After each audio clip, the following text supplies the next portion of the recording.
Blue Star, Hua Nation. The country looked like it had been split in two. One small portion had faded into gray and white, like a land of the dead, filled with a suffocating aura where no life remained. The rest still held its color, cities crowded, people moving as if everything was normal. From above, it looked like a painting slowly losing its color. Then, in a central square, a white circle of light suddenly appeared beneath a hurried pedestrian. His face twisted in fear. "Don't choose me, please." Before he could finish, he vanished. Panic spread instantly. People backed away, clearing the area in seconds. No one tried to help. Because no one could. And no one knew who would be next. Fate was no longer theirs. Death lingered constantly, and hope felt like something that would never arrive. Sushi woke up with a heavy head, like his mind was buried under a rock. Strange, muffled sounds echoed in his ears. What was that? As his vision cleared, he forced his eyes open and sat up. The room around him was completely unfamiliar. He clearly remembered dying from overwork, collapsing at his desk after an all-nighter. So where was he? Before he could think further, a flood of memories hit him. He froze. He had transmigrated. This world, Blue Star, was almost identical to his previous one except for one thing. A year ago, everything changed. A live-stream app called God Hunt had invaded every device. No one could remove it. The game randomly selected people from different countries and threw them into live-streamed survival scenarios. If a player failed, a part of their country became polluted. If they succeeded, that pollution disappeared. The harder the dungeon, the bigger the impact. And now, he had been chosen. She went silent. The original owner of this body had also died suddenly from staying up all night watching streams. Now he had taken over at the worst possible time. If he died here, he would die for real. And this time, there was no guarantee of another chance. He called out for a system in his mind. Nothing. A bitter feeling rose in his chest. Others get cheats when they transmigrate. He got nothing. Comments floated somewhere he couldn't see. Why is he just sitting there? Move. Probably scared stiff. Newbie streams are boring. Viewers came and went quickly. After a while, Sushi slowly calmed down. No matter what, this was his second life. He wasn't going to waste it. He stood up. The faint noise he heard earlier became clearer. A TV. From outside the room. In this game, nothing was explained. No rules, no guides. Everything had to be figured out alone. That's why so many people died. Without any advantage, Sushi didn't dare act recklessly. He walked to the door and pressed his ear against it. Silence. Only the faint TV sound. He grabbed the doorknob. Hesitated. Fear crept up his spine. Watching horror and living it were two completely different things. Still, he opened the door. The moment it creaked open, the TV sound stopped. Sushi froze. Silence. No sudden attack. No movement. He slowly peeked outside. Nothing. After waiting long enough, he stepped out. The apartment was old. Walls cracked, paint peeling. Dust floated in the warm yellow light. No one was there. Living room to the left. Curtains covering the balcony. TV black and silent. On the table, peanuts and empty liquor bottles. Clock on the wall, 8:04 p.m. Kitchen on the right. And a dining table filled with food. At the center, a birthday cake. 9 candles. Extinguished. Sushi frowned. A 9th birthday? The scene was too normal. Too quiet. And that made it worse. Just as he turned to keep searching. Creak. A sound came from behind him. His body locked instantly. Something was there. It had to be. His imagination spiraled out of control. His legs almost gave out. But the sound stopped. Silence again. Slowly, he reached back and touched his spine. Nothing. He turned. Everything looked the same. No changes. No sign of anything. He forced himself to calm down. Panic would only get him killed. Step by step, he approached the coffee table, scanning the room. Then, that sound again. This time, from above. She looked up. A ceiling fan was falling straight toward him. He couldn't move. His body froze. Impact. Darkness. She jolted awake, gasping. The room was the same. Exactly the same. His mind went blank. He died. He was sure of it. The pain in his forehead was still there. So why was he alive? He checked himself. No injuries. Warm skin. Breathing. He was alive. Or, he had returned to the beginning. Sushi sat there stunned. Death replayed in his mind. This time, he had felt it. Every second of it. Cold fear spread through him. But now, he had another chance. Hey everyone, I sincerely appreciate your support. If you enjoy my audiobooks, I would be truly grateful if you could subscribe to the channel. And if you'd like to support even further, you're welcome to become a Patreon member, where you can access audiobooks of novels as long as they are freely available on the internet. Your kindness and support mean so much. Thank you. Sushi didn't know why he had returned to the beginning again, nor did he know if he would continue to restart after his next death. His death had been too sudden, and he didn't even understand what death rule he had triggered. It would be a lie to say he wasn't panicked inside. The joy of returning from death couldn't remotely cover his fear of the unknown death. What if he died again this time? He absolutely couldn't guarantee he'd get another chance to restart. Sushi admitted this death had cast a huge shadow over him. Temporarily too afraid to move around freely, he could only search this children's bedroom first. After a simple search, he finally found a drawing book under the pillow. The first part of the entire drawing book was quite normal, mostly filled with a child's whimsical ideas. However, when Sushi saw the last doodle portrait, a chill ran down his spine. In the center of the drawing was a red-faced man with a ferocious smile. In the upper right corner of the man was a stick figure hanging from a noose, and at the very bottom was a line of childish caption, "Dad works hard, Mom will be back soon." The entire drawing was eerie and discordant. Although Sushi couldn't see the live stream comments, his speculation was similar to them. He remembered the birthday cake on the dining table. It should be this child's 9th birthday. He just hadn't figured out yet how these clues connected to the instance. Putting away the drawing book, Sushi looked around and found a homework notebook on the messy desk. The name written on it was Tong Binbin. He finally learned this child's name. The bedroom had been thoroughly searched, and no more useful information could be found. He hesitated about whether he should continue exploring outside. But just thinking about how he had died so inexplicably earlier made him feel resistant deep down. The taste of death was truly unpleasant. He didn't want to experience it again at all. Yet staying in the room forever wasn't an option either. Sushi didn't believe the instance would allow him to escape like this. He took a deep breath and still chose to open the bedroom door. As expected, the TV sound disappeared precisely like before. Looking down at his slightly trembling hands, Sushi gave a bitter smile. Indeed, his body's reactions couldn't lie. He wasn't nearly as calm as he appeared on the surface. At worst, he'd just stay away from that ceiling fan this time. Sushi encouraged himself while silently thinking this. Everything was exactly like the first time, without the slightest change, except the time on the wall clock had become 8:18. This was normal since he had spent considerable time searching the room. Sushi didn't want to approach the living room for now. As his gaze swept around, it settled on the main door not far away. Holding onto a sliver of hope, Sushi headed straight for the main door. He opened the door easily, but outside wasn't a narrow corridor. It was complete darkness. The pitch-black darkness that made it impossible to see one's own hand stretched out was like a man-eating giant beast. Staring at it too long inevitably stirred intense fear within. A with tilde Nigeria Naira Obeda. Although he had expected this, Sushi still couldn't help feeling quite disappointed. This time, Sushi didn't hear any strange noises. The ceiling fan above the coffee table remained perfectly stable without any sign of falling. Even so, Sushi still had no intention of approaching. Aimlessly, he focused on the kitchen.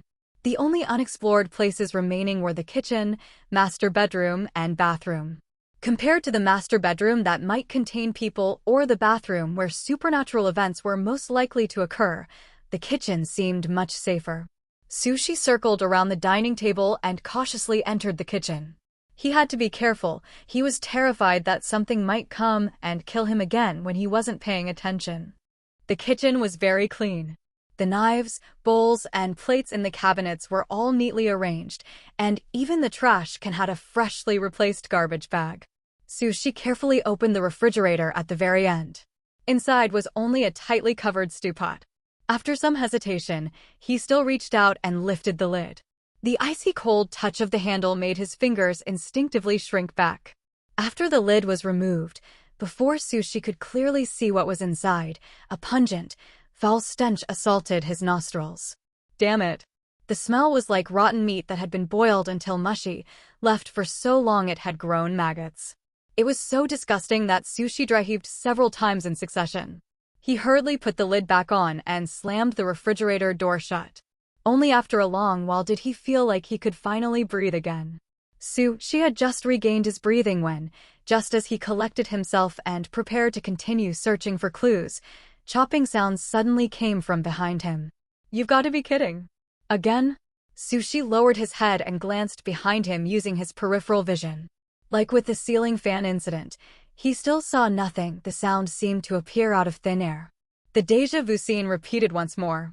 The sensation of being crushed to death swept through his entire body again, and cold sweat even seeped from Sushi's back. Struggling to control his wandering eyes, he pretended not to hear anything and slowly turned to walk out of the kitchen. He hadn't forgotten how he died last time, probably because he had looked back. However, just as Sushi, having stepped out of the kitchen, thought he had finally avoided death this time, the next moment his vision suddenly rotated 360 degrees. His gaze finally settled on the headless body in front of him. Sushi couldn't see from his perspective, but the live stream audience saw everything clearly. As if an invisible blade existed, it cleanly severed this new player's head the moment he stepped out of the kitchen, without the slightest hesitation. Sushi tore himself out of the darkness, gasping wildly. He fumbled at his neck like a madman, and only when he felt his head still attached did he stop. His trembling body showed he had not calmed down. Having died again left what little sanity he had almost shattered. From the initial joy of regaining life, to the panic of being forced into a survival game, to the horror of dying twice in a row and reviving as if death would chase him forever, Sushi's taut nerves finally snapped at this moment. What's up with this new player? Could he have actually been scared into losing his mind? Maybe. It's not unheard of for newcomers to freak out before even starting. Another one who went insane. Boring, I'm out. The barrage of comments didn't affect Sushi. Right now he felt nothing but seething resentment. Why? Why did he have to be transmigrated into this world? Why make him experience death again and again? Was his being brought here just an excuse to keep killing him? He would have been better off dying from overwork in the first place. At least then he wouldn't have to live in constant fear of the next death. Perhaps losing his last threads of reason had dulled the fear, and it instead erupted into blazing fury. Unwilling anger transformed into sudden courage, and a boiling blood rush flooded Sushi's mind. He flung open the door with a violent yank. The door slammed against the wall with a deafening crash, but Sushi didn't care whether the noise would wake or attract any supernatural beings. He almost wished something would appear so he could slap it hard and vent his rage. I'll make you celebrate your birthday. I'll make you eat cake. Eat shit, all of you. Sushi smashed the food and birthday cake on the dining table roughly, leaving the floor in chaos. He then overturned the coffee table. A few empty liquor bottles were sent crashing to the floor, shattering like the plates. If he had an axe in hand, he would have hacked the sofa and chairs in half. Come on, hit me. If you can, go ahead and kill me again. While shouting at the ceiling fan, Sushi might have accidentally hit something else. The television flickered twice, and suddenly the familiar noisy audio burst back to life. From the screen it looked like a nonsensical cartoon was playing. At that moment someone knocked on the front door. Even with the TV loud, the knock sounded clear. Not gonna lie, this newcomer going crazy is kind of entertaining. Second that. Compared to the old players who timidly suffer, a brave newbie is more fun to watch. Brave? Upstairs, you mean brainless, right? Is it just me, or is no one else paying attention to this weird knock? I have a bad feeling. This newbie is about to croak. Having watched other players struggle to survive, viewers sometimes toggled to the freak shows to change the mood. So dozens of people had gathered in the stream, all savoring the sight of this new player's meltdown and waiting to see how he'd end. RNB. Nobody expected this new player to live. After all, once you lost caution in an instance, even seasoned veterans could eventually be undone by a small mistake. As the comments predicted, Sushi had completely given up now. He didn't care who might be outside the door or if opening it would be dangerous. Without hesitation, he opened it. No one stood outside, but a casual-sounding conversation once again appeared in his ears, as if materializing out of thin air just like the previous strange sounds. But a man without reason paid it no attention, and he strode headlong into the outside. What a shame. That could have been a new clue. What's the point? This guy's going to die anyway, clues won't save him. The viewers watched as Sushi, like prey walking into a trap, was gradually swallowed by the encroaching darkness. When he woke for the fourth time, Sushi sat up expressionless. Having vented his pent-up emotions, his rationality had mostly returned. Being consumed by the dark felt no better than being smashed by a ceiling fan or having his head chopped off. After running dozens of meters and still encountering endless pitch black, his consciousness had blurred as if countless invisible insects were gnawing at his soul. That creeping chill of vanishing life sent shivers down his spine. And then, he was reborn at the very beginning again. 3 times now. Did every death return him to the start? But how many more times could this dying and reviving cycle repeat? Sushi exhaled softly, realizing he couldn't draw any useful conclusions yet. Maybe this death and rebirth was the special power he got from transmigrating. Even without knowing how many times he could use it, he had to admit that, aside from the torment, the ability was very useful right now. It might even be his only advantage to clear the instance. After all, he didn't suddenly become clever just because he transmigrated. In a survival game, even the smartest person might not make it to the end. He needed to use this limited rebirth advantage to find clues and clear the instance as thoroughly as possible. Of course, not dying at all would be best, because if one day he died and didn't revive, that would be game over. Comforting himself with that bleak consolation, Sushi accepted his odd special ability and began thinking about how to clear the instance. Only 2 unexplored places remained, the master bedroom and the bathroom. He decided to check the master bedroom first. No choice, whether in films, novels, or horror games, bathrooms are high-risk zones. He refused to step into one until the end. Even with respawns available, avoiding one death was still worth it. He hopped down from the bed, opened the door, and quickly stopped at the master bedroom door across the hall. Why does this newbie look so focused? Did he find something? Why doesn't he thoroughly search that other bedroom? Maybe there's an important clue there. This newbie seems reckless. She certainly wouldn't research the children's room. He had already gone through it thoroughly 2 runs ago. Only 2 useful clues existed and rechecking would be a waste of time. Standing at the master bedroom door, he didn't open it immediately. He pressed his ear to the doorframe again to listen for any movement inside. The television sound had stopped automatically as soon as he left, and without that ambient noise he still heard nothing. Last time he trashed the living room and dining table and no one came out. Maybe the master bedroom was empty. Thinking that, Sushi gripped the handle and gave it a determined twist. But the handle seemed locked from the inside and wouldn't budge. Sushi. Looks like he had no choice but to explore the bathroom first. The audience originally thought this new player was both pressing his ear against the door to listen and looking serious, because he knew there was some important but dangerous clue inside the master bedroom, making him hesitate here. They never expected he couldn't even open the door in the end. Unable to see the live stream comments, Sushi naturally didn't feel embarrassed. He was now standing in front of the bathroom door. After mentally preparing himself, he slowly pushed the door open. The inside was just as clean as the kitchen, as if it had been specially cleaned. Sushi didn't dare to walk in, afraid that the moment he stepped inside, the door would slam shut behind him, and a ghostly face or hand would suddenly emerge from the mirror or toilet to ambush him.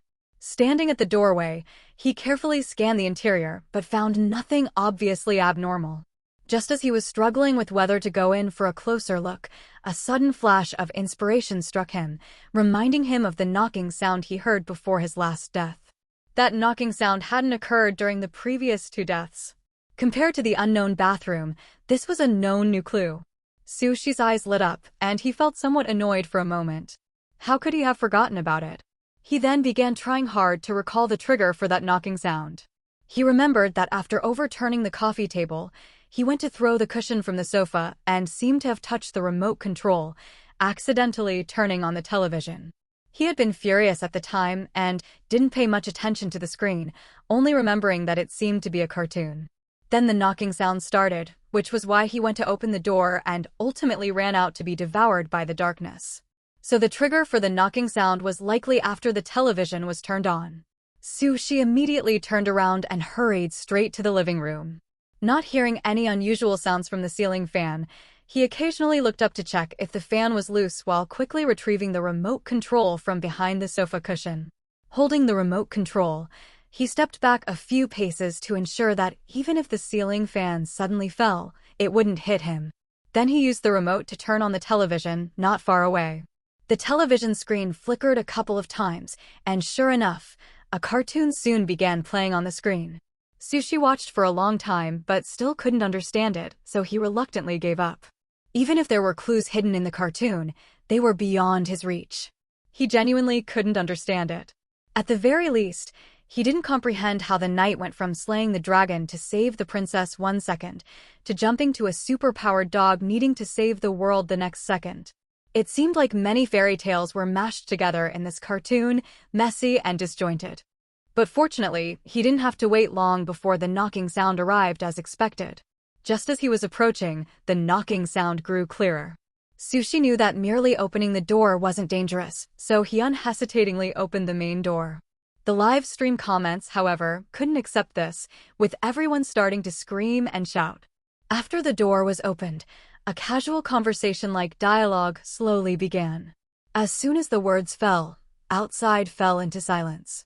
After waiting for a while and hearing no follow-up, and feeling a chill beginning to seep into the room from outside, Sushi quickly closed the door again. Unlike the live stream audience who lacked other clues, Sushi, who had died several times, immediately thought of the eerie scribbled drawing under the pillow in the children's bedroom after hearing this conversation. He strode towards the guest bedroom, wanting to retrieve that drawing. However, the moment he pushed open the guest bedroom door, he felt an overwhelming weakness surge through his body, and then immediately lost consciousness. No fifth time now. Sushi sat up, helplessly rubbing his temple. He wasn't clear what had caused his death this time. But this death wasn't as painful, he just felt a wave of weakness through his body before he kicked the bucket. Since he had restarted anyway, Sushi stopped dwelling on it and instead pulled out the drawing book from under the pillow, flipping to the page with that scribbled portrait. He already had some vague suspicions in his mind, and after cross-referencing them with the conversation at the door, his conjectures became clearer. On Tong Binbin's 9th birthday, Tong Guoyang, that is, Father Tong, domestically abused Mother Tong. Combined with the messy liquor bottles on the coffee table, it was most likely alcohol-fueled domestic violence. The ferocious-looking red-faced man in the drawing was probably Father Tong, drunk and violent. Auntie Wang in the conversation used two phrases, every few days and every day, proving this domestic violence wasn't a one-time thing. Mother Tong, long subjected to abuse, likely felt utterly hopeless and hanged herself. So the hanging stick figure next to the red-faced man was probably Mother Tong. As for the childish note at the bottom, Sushi guessed that every time Mother Tong was abused, she would pacify Tong Binbin with excuses like, "Dad works hard." And after Mother Tong hanged herself, Father Tong would brush him off with, "Mom will be back soon." Sushi felt he had connected all the clues found in this instance so far. The instance's background should be roughly as he had guessed earlier. But now that the background was figured out, what was the clearance condition? He knew most of the background and clues, yet he was still completely clueless about how to clear the instance. This instance currently seemed to have only two key themes, domestic violence and birthday. The domestic violence happened on the birthday, and most likely, Tong Binbin's birthday was forcibly interrupted before it finished. Could it be, to finish celebrating the birthday? Sushi's excitement surged like finally solving a puzzle after tremendous effort. He had never felt so brilliant before. Action now. So in the eyes of the new viewers entering the live stream, they saw this rookie player casually pull out a drawing book from under the pillow, which contained a creepy drawing that was obviously a clue. Then he started staring blankly at the drawing. After spacing out for a while, he seemed to have thought of something, rushed excitedly out of the bedroom, ran to the dining table, and started searching for something. Am I still asleep? Can someone tell me what this rookie is doing? Probably looking for clues? Unsure.jpg. Don't tell me he actually figured something out from just one drawing. It's possible, but why does he seem so familiar with this house? It can't be his own home, right? Maybe, haha.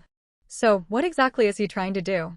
Usually, rookies should observe the environment first, then cautiously search for clues. Why isn't this guy following the usual script? Says so. He seems to be celebrating a birthday. After searching for a long time, Sushi finally found a lighter in a cabinet. After lighting 9 candles, he started following the common birthday procedure, closing his eyes to make a wish, then blowing out the candles. He hadn't wanted to make a wish initially. After all, it wasn't his birthday, and who would know if he made a wish or not? But then he thought, what if making a wish was part of the clearance process, and the game could detect whether he made one? It was just making a wish, it wouldn't take much time. So he mimicked what Tong Binbin might wish for and made a wish for a peaceful home. After making the wish, Sushi blew out all the candles in one breath. He expected to receive the clearance notification, but instead, that familiar weakness washed over his body again, and he once again lost consciousness, leaving only the live stream viewers utterly bewildered. They had initially thought this rookie was a rising star since he found clues right away. But then he spaced out inexplicably over the clues, ran off inexplicably to light candles and celebrate a birthday, and finally died inexplicably after finishing the birthday. They just felt their heads were full of question marks. Waking up for the 6th time, Sushi was quite composed now. He leisurely crossed his legs, ready to start reviewing. His first death was because he heard strange noises from the living room's ceiling fan, turned back and walked closer, then was suddenly crushed by the falling ceiling fan. His second death was because he heard chopping sounds in the kitchen, turned around to leave the kitchen, but got his head chopped off. His third death was because he lost his sanity, ran madly out of the house, and was swallowed by the darkness outside. The fourth was because he wanted to return to the guest bedroom to get that drawing book, but the moment he opened the door, he felt a wave of weakness and died. The fifth was because he tried to finish the birthday celebration, but the moment he blew out the candles, he felt the same weakness and died.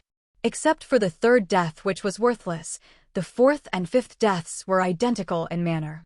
Although the first and second deaths were different, they seemed somewhat connected. Thinking this far, Sushi slowly gained some insight. Both the first and second deaths happened because he heard strange noises. In the first, he not only turned his head but also turned his body and walked back. In the second, he directly turned his body. So one of the death rules must be, don't turn your head and turn your body. As for why the fourth and fifth deaths were both from weakness, he had no clues for now. He had thought he had gathered enough clues, but organizing them like this made him realize he had inadvertently overlooked the source of the strange noises and the locked master bedroom. Sushi couldn't help but sigh. Even though he died after blowing out the candles the 5th time, he still felt the clearance method must be related to celebrating the birthday somehow.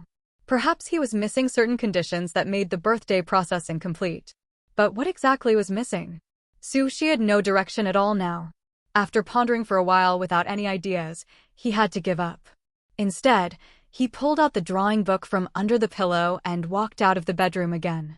He hadn't noticed before, but during the 5th attempt, he realized that whenever he left the guest bedroom, the bedroom door would close. It probably closed in the previous attempts too after he left, but he hadn't paid attention to such details. After all, once he left, he couldn't get back in temporarily, so it was better to take all valuable clues with him. Sushi didn't dare sit on the sofa. Even though he knew the ceiling fan crushed him because he heard strange noises and turned back, he still had a shadow over it, afraid of being crushed again. So he sat on the chair by the dining table. Not knowing how to break the situation for the moment, Sushi unconsciously let his thoughts wander while looking at the birthday cake on the table. This God Hunt game was really challenging. If he didn't have this ability to revive after death, he would have been completely dead after being crushed by the ceiling fan the first time. He didn't think heaven would be kind enough to let him transmigrate again. He had even died 5 times already, yet he was still helpless against this instance. Sushi didn't dare imagine how players without revival abilities survived these perverted instances. But because of that, most players who could survive probably had real skills and shouldn't be underestimated. After random thoughts, Sushi suddenly felt that familiar wave of weakness. All right, continue dying. Before losing consciousness, Sushi caught a final glimpse of the wall clock. He suddenly realized something, but what awaited him was only darkness. This time, very few viewers remained in the live stream. Sushi's actions, first sitting cross-legged to review, then spacing out by the dining table, made them think he had given up on clearing the instance and was just waiting to die. Not many people wanted to watch such a negative rookie player. In the end, the last 2 or 3 viewers, without waiting for any reversal, only saw the live stream go black. They muttered a few words to themselves and left too, 7th time. Sushi calmly picked up the drawing book from under the pillow and walked out of the bedroom. This time he first looked at the wall clock in the living room, which showed 8:01, and he quietly waited for the second hand to move. He had only observed the time during the first and second instances, and hadn't paid attention since then. Now he could only test it out. When the pointer reached exactly 8:05, the ceiling fan made an abnormal creaking sound as expected. Aside from the first time when he heard this noise, during the second instance he was searching the guest bedroom and wasted a lot of time. The third time he was screaming and smashing things frantically and didn't hear it. The fourth time he woke up and went straight to the master bedroom, and the fifth and sixth times were even more not worth mentioning. After waking up he was organizing his thoughts and didn't come out immediately, naturally missing the clue that the ceiling fan would make abnormal noises at a specific time. Although at first glance this clue seemed useless, Sushi didn't think the instance would set meaningless conditions. What appeared useless must contain deeper hints. For example, since the abnormal noise only occurred at a specific time, did that mean only at this specific time could he find deeper clues? But where were the clues, and how should he look for them?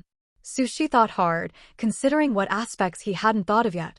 As time passed minute by minute, he gradually grew anxious, afraid that the hidden clues would become invalid once the time passed. He couldn't specifically kill himself again just for this.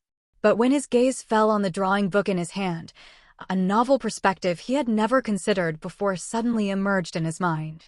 Currently, it seemed this instance was most likely centered around the theme of Mother Tong being domestically abused by Father Tong on Tong Binbin's 9th birthday, and then hanging herself. But looking further, the true core character of the instance might actually be Tong Binbin. If celebrating a complete birthday was the correct way to clear the instance, reasoning backwards from this line of thinking, this entire instance might be dominated by Tong Binbin. One piece of evidence supporting this conjecture was that he always woke up in Tong Binbin's bedroom. The instance probably wanted him to adopt Tong Binbin's perspective. Sushi didn't know if his guess was correct, but anyway, make bold assumptions and verify carefully. So the question arose again, what counted as adopting Tong Binbin's perspective? Thinking of Tong Binbin's age and height, Sushi had an idea. He didn't approach the ceiling fan, but instead chose to bend over and look upward through the gap between his legs. This way, he wasn't turning around or looking back. However, holy shit. This single look delivered 10,000 points of critical damage to Sushi. There was a man's corpse hanging from the ceiling fan by a rope, eyes bulging outward, a large gash on his head, face covered in congealed blood, a truly miserable death. Oh. This being his first time seeing a corpse so directly, Sushi was shocked to the point of cold hands and feet.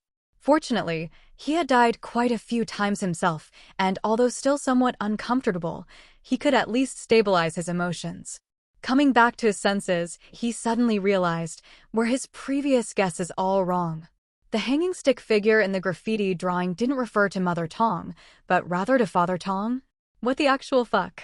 They're showing me a corpse right after I came in? Newcomers, shut up. First someone tell me, how did this newbie know there was a drawing book under the pillow? I saw he didn't even glance that way, yet his hand already pulled it out effortlessly. No. First tell me how he seemed to know in advance that this ceiling fan would be abnormal? He was like he specifically waited for the fan to make noise. Upstairs, didn't you also say he knew in advance? Is that the important part? The important part is how did he know this posture would let him see the corpse? Maybe only this posture provides a certain angle. But why is he so skilled at this? If Sushi could see the live stream comments, he'd probably explain that it wasn't about this posture having any special angle, but that he couldn't turn his head or body, and this was the most convenient way to look. As for why he was so skilled, was that even a question? Of course, from dying many times. Currently, what Sushi wondered was, since the one actually hanging was Father Tong, then what did the accompanying text mean? What roles did Mother Tong and Tong Binbin play? Previously, he had always treated Mother Tong as the victim when reasoning about the instant's background. However, now that he had found the reason for the ceiling fan's abnormality, the corpse hanging from it wasn't the victim he had assumed. Sushi straightened up, his peripheral vision noticing that the corpse was no longer hanging from the ceiling fan behind him. Indeed, his earlier deduction was correct. Using some special methods at this specific time could reveal deeper clues. It's just that the threads he had previously straightened out were tangled again. Under heavy doubts, Sushi turned on the television again. With the cartoon sounds covering it, the knocking on the main door sounded as scheduled. Sushi originally planned to listen again to Auntie Wang and Mother Tong's conversation to see if there were any details he hadn't noticed, but when he prepared to open the door, his footsteps suddenly halted. The knocking sound occurred, but only after he opened the door would that conversation appear. What about the unopenable master bedroom? Would it also require him to knock and wait for some person to open it for him before he could enter? His own conjecture made his scalp tingle with fear, but the more Sushi thought about it, the more reasonable it seemed, so he decided to try it. After all, it was just an attempt. If the door opened, it would be a huge gain. If it didn't open, he wouldn't die anyway, so he wouldn't lose anything. Why isn't this person going to open the door? Upstairs, how many idiots do you eat per meal? Opening doors randomly in an instance, afraid the king of hell won't collect you, right? Why not watch this cartoon? Many instances hide clues in these TVs.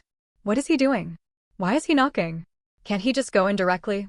Under the viewer's gaze, Sushi walked to the master bedroom, took 2 deep breaths, then gently knocked on the door. After waiting nervously for quite a while, no situation occurred where a person opened the door for him. Sushi frowned deeply, thinking to himself that maybe he had guessed wrong. He subconsciously grabbed the handle and turned it. Creak. Different from before, this time the handle turned down easily. After his surprise, Sushi couldn't help feeling exceptionally delighted. It seemed his guess was correct. Entering indeed required knocking first. So the reason he died inexplicably when re-entering the guest bedroom to get the drawing book earlier was that he hadn't knocked. Having figured out the reason for his 4th death, Sushi raised his hand and pushed the door open. Gag. As soon as the door opened a crack, an intense stench assaulted his nostrils, even more pungent than the stink from the kitchen refrigerator. It choked Sushi's throat dry, made his breathing feel thick and sticky, and nearly suffocated him. What's that on the bed? That's a corpse that's been dead for who knows how many days. Are you blind? This newcomer looks really affected by the corpse smell. To the person upstairs, go find a corpse that's been sitting around for a while and take a whiff. You'll understand. It's truly unbearable. Did something weird just slip in here? Amidst the live stream comments banter, Sushi tightly covered his mouth and nose, suppressing the intense urge to vomit as he approached the large bed in the center of the room. If this were him when he first entered the instance, he would probably be so scared he'd turn and run, though more likely, his legs would give out and he'd collapse on the spot. But now his mental fortitude had clearly strengthened considerably. At the very least, he could carefully examine the corpse that had decomposed beyond recognition.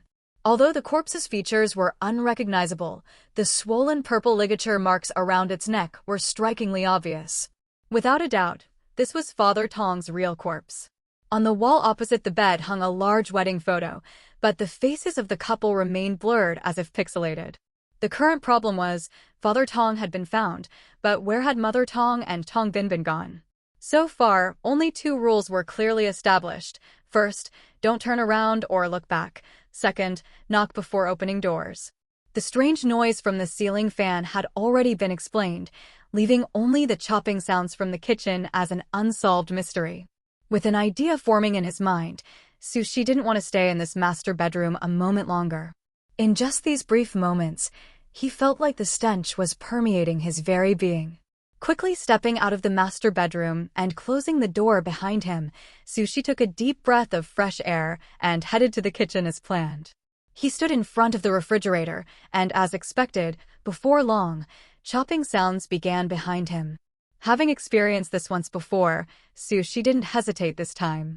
He bent over and looked backward through the gap between his legs, since it seemed only through Tong Binbin's perspective could he see the true scene. Just like the previous vision replay, he saw an 8 or 9-year-old boy standing on a stool, holding a boning knife and expressionlessly chopping meat on a cutting board. As he chopped, he murmured softly, "Hungry. So hungry." Thinking of the meat in the refrigerator and Mother Tong's disappearance, she couldn't help but swallow hard, forming a nauseating hypothesis. Could it be that all that meat in the refrigerator was Mother Tong's? Did Tong Binbin chop up his own mother and eat her? Those pieces of meat did smell peculiarly foul. Shivering, Sushi slowly straightened up, not daring to turn around directly, and had to back out of the kitchen. As Tong Binbin's figure disappeared, the chopping sounds vanished too, and the kitchen returned to normal. Sushi plopped down on a chair by the dining table, leaning against the backrest as he began sorting through all the clues and thoughts from beginning to end. The clues were fragmented and messy, so he could only organize them one by one. First was the strange scribbled drawing in the drawing book under the pillow. The ferocious red-faced man represented Father Tong, who drank heavily and committed domestic violence, while the hanging stick figure also symbolized Father Tong, who was hanged from the living room ceiling fan. Nigerian Iro. Next was the conversation between Auntie Wang and Mother Tong at the front door. Auntie Wang mentioned hearing commotion from the couple multiple times and pointed out the injury on Mother Tong's forehead, suspecting Mother Tong had been beaten by Father Tong, but Mother Tong lightly denied it. Sushi pondered this conversation several times, faintly sensing something amiss. Later, Auntie Wang brought up the excessively loud TV volume, and Mother Tong said Tong Binbin was watching cartoons, quickly brushing Auntie Wang off. Initially, he hadn't paid much attention to these exchanges, but now thinking about it, the overly loud TV volume, was it covering up something? Various clues indicated Father Tong had tendencies toward heavy drinking and domestic violence, so Sushi had always considered Mother Tong the vulnerable party, never associating many events with her. But what if Mother Tong was actually the one who killed Father Tong? Many things would make sense that way. Let's speculate boldly. That day was Tong Binbin's 9th birthday, but the couple argued about something and even came to blows. Ultimately, Mother Tong accidentally or intentionally killed Father Tong and hung his body from the ceiling fan. This action could be speculated that Mother Tong wanted to make it look like Father Tong had committed suicide by hanging. All of this was witnessed by young Tong Binbin. Considering the accompanying text, Mother Tong probably vaguely comforted Tong Binbin, saying Daddy was just resting because work was tiring, then told her son she was going out and would be back soon, when in reality, she was probably planning to flee after killing someone. Then came Tong Binbin's figure chopping meat in the kitchen. Actually, Sushi still had some doubts. Was the meat Tong Binbin was chopping, and that lump of meat in the refrigerator, really Mother Tong? Assuming it was, then Mother Tong's body had been found too, albeit chopped into pieces and stewed into soup. He didn't know why Tong Binbin killed Mother Tong or how he managed to kill her. One question remained: where was Tong Binbin? Was he dead, and if so, where was his body? The instance's background was roughly pieced together, but the method to clear it. Sushi still felt his earlier line of thinking was correct. The birthday definitely needed to be celebrated, but he hadn't fully adopted a child's perspective. Seeing Father Tong's and what was likely Mother Tong's corpse, Sushi realized what he'd overlooked. What's the point of celebrating a birthday alone? Birthdays should be celebrated with family. Dad, Mom, and me. He was a genius. Sushi thought narcissistically, completely forgetting this was the result of dying 6 times. Enduring the overwhelming stench and urge to vomit, Sushi carried the corpse from the bedroom and the stew pot containing frozen meat from the refrigerator, placing them on chairs by the dining table. After shaking off the goosebumps covering his body, he repeated the previous procedure. However, to Sushi's astonishment, after blowing out the candles, the familiar weakness set in again. 8th time now. Completely numb. Sushi frantically ruffled his hair. Seriously, what's still missing? What had he overlooked? Sushi couldn't figure it out no matter how hard he thought. Another death from weakness. 4 out of 7 deaths were from this cause. Was there some significance to it? Intuitively feeling this point was crucial, Sushi carefully recalled and suddenly realized that the weakness felt exactly like starving for a long time. Total body weakness, vision darkening. Although he died many times in this instance, summarizing showed only 3 causes of death. First, being crushed by the ceiling fan, and Father Tong was hanged from that ceiling fan.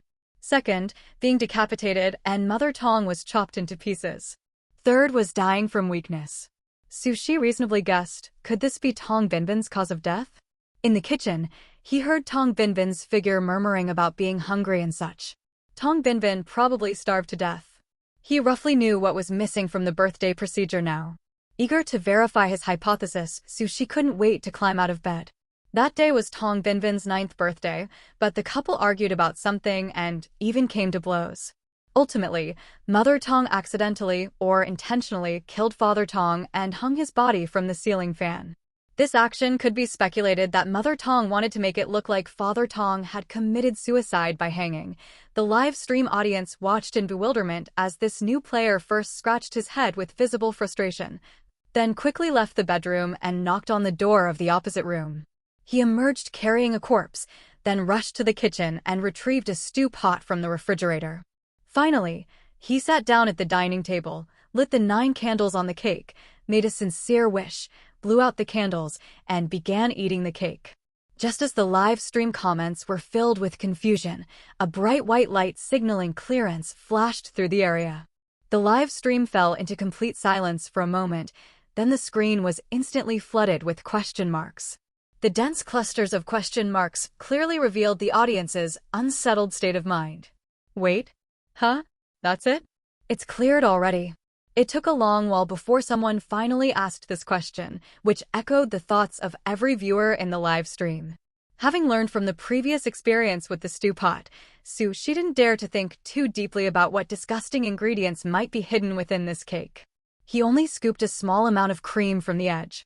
When he tasted it with a sense of sacrifice, before he could even discern any particular flavor, he noticed his surroundings beginning to change. On the chairs where Father Tong and Mother Tong's corpses had been placed, 2 faint, indistinct figures began to materialize. On his own seat, the figure of a child also appeared. Though he couldn't clearly see the faces of the 3 figures, he could sense they were all smiling. The sound of people singing "Happy Birthday" in unison even reached his ears, and finally, "Son, happy 9th birthday." Instance cleared. As white light flashed beneath his feet, before Sushi could even process what was happening, the scene before his eyes had completely changed. Sushi's eyes widened involuntarily as one hand slowly pressed against his chest where his heartbeat had suddenly gone erratic. He stared in disbelief at the spectacle unfolding before him. What appeared before him was a massive staircase glowing with golden radiance. Rows of steps taller than him wound upward like the spine of a dragon, layer upon layer stretching toward the sky until they disappeared from view, seemingly endless. The oppressive feeling brought by the colossal structure made Sushi dizzy. His first instinct was to pull out his phone and capture this sacred and awe-inspiring scene. However, when he reached for his pocket and found nothing, he suddenly came to his senses. He wasn't in the real world. After the initial shock from the giant stone staircase subsided, Sushi looked around and found himself standing on one of the steps. The staircase stretched endlessly before and behind him, with no visible boundaries to either side. Yes. He even had the feeling that this void-like space was entirely illuminated by the golden light emanating from the massive stone steps. Otherwise, he would be surrounded by complete darkness. Comparing the height, Sushi knew he couldn't possibly climb these steps. In contrast to this endless space, he felt like a mere speck of dust, tiny and insignificant. Fortunately, Sushi didn't remain bewildered for long. Several pieces of information automatically surfaced in his mind. From this information, he learned that this was actually the player's space of the God Hunt game. Within this space, players wouldn't experience hunger, sleepiness, fatigue, or any other negative sensations. It was as if their bodily functions had been frozen. If a player suffered injuries within an instance, even losing limbs, as long as they had a breath of life left, returning to this space would automatically restore them. Although the giant staircase appeared endless to the naked eye, it actually had a specific number of steps, exactly 999 levels. Players could ascend the staircase by clearing instances. The number of steps climbed was determined by the difficulty of the instance, similar to how pollution worked in the real world. Higher difficulty instances would allow players to climb more steps upon clearance, while easier instances would yield fewer steps. If someone could reach the final level, they could not only escape the God Hunt game, but also make any wish they desired to the God Hunt game. No matter what the wish was, the God Hunt game could fulfill it. After browsing through all the information, Sushi couldn't help but stroke his chin. The game's rewards were rather stingy. Players had to risk their lives clearing instances to climb all 999 steps, and all they got was one wish? They should offer at least 3. Muttering quietly to himself, he looked up at the layered massive steps and thought to himself that, in reality, probably very few people could successfully reach the summit. He had already experienced one instance, and for him, that instance was insane enough. He had died a full 8 times. 8 whole times. He had almost gotten used to dying. Not really. Other players without special abilities didn't even need to be mentioned. Their margin for error was basically non-existent. But speaking of his own ability, Sushi let out a slight sigh. He still wasn't sure how many more times this post-death revival could be used. Currently, there were 3 possibilities regarding this ability. First, this ability had a limited total number of uses, and he had already consumed 8 of them. Second, this ability had a specified number of uses per instance, which would reset in the next instance. Judging from the results of the previous instance, he could die at least 8 times within a single instance. Third, he could use this ability infinitely, with no usage restrictions. If Sushi had to choose, he would of course prefer the third option, and at the very least, the second option would be acceptable. If it was the first option, that would be very bad. He would have to be extremely careful to avoid dying easily. What he needed to do now was quietly wait for the next instance to begin. Of course, if he wanted to, he could also enter an instance early. But having just completed his first instance, even though his body didn't feel any fatigue now, psychologically, he felt a lingering sense of weariness that wouldn't dissipate. Sushi preferred to use this blank period to rest properly. Filled with curiosity about this space, he began to look around, focusing particularly on examining the steps beneath him. The steps below appeared to plunge into an abyss, so deep that the bottom couldn't be seen. If someone with acrophobia stood here, they would probably feel their legs going weak instinctively. Sushi tentatively made a motion to descend the stairs, taking a step downward. He didn't actually intend to go down, but rather wanted to test if there was some kind of barrier preventing him. After all, each step was many times taller than him, and there were no handholds available. He didn't want to accidentally fall to his death. Getting seriously injured from a fall wouldn't be acceptable either. Sure enough, the moment Sushi extended his foot, a golden light blocked his forward movement. After conducting various tests, he discovered he could only move around on the specific step where he was standing. Turning his head to look left and right, Sushi couldn't see any difference between the directions, so he randomly chose one side to explore. Since he was just waiting around anyway, he might as well walk around. Maybe he would discover something extra. He had already experienced one instance, and for him, that instance was perverted enough. Blue Star, Huan Nation. In a certain high-end residential complex. Ji Young was a gaming streamer who specialized in broadcasting horror games of all sizes from various platforms.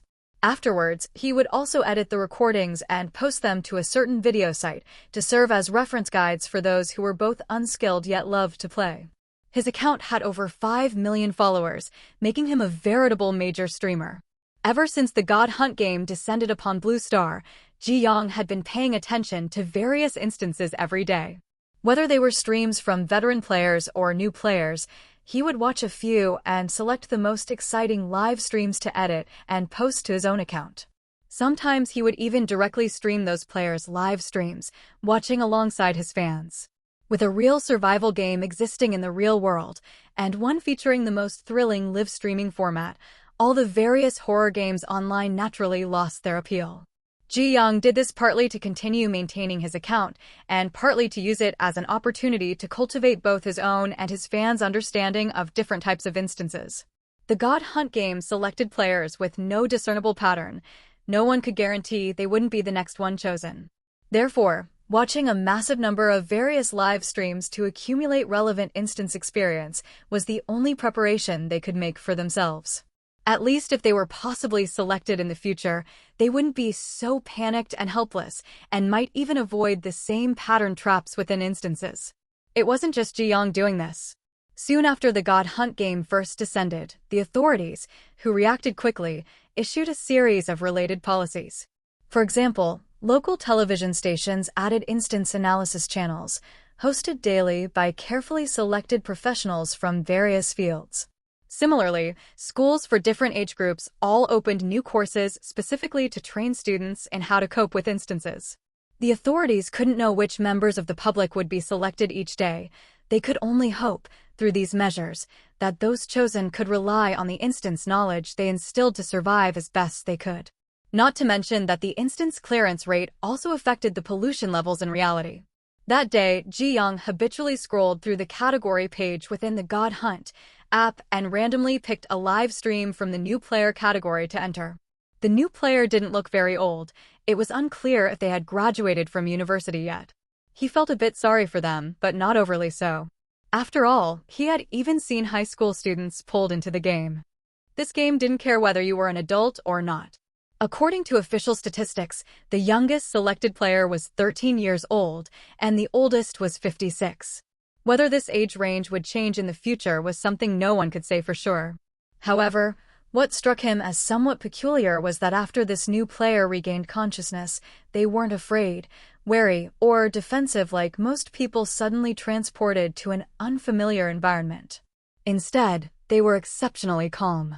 With Diaries' new Thailand body. The only emotion the other person leaked was a persistent sense of irritability on their face, as if being pulled into the game instance was especially annoying to them. Ji Young thought he might have seen wrong. His originally casual attitude diminished considerably, replaced by curiosity as he focused his attention, preparing to observe this seemingly quite special newcomer. Even veteran players who had experienced multiple instances only appeared calmer than new players each time they entered a new instance. As for being as utterly unconcerned as this newcomer, there were practically none. This kind of situation either meant they were incredibly carefree or they had a well-thought-out plan.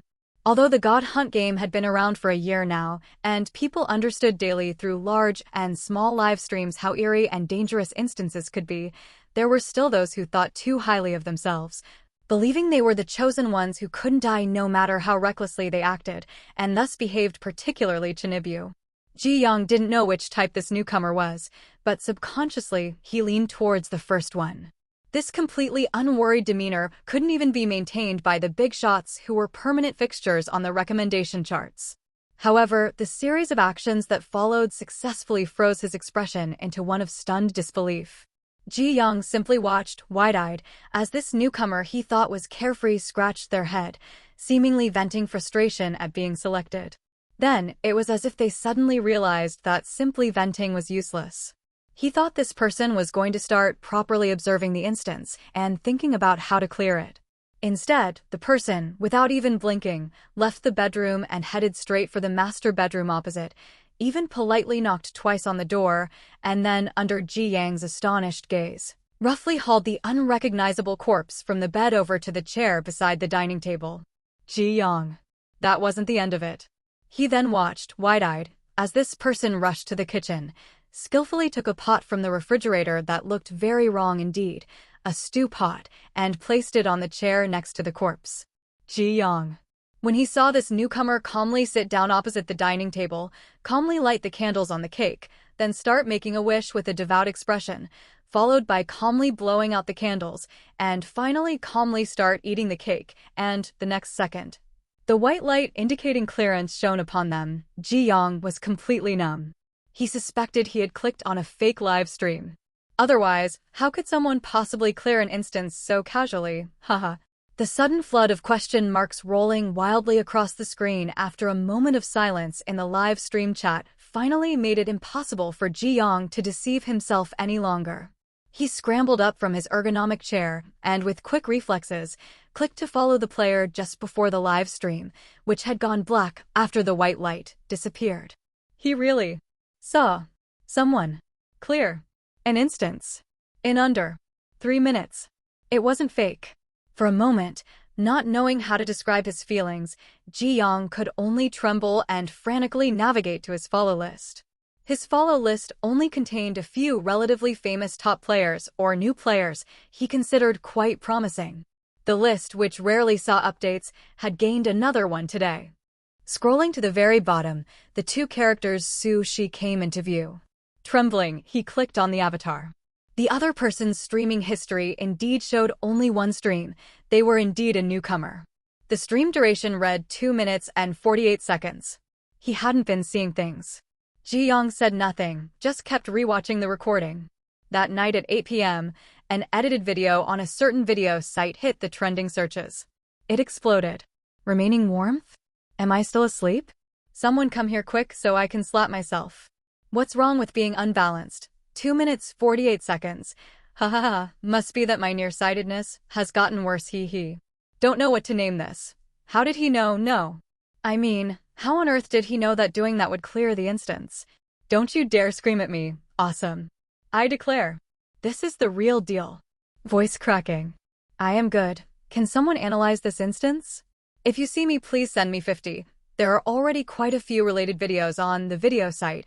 Person above, you can go search for them. Ji Yong kept a close watch on the comments under the trending topic. That's right, the video was the one he edited. He couldn't be the only one shocked by this. The video's explosive popularity was completely within his expectations. It could be said that in a short time, the name Sushi dominated the headlines of various platforms and even attracted the attention of the authorities. Netizens across the nation were without exception discussing this newcomer player who seemed to have appeared out of nowhere. Clearing an instance in under 3 minutes, and as a newcomer no less, not only was it record-breaking, it could be recorded as a world miracle. Ji Yong also went to watch a few videos analyzing that live stream.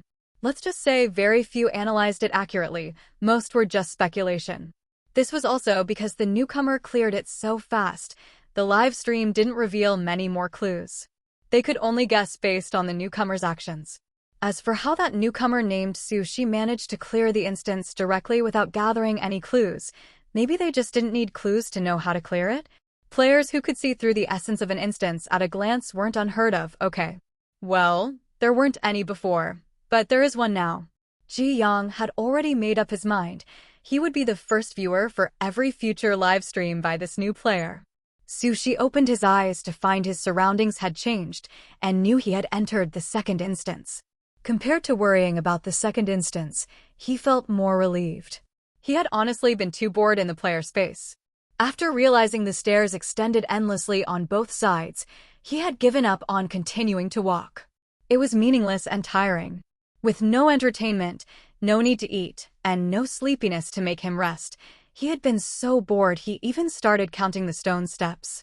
Fortunately, just when he couldn't stand the emptiness and was about to choose to enter the next instance early, the familiar white light enveloped him. Sushi curiously looked around his surroundings. He seemed to be in a desolate wilderness, the sky as dark and thick as if ink had been splashed across it, without a trace of starlight.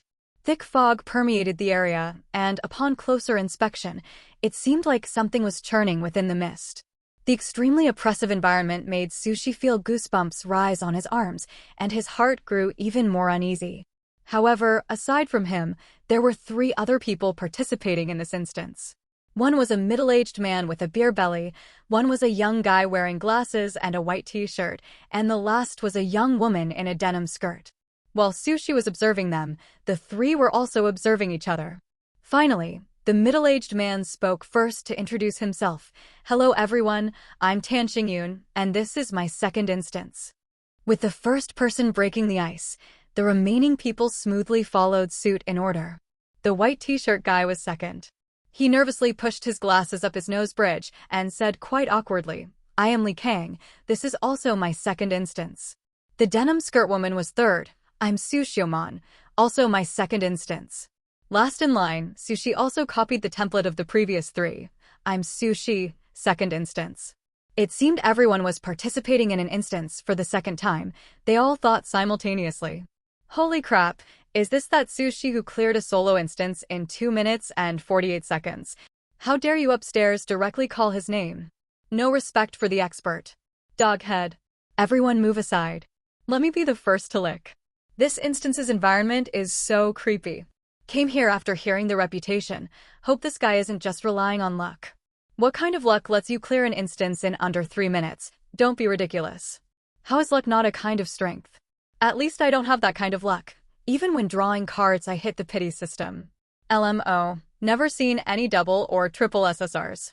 We're getting off topic. Since everyone is arguing endlessly, let's make a bet on whether this newcomer is a real expert or just relying on luck. I bet a pack of spicy strips. My Sue God's strength cannot be questioned. Already deifying him? Then I bet a pack of sunflower seeds. If this guy really relies on skill, then I'll eat a pack of sunflower seeds. Because Ji Yang's edited video had exploded in popularity and reached trending, causing widespread sensation online. If not the entire country knowing about it, at least netizens who followed the God Hunt game daily had noticed Su Shi. Reino yes. Therefore, after Su Shi started streaming, most netizens either found their way to the live stream themselves or squeezed in through recommendation links from friends, family, or streamers. It could be said that the number of viewers in Su Shi's live stream had reached an unprecedented peak, with activity levels comparable to, and even surpassing, those of highly famous veteran players on the regular rankings. After all, everyone understood the significance of 2 minutes and 48 seconds. They were very curious whether the newcomer who could clear an instance in under 3 minutes was relying on skill or simply luck. After following Su Shi, Ji Yang had been constantly paying attention to Su Shi's account. Normally, a player's instance interval was about 7 days, but he didn't know if this newcomer would choose to enter an instance early, so he carried his phone with him even while eating, using the bathroom, and even showering, afraid he might miss the other's streaming notification. As soon as Su Shi started streaming, he eagerly clicked in. He naturally noticed the live stream comments debate too. Although he didn't participate in it, it was precisely because he had the same curiosity that he was particularly looking forward to this instance's arrival. Hope I can really witness the birth of a miracle, Ji Yang thought to himself. Su Shi had no idea that his first instance had caused such a big impact. He had simply been too lazy to repeatedly search for clues, and had thus omitted unnecessary steps, never expecting that this would mislead the people in the real world. Everyone has introduced themselves. Next, let's all check if we have anything on us that might indicate our identities. The speaker was Tan Xingyun, his tone very amiable, so even though these were somewhat commanding words, the other three didn't find them unpleasant. Su Shi gave him a thoughtful look. Now that he thought about it, in the last instance, he had never considered checking if he had any clues on him from start to finish. I'm indeed still too green. It seems I need to learn more from these experiences. That look was meaningful. Someone else took the lead in setting the rhythm, must be upset. Not really, earlier everyone was silent. This uncle only stepped up to lead because others weren't speaking. Very obvious, this guy is deliberately pretending he doesn't want to be the leader. The four searched themselves and eventually only found a small amount of paper currency in their pants pockets. There's nothing but paper money. What's the use of this paper money? Li Kang spoke softly. Su Shi carefully examined the stack of banknotes in his hand. The design wasn't any he remembered, and judging by the denominations and quantity, it was probably around 1,000.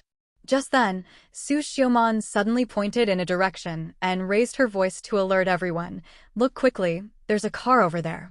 The other three looked in the direction she pointed and indeed saw a patch of ground ahead not covered by the white fog, with a black car parked on it. As everyone approached, the black car's full appearance gradually revealed itself. Why doesn't this car have any logos? Li Kang scratched his head. It doesn't even have a license plate. Only the road ahead is free of white fog here. We probably need to drive this car along this road, right? Su Xiaoman uncertainly voiced her guess. I think so too. Tan Xingyun first affirmed Su Xiaoman's guess, then changed tack and volunteered. How about I drive? I usually drive a taxi, so my skills are fairly proficient. Li Kang and Su Xiaoman had no objections, as neither could guarantee their own driving skills. Su Shi hadn't spoken again after his introduction, and at this moment merely nodded along. I see these three discussing quite actively. Why isn't Su Shi participating at all? Maybe the expert has his own considerations. Perhaps he wants to keep up the act. Don't get your hopes up too high. He doesn't seem particularly special to me. Acting? More like purely incompetent. No matter what you say, as long as the 2-minute 48-second record stands, my 800-meter thick filter won't shatter. As for Su Shi not wanting to speak, he didn't have that many reasons. He was just habitually lowering his presence and maintaining a low profile. After discussing, the four decided that Tan Xingyun, who normally made his living driving taxis, would take the wheel. Su Xiaoman, as the only woman, would sit in the passenger seat, while Su Shi and Li Kong would sit in the back. "Remember to fasten your seatbelts," Tan Xingyun reminded them after checking around the car and finding no issues, then settling into the driver's seat. After Su Shi casually fastened his seatbelt, a pair of hands appeared before him, holding several packs of snacks. He looked up and saw it was Su Xiaoman. Su Xiaoman smiled somewhat sheepishly and explained to the two in the back seat, "I found these in the glove compartment. They can help fill your stomach if you get hungry on the road." "Thank you." Li Kong accepted them and thanked her shyly. Su Shi also accepted this kindness. "Okay, thank you." Seeing both had accepted, Su Xiaoman turned back around. Tan Xingyun then followed up, "I'm about to start driving. For now, we'll follow this only available road ahead." The beer belly uncle and denim skirt girl seem quite steady. And they're very attentive too. One checked the car's exterior, the other the interior. They have good coordination. "I came here because of the 2-minute 48-second reputation, but looking at this, it seems a bit undeserved. Isn't it normal for multiplayer instances to take longer? Plus, it depends on the instance type. This one clearly isn't puzzle solving." The live stream comments buzzed with discussion, more or less disappointed.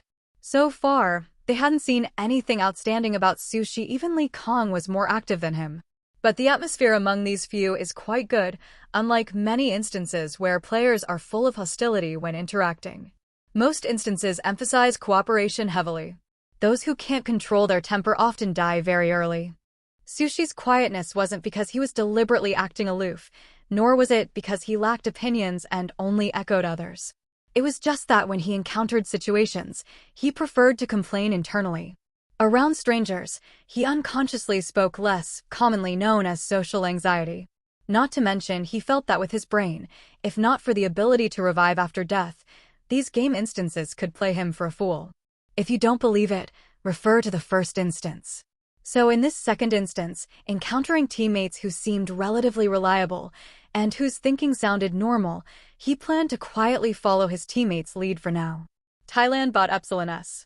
He couldn't assume he could act recklessly in the instance just because he had a special ability.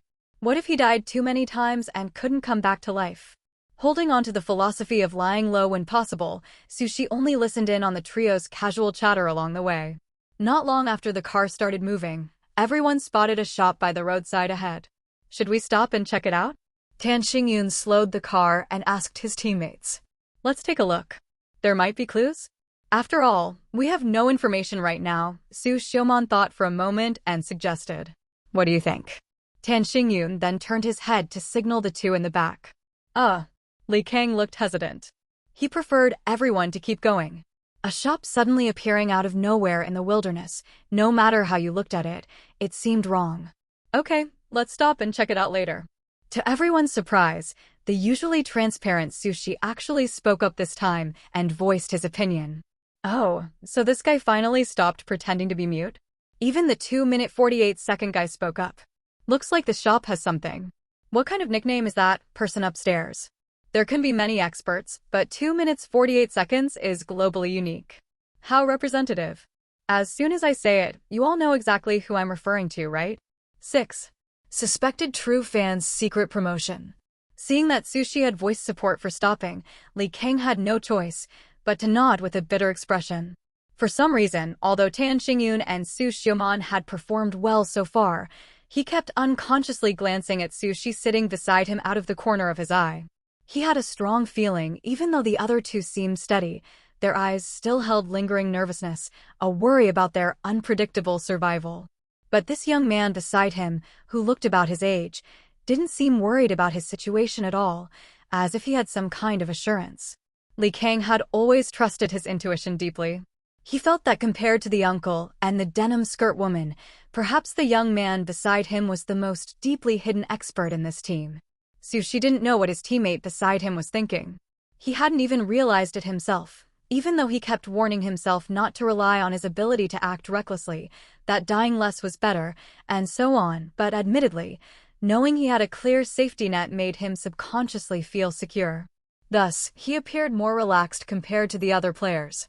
Soon, Tan Xingyun parked the car in front of the shop. After getting out, the four first observed the shop's exterior. The wooden-structured shop wasn't very large and seemed quite old, with signs of insect damage in some places. "This is a funeral supply shop?" Li Kong exclaimed softly. Looking through the open door, the interior was crammed full of wreaths, flower baskets commonly used in funerals, and some paper-made sacrificial items, filling the already narrow space completely. It was already eerie enough for a shop to appear in the wilderness, but discovering it was a funeral shop upon closer inspection made it even creepier. A chilly wind swept past, making everyone shiver involuntarily. "Maybe we should." Su Xiaoman rubbed her chilly arms and was about to suggest they leave, but before her slow, hesitant words finished, hurried footsteps sounded from inside. The wooden floorboards seemed unable to bear the weight, creaking incessantly, and these sounds felt like they were pounding on everyone's hearts. Li Kang was so frightened he nearly jumped. Tan Xingyun quickly retreated several steps, ready to yell for everyone to retreat if the situation turned bad. Su Shi's heart also leaped into his throat. In the last instance, he hadn't encountered a single living NPC. Holy crap, seriously? Starting off so intense right away. Where are the comments? Shield me, shield me. Just as everyone was bracing themselves, a figure appeared before the four. "Welcome. What would you like to buy, guests?"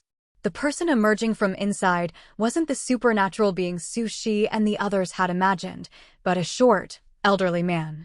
He didn't have a terrifying appearance or a hoarse voice. On the contrary, the old man's face was very kind, and he warmly greeted the several guests outside the shop. The four looked at each other, none responding.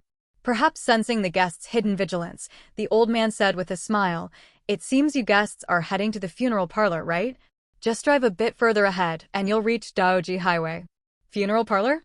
Tan Xingyun pulled in his beer belly slightly and cautiously probed, "How do you know we're going to the funeral parlor?" The old man's expression remained unchanged. Seeing that the customers didn't want to buy anything for the moment, he clasped his hands behind his back and said leisurely, "The only place Daoji Highway leads to is a funeral parlor, and that funeral parlor only operates from midnight to 4 a.m. You guests coming here in the middle of the night surely aren't here specifically for this old man, are you?" The old man's meaning was clear. The road ahead only led to one place, and they were here in the middle of the night. Where else could they be going if not the funeral parlor? The four of them felt somewhat pleased. They hadn't expected to get such clear clues so easily. They exchanged glances. Just as Tan Xingyun was thinking about whether he could extract more information, he saw the old man in front of them suddenly adopt a sinister expression, squinting his eyes and saying ominously, "It seems our guests aren't very familiar with this Daoji Highway." The old man's sudden change in expression startled everyone. Su Xiaoman and Li Kong even instinctively took a step back. Tan Xingyun forced a smile and asked, "My companions and I are indeed here for the first time. Is there something special about this highway?" Their behavior since arriving had already made it obvious they were newcomers. Since the old man had figured it out anyway, it was better to admit it directly. They might be able to get more clues from him. The old man's gaze swept across the four faces, his tone rather meaningful. "Around here, Daoji Highway is also called the road to the underworld. Legend has it that most people who drive on this highway disappear within it, and the few drivers who successfully emerge from the highway become insane. There was once a young man who specialized in exploration. After hearing about the strange aspects of this highway, he brought live streaming equipment and barged into this highway to investigate. But just as he entered the highway, all the electronic devices he carried stopped working. That young man never came out again." Seeing that everyone was sufficiently frightened, the old man smiled with satisfaction and suddenly changed his tone. "Of course, all of the above are just rumors. This old man doesn't know whether they're true or false. This road has existed for a very long time and hasn't been specifically renovated, so it's inevitably quite rugged. Traffic accidents happen frequently here, so perhaps over time these rumors emerged. If you guests are worried, you could also buy some paper money to keep in your car. If you encounter anything strange on the road, scattering a handful of paper money can ensure safety." Su Shi let out a soft breath, his tense mood relaxing slightly. This old man was quite skilled at storytelling. With that sinister expression paired with his eerie tone, he had forcefully increased the credibility of those stories. The other three had similar thoughts. "We'll discuss it," Tan Xingyun said to the old man. "Damn, watching this old man tell stories so convincingly, and it turns out it was just to sell products. Who understands? I was scared into a cold sweat. I'm not usually scared by horror movies, but I didn't expect to be frightened by just two ordinary rumors. Maybe it's because movies are fake, but in these instances, everything is real. So should we buy this old man's paper money or not? The four people in the instance were also discussing this aspect. Gathering together, Tan Xingyun spoke first. At least we now know our destination is the funeral parlor at the end of Daoji Highway. No one disagreed with this point. The old man's hints had been quite clear. What about those rumors? What do you think? Su Xiaoman asked softly. Her face was somewhat pale, but she still maintained her composure. Tan Xingyun expressed his opinion. If this were the real world, I would maintain an attitude of better to believe it exists than not. But since this is a game instance, I can only say that those rumors definitely have reference value, Anobi. Meaning there was a high probability the rumors were true. Li Kong looked miserable. He wasn't very brave, and even before driving into the highway, he was already feeling timid. But having already experienced one instance, he also knew that being afraid was useless. The consequence of escaping was dying in the instance. So Li Kang glanced sideways at the old man standing by the funeral wreaths, watching them with a smile as he patiently waited for their discussion, and asked weakly, "Then should we buy that old man's paper money?" After asking, Li Kang then looked at the young man beside him with expectant eyes. Su Shi, who had been inexplicably expected of. Why was he looking at him? If Li Kang could hear this question, he would of course answer, "Because I think you're a hidden expert." Why did this guy look at 2 minutes 48 seconds first? Goodness, you're really using this nickname now. Don't change the subject. That look seemed to say if 2 minutes 48 seconds tells him to buy, he'll buy, and if he tells him not to buy, he won't buy. Yeah, logically speaking, the beer-bellied uncle who's been taking the lead should be more reliable. Failing that, the denim skirt woman would work too. Maybe this is the charm of 2 minutes 48 seconds. Are you stupid? The other players in the instance can't see this information. To be honest, Sushi didn't know whether to buy either. They did have the paper money provided by the instance, but should they use it here? I think we should buy a little. We don't need to buy much, just a few sheets to carry with us. If we really encounter something, like the old man said, it can ensure safety. After a long while, Tan Xingyun spoke up. In reality, carrying paper money around would be considered unlucky, but in an instance, you can't use conventional thinking. This paper money might be some important prop. I think that works. We can't be sure whether that old man is deliberately deceiving us. For example, he says it ensures safety, but it might actually attract disaster or serve as substitutes for death. So it's better to buy less. Su Xiaoman followed up with her own speculation. Su Shi nodded. They couldn't not buy it. If it really was a prop, they might not be able to obtain it again later if they missed it. But if it attracted disaster or something similar, they could immediately throw it away. They wouldn't spend much paper money, so even if they needed to use paper money later, they wouldn't have to worry about not having enough. Therefore, after discussion, everyone decided to buy about 20 sheets each to carry with them. Not too many, not too few, just in case. Learning of their decision, the old man sighed and shook his head. The highway is long. I'm afraid that won't be enough. But the old man didn't say anything more.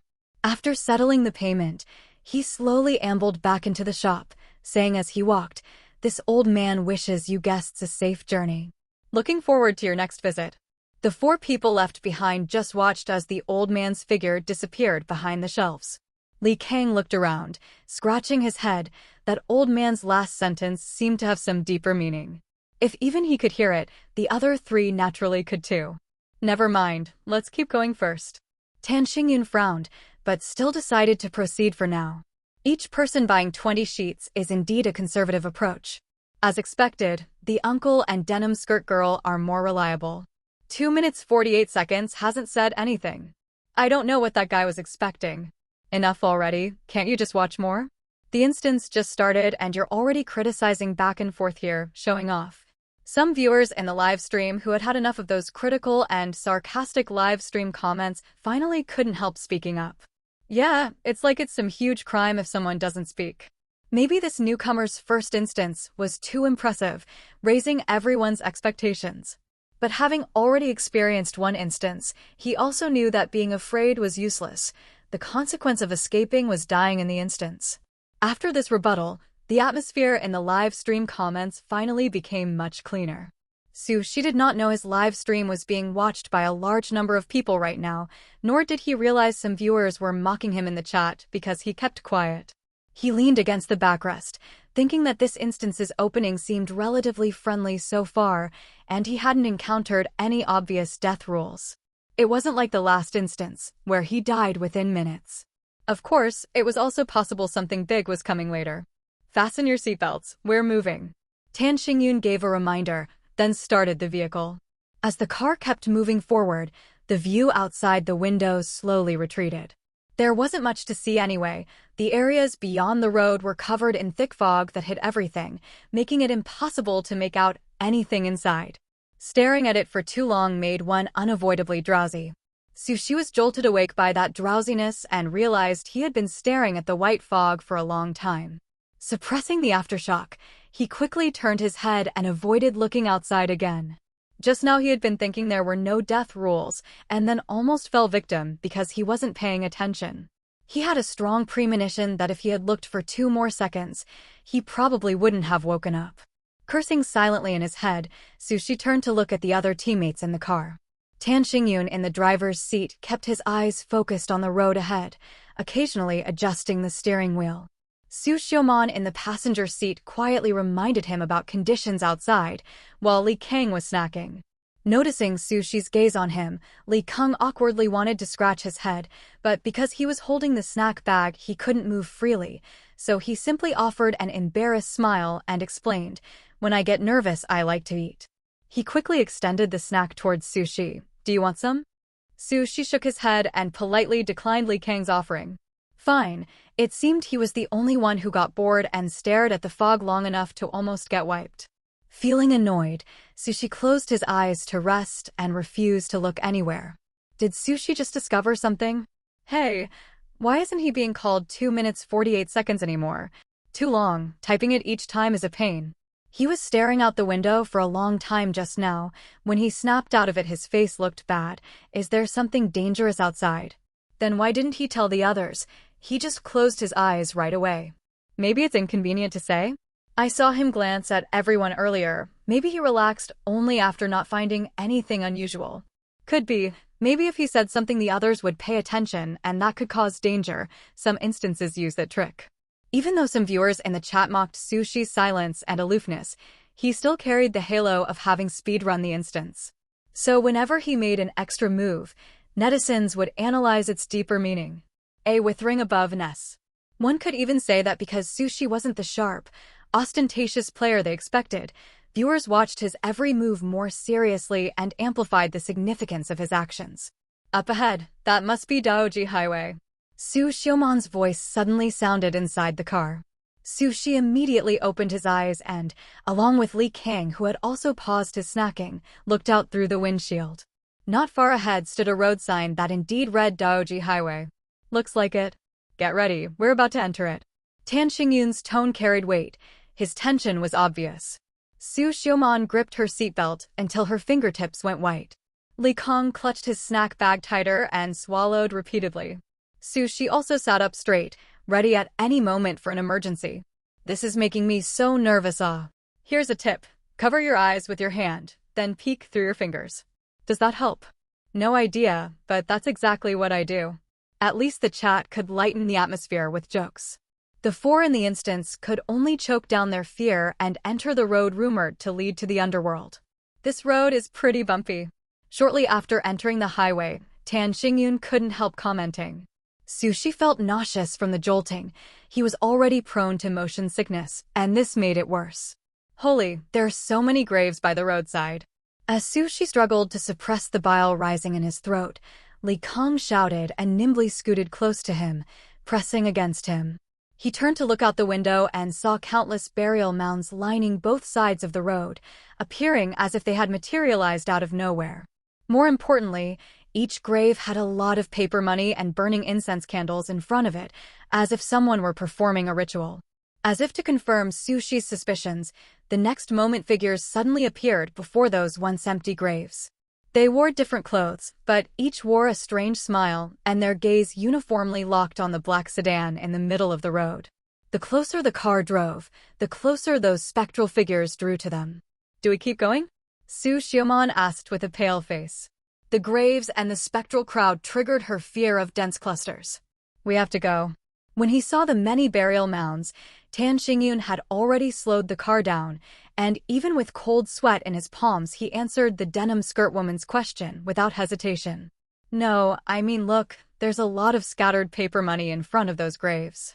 Didn't we buy some from that funeral shop? Should we use them here?"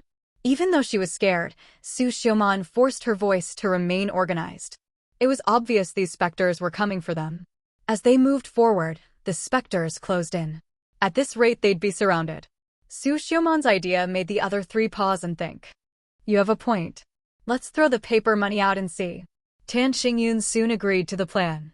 Su Shi and Li Kang had no objections. Except for Tan Xingyun, who had to drive, the other three took turns tossing paper money out the windows. The good news was the paper money did slow the specters down. The bad news was they simply did not have enough paper money to push the car completely out of the graveline stretch. Not watching anymore, it's hopeless. Don't be so sure, nobody knows if a miracle won't happen before the end. I thought this newcomer Sushi was some hotshot, but looks like that first instance was just luck.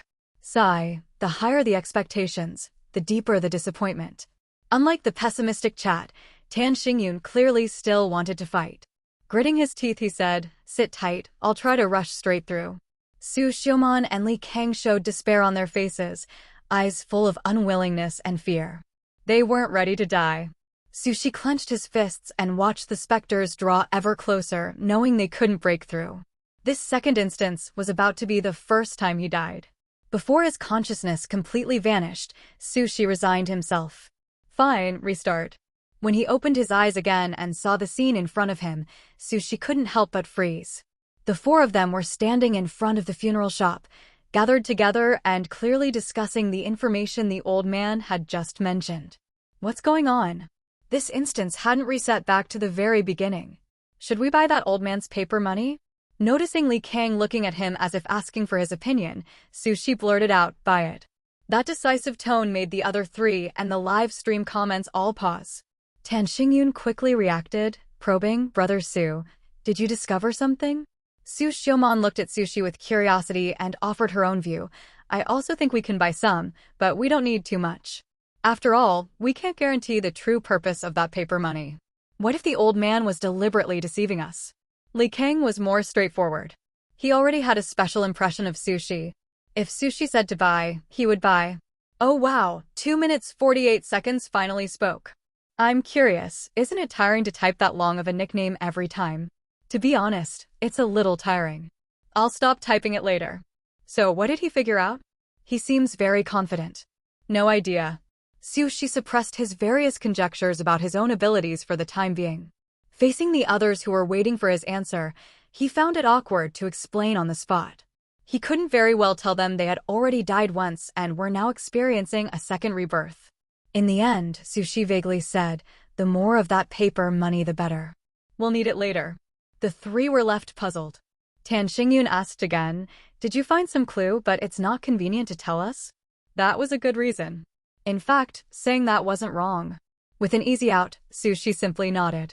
Even Sushi didn't notice how calm he appeared. Compared to dying 8 times in the first instance, he no longer considered dying once or twice a big deal. And that composure, instead of making him seem unremarkable, drew the attention of the other three and the viewers online. Tan Xingyun sized up the young man named Sushi once more. After the introductions, this man had hardly spoken, his presence the weakest in the group, so Tan had naturally overlooked him. Now, looking again, he suddenly realized what he had missed. This man was too calm. No, that wasn't quite right. He and the denim skirt woman were calm too, because they both knew that the first requirement for clearing these instances was to keep a cool head, yet they could not avoid worry and fear. Are Nigerian Ira Beta. But this young man was different. Rather than calm, he seemed composed to the point of being unshakable. It was as if he was certain this instance could not harm him. Su Xiumon had a similar impression. Li Kang felt his earlier suspicions were being confirmed. This youth, who looked about his age, must be extraordinary. What's going on? Why does the atmosphere among these people suddenly feel weird? Probably because the three are annoyed that Sushi discovered something and won't tell them. I don't think it's annoyance. It feels stranger than that.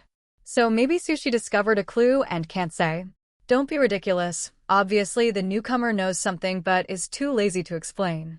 I think the beer-bellied uncle also noticed that, which is why he offered both sides a way out. Good psychoanalysis up there. No, I just did a little psychology study.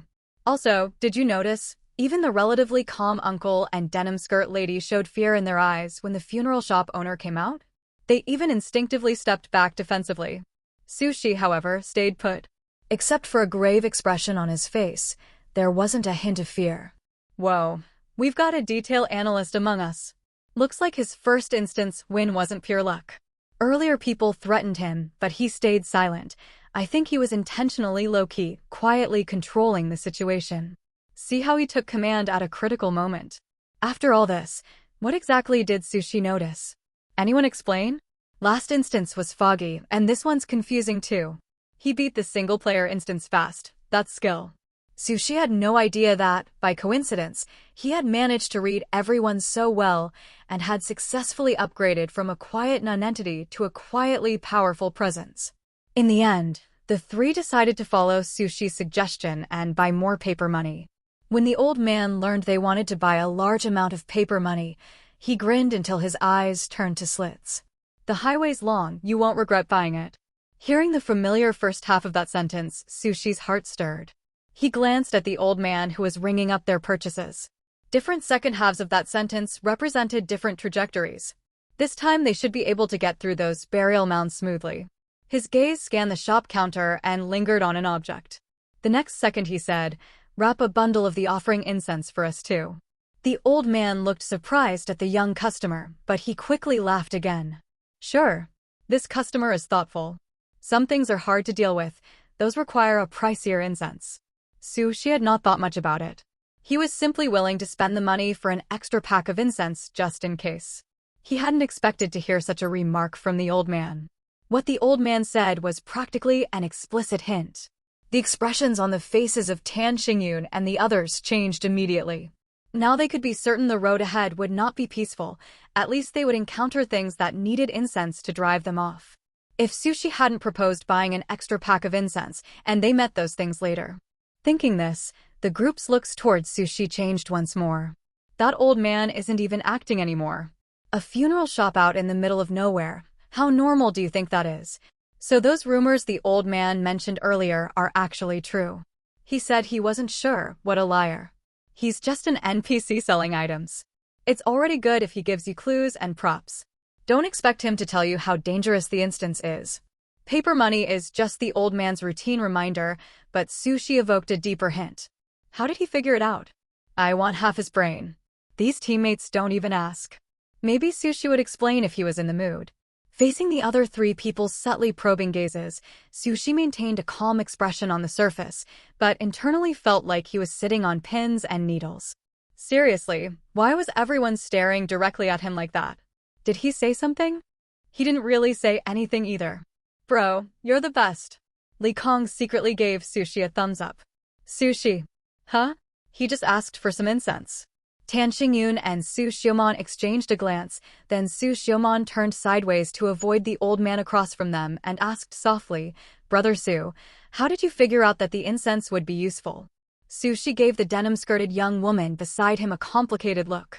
All right, now he understood why they were looking at him like that. Was there any possibility that he actually didn't know buying incense would come with an additional hint? Sushi felt so awkward he didn't know what expression to make, nor how to respond. He couldn't exactly say he genuinely just wanted to buy some incense, right? He had a feeling they were starting to develop some kind of misunderstanding about him. I just saw it. Finally, Sushi squeezed out this reply. He gave up trying to explain. After all, obtaining the information was the reality. Never mind how the process actually happened. LMO, The beer-bellied uncle failed once and knew he probably wouldn't get an answer the second time either, so he just let the denim skirt young lady ask instead. But who would have thought the denim skirt young lady would also fail in the end? Did you guys see Sushi's look just now? So astonished, as if saying, "What's so hard to see about this? Haha." As expected, Sushi just couldn't be bothered to explain. It's so simple, there's no need to explain. Oh? What did you figure out, person above? I didn't figure out anything, I'm just imitating, doghead. It's simple for him, but we really don't understand.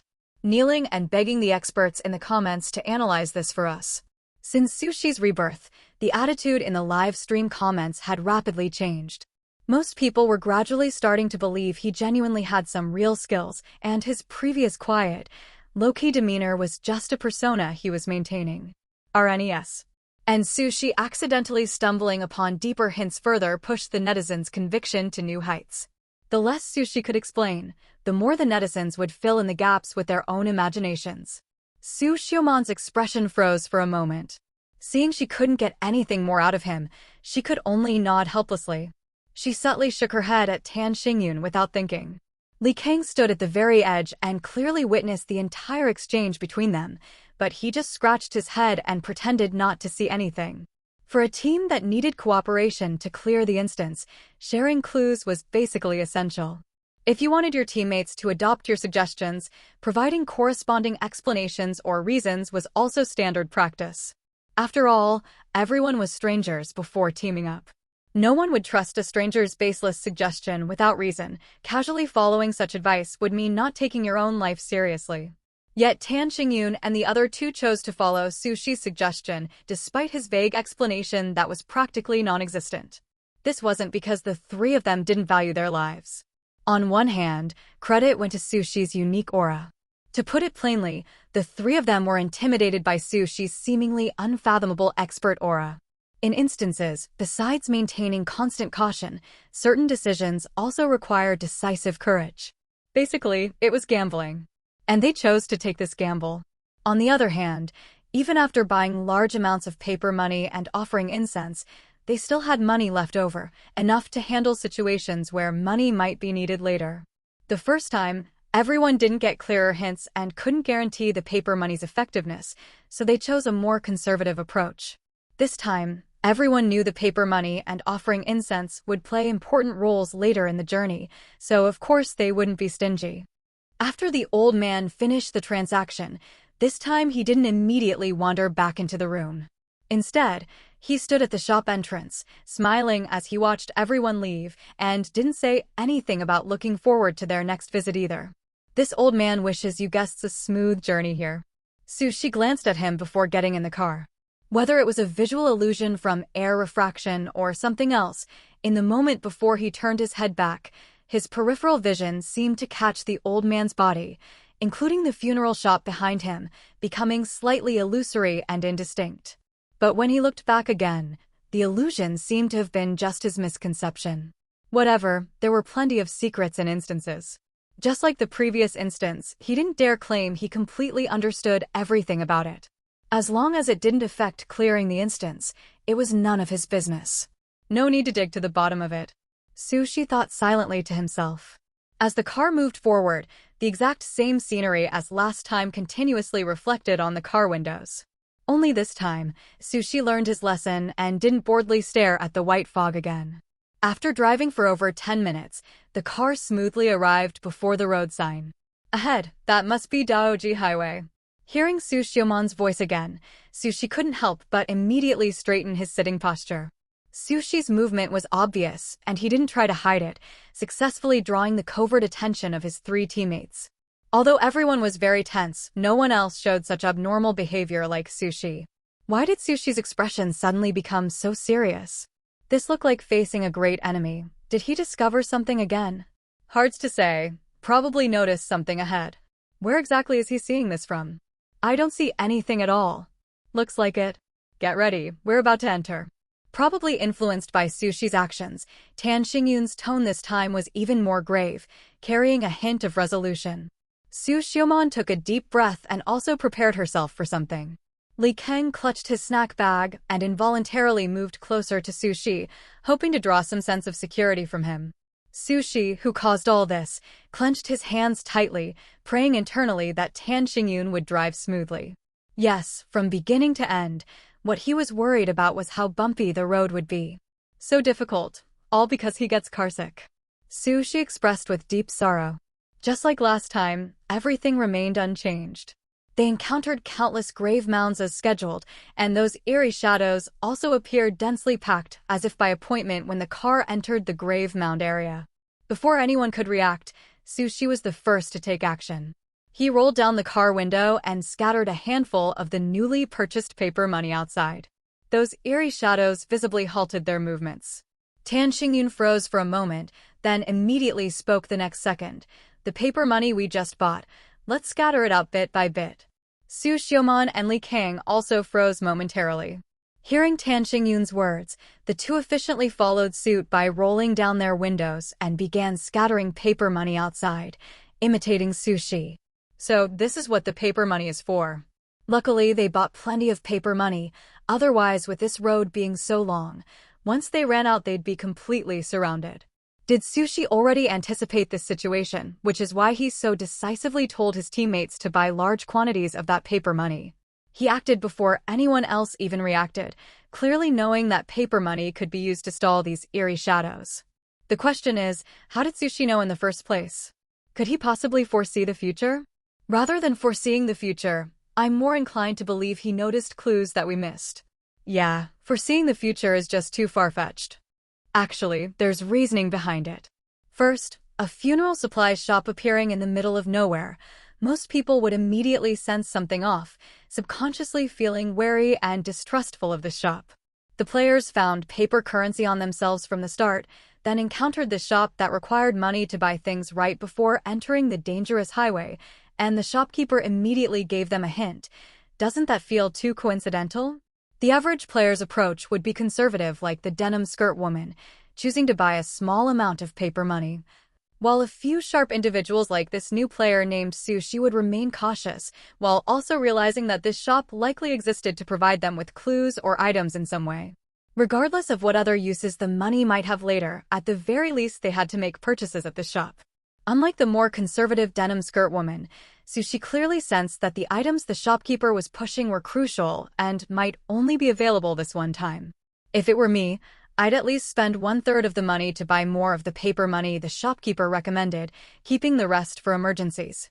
Ultimately, it's just a difference in thinking patterns between the two, one more conservative, the other bolder.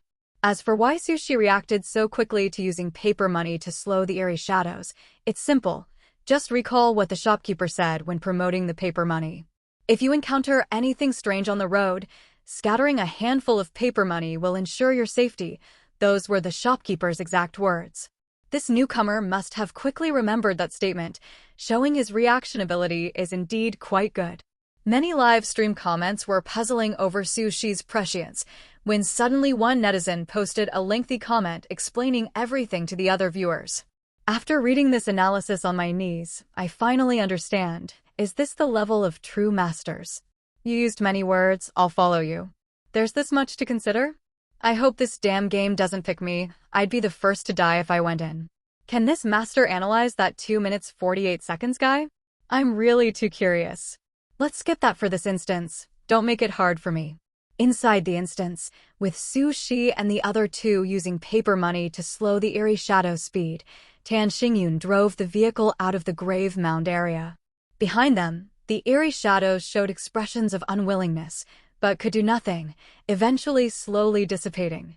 Only after seeing through the rearview mirror that the eerie shadows had completely disappeared did Tan Xingyun finally breathe a huge sigh of relief and ease off the gas pedal. Thank goodness, thank goodness. Li Kang patted his chest with lingering fear, the cold sweat on his back having poured out during those brief few minutes. Brother Su, thank goodness you were here.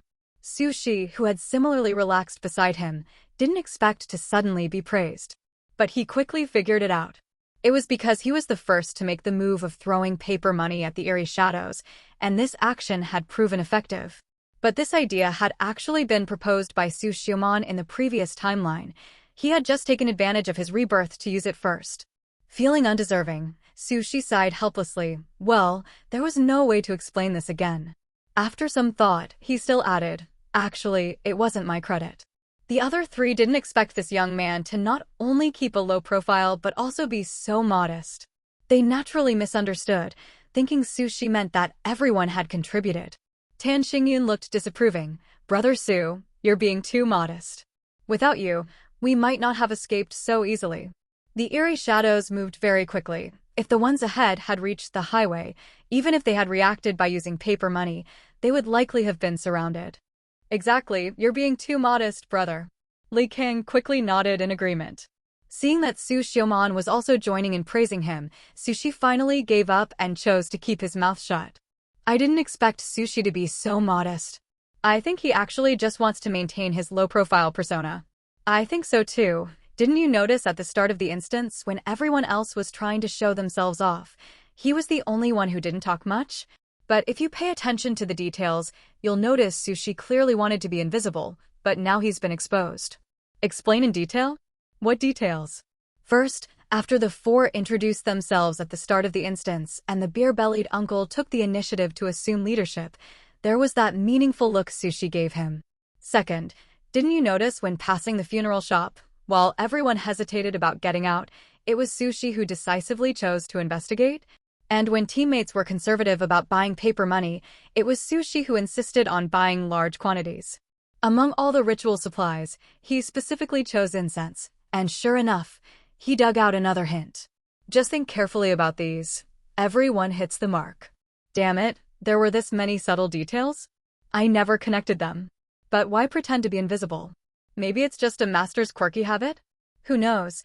Judging by how he doesn't bother much with teammates, maybe he just doesn't like leading teams." All those comments mocking 2 minutes 48 seconds have gone quiet now, faces swollen from the slap. Always love jumping around recklessly. Whatever, the situation in instances changes in the blink of an eye. Who knows how long he'll survive? The higher your expectations, the bigger the disappointment will be. To the one above, I hope you can stay this stubborn when the game picks you. If Sushi knew the live stream comments said he didn't bother with his teammates, he would immediately widen his eyes and shout, "Wronged." He was just a bit socially anxious, a bit quiet, not particularly fond of talking. How did that become not bothering with teammates? It wasn't that he didn't want to share clues with his teammates either. The problem was the clues came from his deaths, so how could he share that? As for all those details, don't even mention them. A meaningful look? That was him thinking he should learn from Tan Xingyun's experience. Decisive choice? Wasn't that just him going along after Su Xiaoman had already indicated she wanted to go? Having teammates buy large quantities of paper money was because he had died once. As for specifically choosing incense, could he say incense was the cheapest item? He just thought that if paper money could be useful, maybe these could too. Who knew it would come with an extra hint? Unfortunately, Sushi couldn't see the live stream comments and couldn't defend himself, which led to more and more netizens misunderstanding him without his knowledge. Not only the netizens, Tan Xingyun and the other two felt exactly the same way as the live comments. Su Xiaoman glanced at the young man sitting behind her through the rearview mirror. At first, she had subconsciously ignored him. To her, as long as he and that guy named Li Kong didn't hold them back, that was enough. But now it was clear he was far stronger than them and much more composed. She could also tell he didn't want to talk. It wasn't silence from dislike of speaking, but rather a deliberate choice not to interact with them. So even when she needed chat to ease the tension, she mostly chose the other two. The beer-bellied uncle beside her obviously shared the same understanding. Li King needed no further comment, soaking in the pride that his instincts were always right. He radiated a relaxed confidence that having a master on the team made the game secure. After the car sped past the grave mounds, the road only stayed smooth for a moment before it began to jolt again. Tan Xingyun couldn't help but sigh. This road really twists and turns. "I don't dare go too fast. There are so many corners I'm afraid I'll drive you into a ditch." Li Kang nodded with relief. "Good thing you volunteered to drive, uncle." "I can't do it, I didn't pass my driving test." "I got my license, but I don't drive often, so I'm not very practiced," Su Xiaomon added. "The only one who got carsick," Sushi grunted. He tried to join the conversation, but his head felt woozy. LOL, the three over there are chatting happily, while Sushi is alone with his eyes closed. What a clear divide. "Sushi, With my one-man power, I have successfully isolated all teammates. Just as Sushi had gotten used to his, but being jostled now and then, the relatively light chatter at his ear suddenly stopped. It's raining. Right after Su Xiumon's words came the pitter-patter of raindrops striking the car window. At first the rain was the size of millet, but within moments it turned into heavy drops the size of beans. Soon, the pattering rain blurred the view outside. "This is bad. The rain's heavy and the road's already rough," Tan Xingyun said with a grim expression. Although he had some confidence in his driving, they were still inside an instance where unpredictable things could happen at any time, so he couldn't afford to be careless. "Empty set bait us. Why does it have to rain now?" Li Kang muttered under his breath. One man's careless remark, another's alarm bell. Sushi's heart skipped. From years of watching films in his previous life, sudden environmental changes usually hinted that something unusual was about to occur. The next second. "Look, is that?" With Su Xiumon's prompt, Sushi exhaled softly. Sure enough, his premonition was right. Through the rain-dense curtain and the car window, Sushi could barely make out an old woman standing near the roadside not far ahead. She looked about the same age as the old man from the funeral shop, bent over protectively holding a cloth bundle in her arms, drenched and miserable from the downpour. Perhaps noticing the car's headlights, the old woman hurriedly waved at them. An old woman suddenly appearing in the middle of the road out of nowhere? That's not normal. Li Kang scoffed. The other three privately agreed. "Then I won't stop. I'll just go around her," Tan Xingyun said. No one objected. This wasn't the real world. Nobody would risk their life out of goodwill. Besides, even in reality you'd worry she might be deliberately staging an accident to make a claim. None of the four planned to pay attention to this inexplicable old woman, but just as Tan Xingyun prepared to drive past her, the old woman suddenly lunged into the middle of the road as if not the slightest concerned she might be run over. Shit! Tan Xingyun slammed the brakes and the car screeched to a halt right in front of her. It was a close call. Even someone as composed as Tan Xingyun couldn't help cursing aloud. Fortunately, everyone was wearing seatbelts and nothing else happened, but their faces were pale. Is this old witch crazy?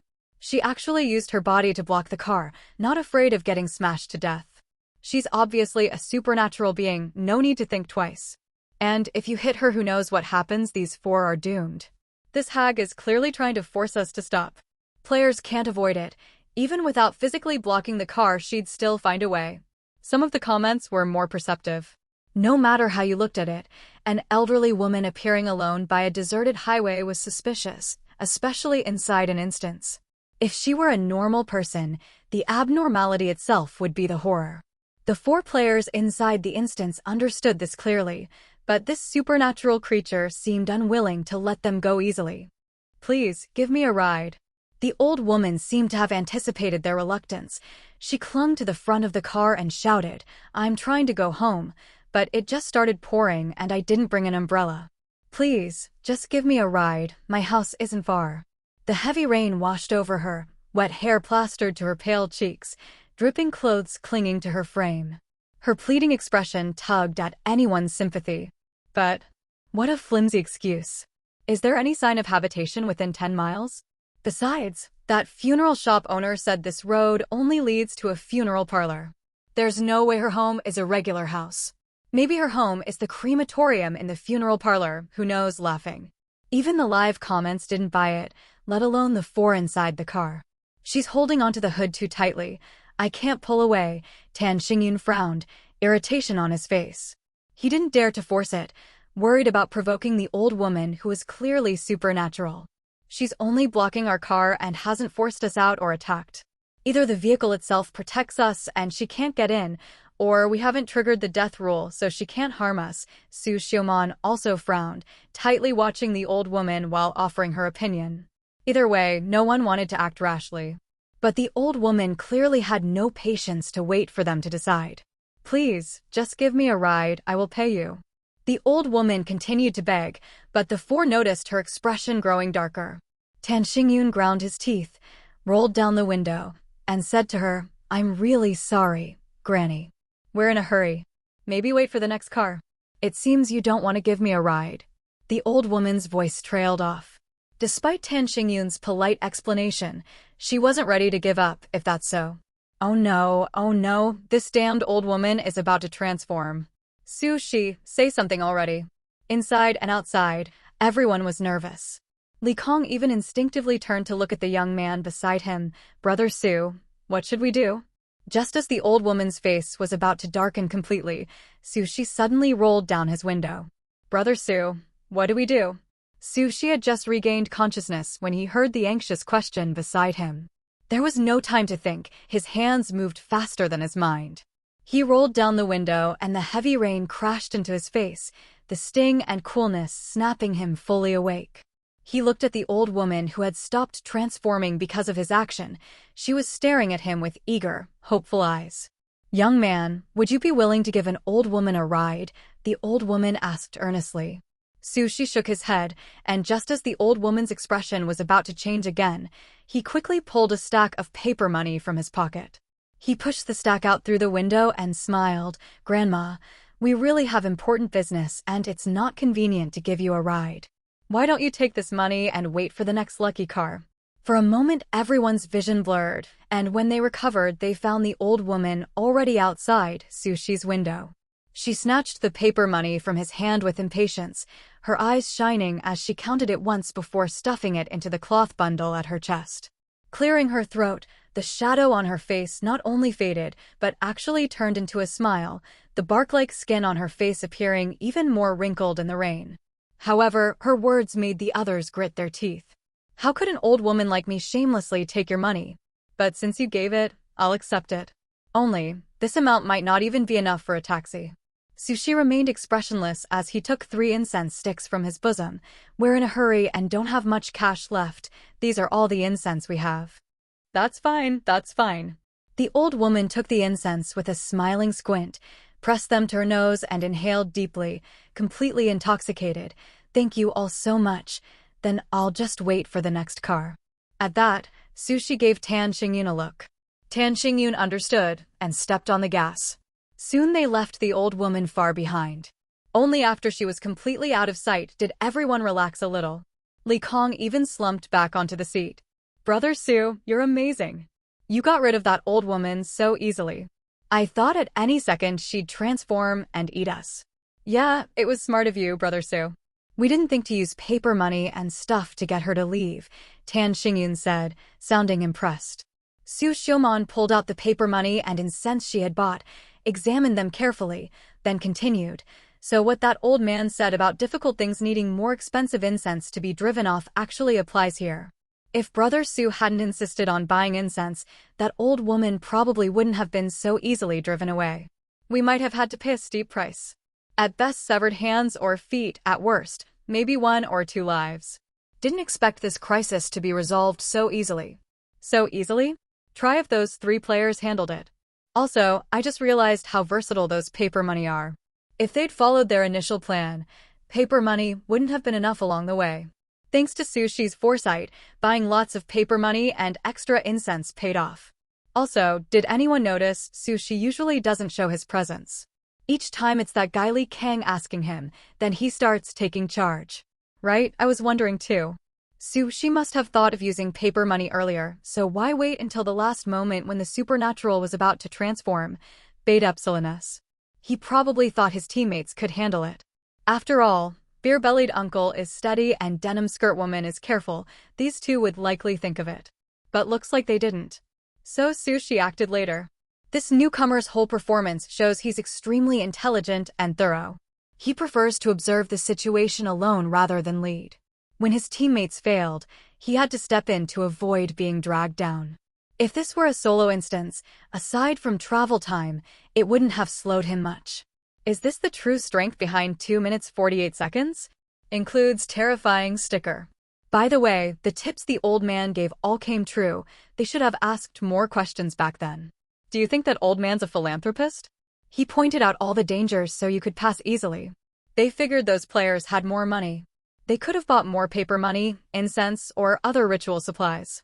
Read earlier analyses properly. Paper money does have use, but who knows if you'll need cash later. If you run out, what then? The old man arranged his own escape route. You're the gambler here. The live comments argued fiercely while the group inside the instance reviewed the recent events. It seems the owner of that funeral shop is a very important figure, Su Xiaoman sighed softly. We underestimated what he said. That's right.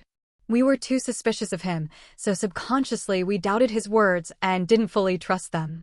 That prevented us from using his hints to deal with that old woman's supernatural nature in time. Tan Xingyun agreed with a nod. If not for the young man named Sushi in the back, they might have only remembered the hints after paying a price. We might lose someone. At that, he involuntarily glanced at the rearview mirror. The mirror clearly reflected the people sitting in the back. Li King listened to their conversation with focus, and Sushi met his gaze. Tan Xingyun did not know why he felt startled. His heart skipped a beat for that moment. Sushi looked at the beer-bellied uncle driving solemnly ahead with a puzzled expression at the sudden diverted gaze. They just made eye contact for a moment. Was this guy really that shy? Odd. But he remembered the earlier mention of losing members and thought to himself, not just them, it's all four of them wiped out. But none of that was the point. The thoughts he had suppressed earlier now bubbled back up. So far he had experienced 3 rebirths in this instance, and not once had he respawned at the very beginning like in the last instance. Judging from the time points of these 3 returns, each time he went back it was to the moment when a decision had to be made. So, to be more accurate, is his ability something like a rollback? Or is it just that this instance is peculiar? Sushi thought hard for a long while and realized these ideas could only remain conjectures. With only 2 instances to reference, he could not draw a definite conclusion. He would need further testing. Still, as he kept repeating to himself, it's best not to die if you can avoid it. He recalled the last time he had been skewered into pieces by the strange old woman, and his body flinched in phantom pain. TCH, dying really does hurt. Maybe because the danger had passed, the torrential rain that had been pouring also stopped. This rain was definitely caused by that strange old woman, Li Kang muttered as he looked out at the foggy sky. No telling what we might run into next. Tan Xingyun stayed on high alert. Having encountered grave mounds, eerie shadows, and the road-blocking strange old woman in succession, his nerves were already tightly wound. He did not think the road ahead would suddenly calm down. Meet force with force, meet water with earth, Su Xiaoman offered a consoling remark. Even though there might be one player in their team who was an obvious master, none of them would let their guard down because of that. Relying on someone else to keep you alive was not a wise plan. This instance clearly required cooperation, but there were always instances that didn't value teamwork. You couldn't expect others to carry you. Not every instance had masters, not everyone would be willing to pull you through. They ultimately had to depend on themselves. Please, please, I hope we reach that funeral parlor soon. Li King clasped his hands together in a devout gesture. No one replied, but every face showed they were thinking the same thing. Sushi propped his elbow on the car window ledge, pressed his palm to his head, and fought to suppress the queasy dizziness. When he heard Li Kang, he too silently prayed they'd arrive quickly. Us. He really wanted to vomit. 3 teammates are all worried about the road ahead. Only Sushi looks carefree and utterly unconcerned. This guy really looks more and more extraordinary. I don't even know what those people who said his name didn't match the reality were shouting about. Can't stand someone being better than them, always someone up high liking to point fingers. There are plenty of amazing players, missing one won't matter. Oh, someone got flustered. There are many great players, but I've never seen one finish a solo instance in 2 minutes 48 seconds. If you don't believe it, find someone better and show me. I'm not arguing with you, just wait. So many veteran players wouldn't claim to be 100% sure they could clear an instance. You hype up this newcomer so much, when he falls I'll come back and see whether your words slap your face. Tens of thousands of live stream comments covered the screen densely, some discussing, some arguing, some doubting, some defending.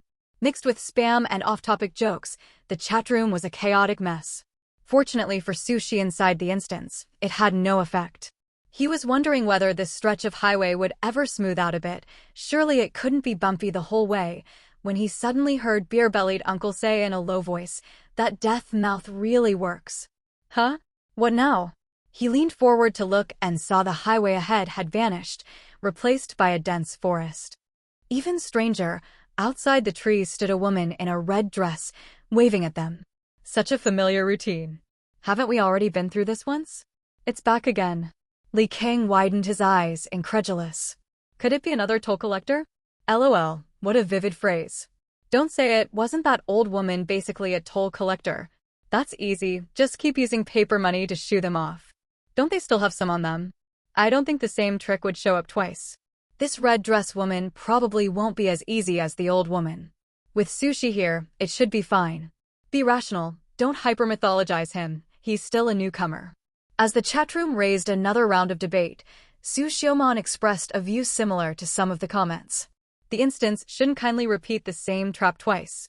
If it did, we could just repeat the same actions and easily avoid danger. Before being chosen by the God Hunt game, she had often watched various live streams.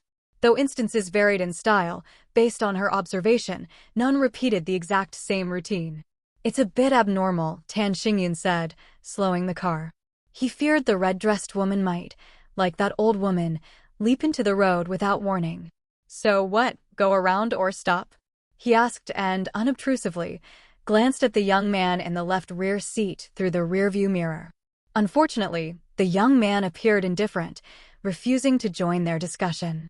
Left with no choice, Tan Xingyun turned to the other two. What do you think?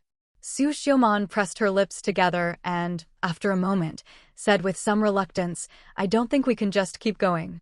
She pointed toward the forest, indicating they should look. See, we can't get through it all. Because of her reminder, Sushi finally noticed the white mist inside the woods, identical to the fog along the sides of the road. Even as they approached, the path inside remained unclear. If they drove in, they would 100% get lost in the forest. He hadn't noticed Tan Xingyun's glance. Silently, he admired how keenly the denim skirt woman observed things and thought he should learn from her. The old woman brought a downpour, and now this red dress woman brings a forest. What, do these weird beings come with scenic backgrounds?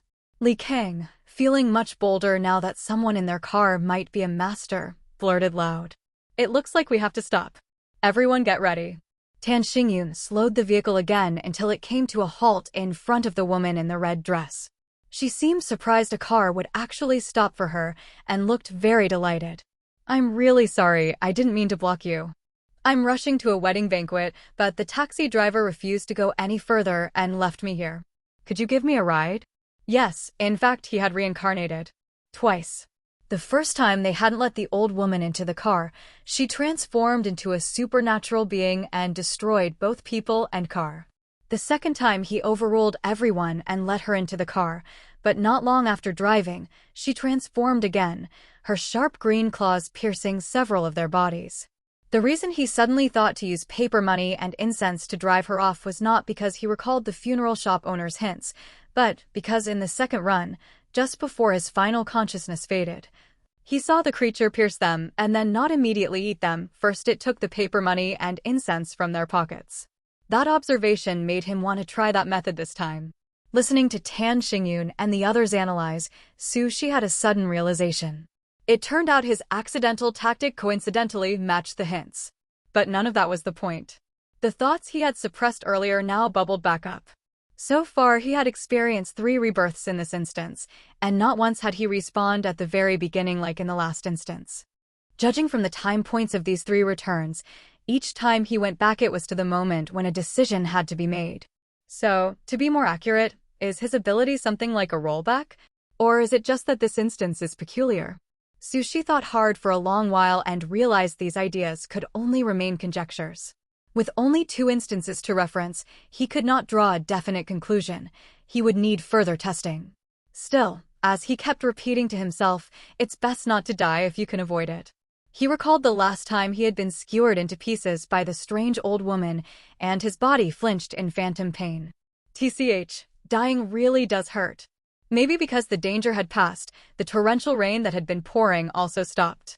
This rain was definitely caused by that strange old woman, Li Kang muttered as he looked out at the foggy sky. No telling what we might run into next. Tan Xingyun stayed on high alert. Having encountered grave mounds, eerie shadows, and the road-blocking strange old woman in succession, his nerves were already tightly wound. He did not think the road ahead would suddenly calm down. Meet force with force, meet water with earth, Su Xiaomon offered a consoling remark. Even though there might be one player in their team who was an obvious master, none of them would let their guard down because of that. Relying on someone else to keep you alive was not a wise plan. This instance clearly required cooperation, but there were always instances that didn't value teamwork. You couldn't expect others to carry you. Not every instance had masters. Not everyone would be willing to pull you through. They ultimately had to depend on themselves. Please, please, I hope we reach that funeral parlor soon. Li King clasped his hands together in a devout gesture. No one replied, but every face showed they were thinking the same thing. Sushi propped his elbow on the car window ledge, pressed his palm to his head, and fought to suppress the queasy dizziness. When he heard Li Kang, he too silently prayed they'd arrive quickly. Us. He really wanted to vomit. 3 teammates are all worried about the road ahead. Only Sushi looks carefree and utterly unconcerned. This guy really looks more and more extraordinary. I don't even know what those people who said his name didn't match the reality were shouting about. Can't stand someone being better than them, always someone up high liking to point fingers. There are plenty of amazing players, missing one won't matter. Oh, someone got flustered. There are many great players, but I've never seen one finish a solo instance in 2 minutes 48 seconds. If you don't believe it, find someone better and show me. I'm not arguing with you, just wait. So many veteran players wouldn't claim to be 100% sure they could clear an instance. You hype up this newcomer so much. When he falls, I'll come back and see whether your words slap your face. Tens of thousands of live stream comments covered the screen densely, some discussing, some arguing, some doubting, some defending. Mixed with spam and off-topic jokes, the chatroom was a chaotic mess. Fortunately for Sushi inside the instance, it had no effect.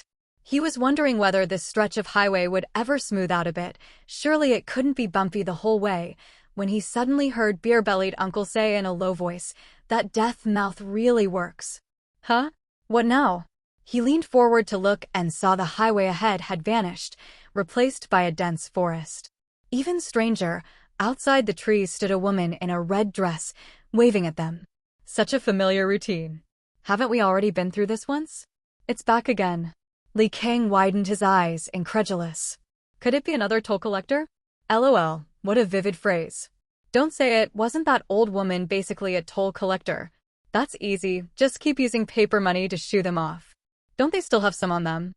I don't think the same trick would show up twice. This red dress woman probably won't be as easy as the old woman. With Sushi here, it should be fine. Be rational, don't hyper-mythologize him, he's still a newcomer. As the chatroom raised another round of debate, Su Xiaomon expressed a view similar to some of the comments. The instance shouldn't kindly repeat the same trap twice. If it did, we could just repeat the same actions and easily avoid danger. Before being chosen by the God Hunt game, she had often watched various live streams. Though instances varied in style, based on her observation, none repeated the exact same routine. It's a bit abnormal, Tan Xingyun said, slowing the car. He feared the red-dressed woman might, like that old woman, leap into the road without warning. So what, go around or stop? He asked and, unobtrusively, glanced at the young man in the left rear seat through the rearview mirror. Unfortunately, the young man appeared indifferent, refusing to join their discussion. Left with no choice, Tan Xingyun turned to the other two. What do you think? Su Xiaomon pressed her lips together and, after a moment, said with some reluctance, I don't think we can just keep going. She pointed toward the forest, indicating they should look. See, we can't get through it all. Because of her reminder, Sushi finally noticed the white mist inside the woods, identical to the fog along the sides of the road.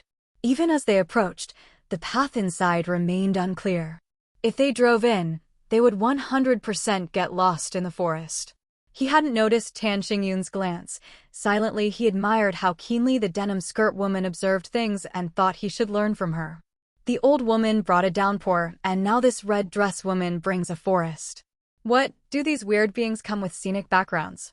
Li Kang, feeling much bolder now that someone in their car might be a master, blurted loud. It looks like we have to stop.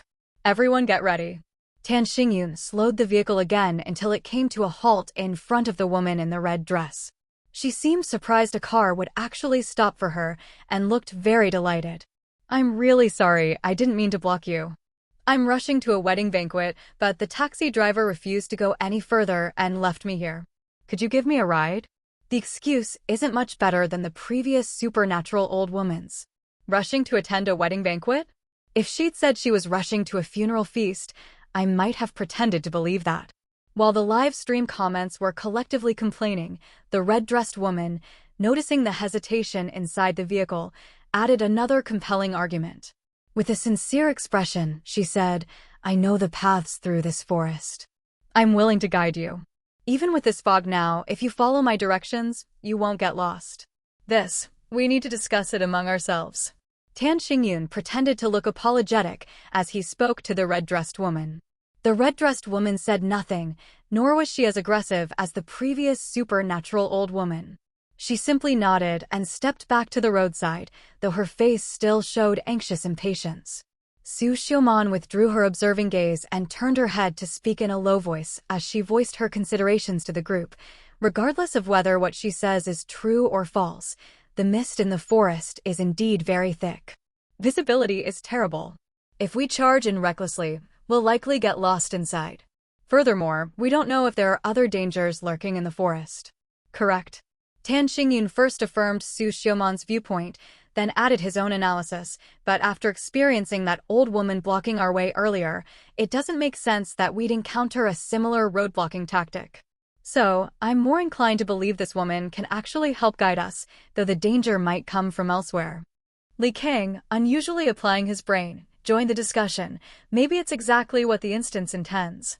After we suffered from that old woman's trick, encountering a woman using a similar tactic, we'd definitely avoid being fooled again, and thus end up missing the hint meant for us. Hey, this kid's little brain is getting smarter too. Don't say that, it sounds quite reasonable, like a trap the instance would set. Ultimately, it's a gamble. This instance doesn't seem to focus much on puzzles. It appears to emphasize the player's choices more. Tan Xingyun and the others gradually realized this point as well. Starting from when they encountered the funeral shop, they've mostly been making choices. If they choose wrong, death awaits them. Su Xiuman lowered her head as if pondering for a moment, then quickly raised it again and said seriously, "My suggestion is, we can let her get in the car, but we still need to test her further." Tan Xingyun understandingly added the latter part of the sentence. Li Kang looked left and right, genuinely not understanding where the rapport between these two came from. Weren't they all meeting for the first time? Is this the rapport between smart people? She didn't quite understand either. He was hesitating about whether to speak up and ask. Otherwise, with everyone actively discussing, him saying nothing made him seem like he was just coasting along. But he truly didn't know whether they should let that red-dressed woman into the car. Li Kang's words made sense, but what if the instance precisely predicted they would think that way? Before She could speak, Tan Xingyun had already preemptively asked for his opinion. "Brother Su, what are your thoughts?" Su Xiuman and Li Kang simultaneously turned their gazes towards him. She was momentarily stunned. He always felt his teammates seemed a bit overly expectant of his opinion. He thought for a moment, then shook his head. "I have no objections." Leaving aside the unknown dangers potentially hidden in the forest, just based on that thick white fog where you can't see your own hand in front of your face, they shouldn't charge in recklessly. RNB Epsilon. The appearance of a red-dressed woman who can guide them at this moment feels very coincidental. Furthermore, looking at the beer-bellied uncle and the denim skirt woman, those two clearly already have a definite plan. Just follow their plan then. The worst outcome is just dying and trying again. She silently thought to himself. For him, death and reloading was the shortcut to clearing the instance.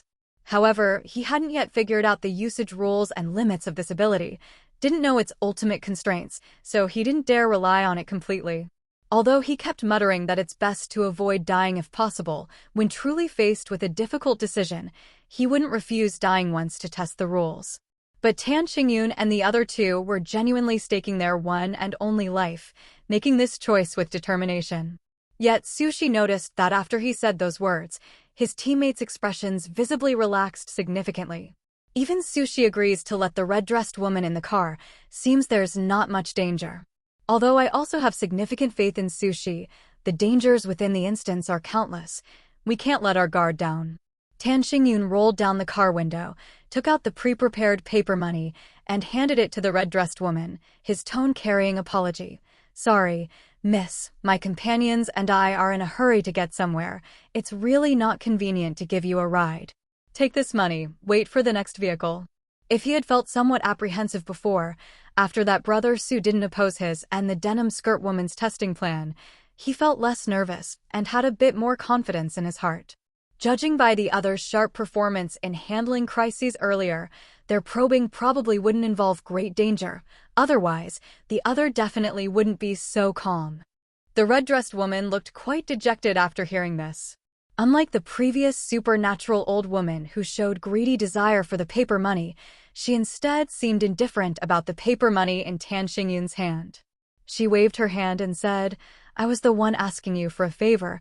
How could I possibly accept your money? You go on ahead. I'll wait and see if another car comes." Just as the red-dressed woman, looking utterly disappointed, was about to turn away, Su Xiuman promptly called out to her, "Please wait a moment. This place is so remote, who knows when the next car will come." This sentence was directed at Tan Xingyun as she turned her head. "Besides, she can guide us. How about we just give her a ride?" Tan Xingyun appropriately showed a hint of hesitation. Li Kang, finally understanding the meaning of their earlier conversation upon seeing this, cleverly joined in persuading, "Yeah, Uncle Tan, plus it's the wilderness. A young woman alone could easily encounter bad people. Even though we're in a hurry, at worst we can just drive faster later to make up time."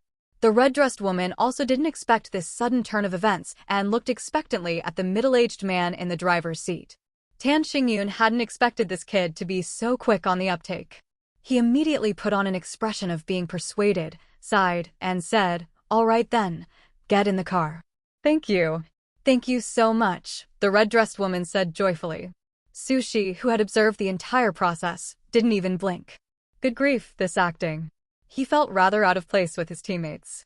The red-dressed woman ended up sitting to Li Kang's left, while Li Kang quietly shifted closer to Sushi.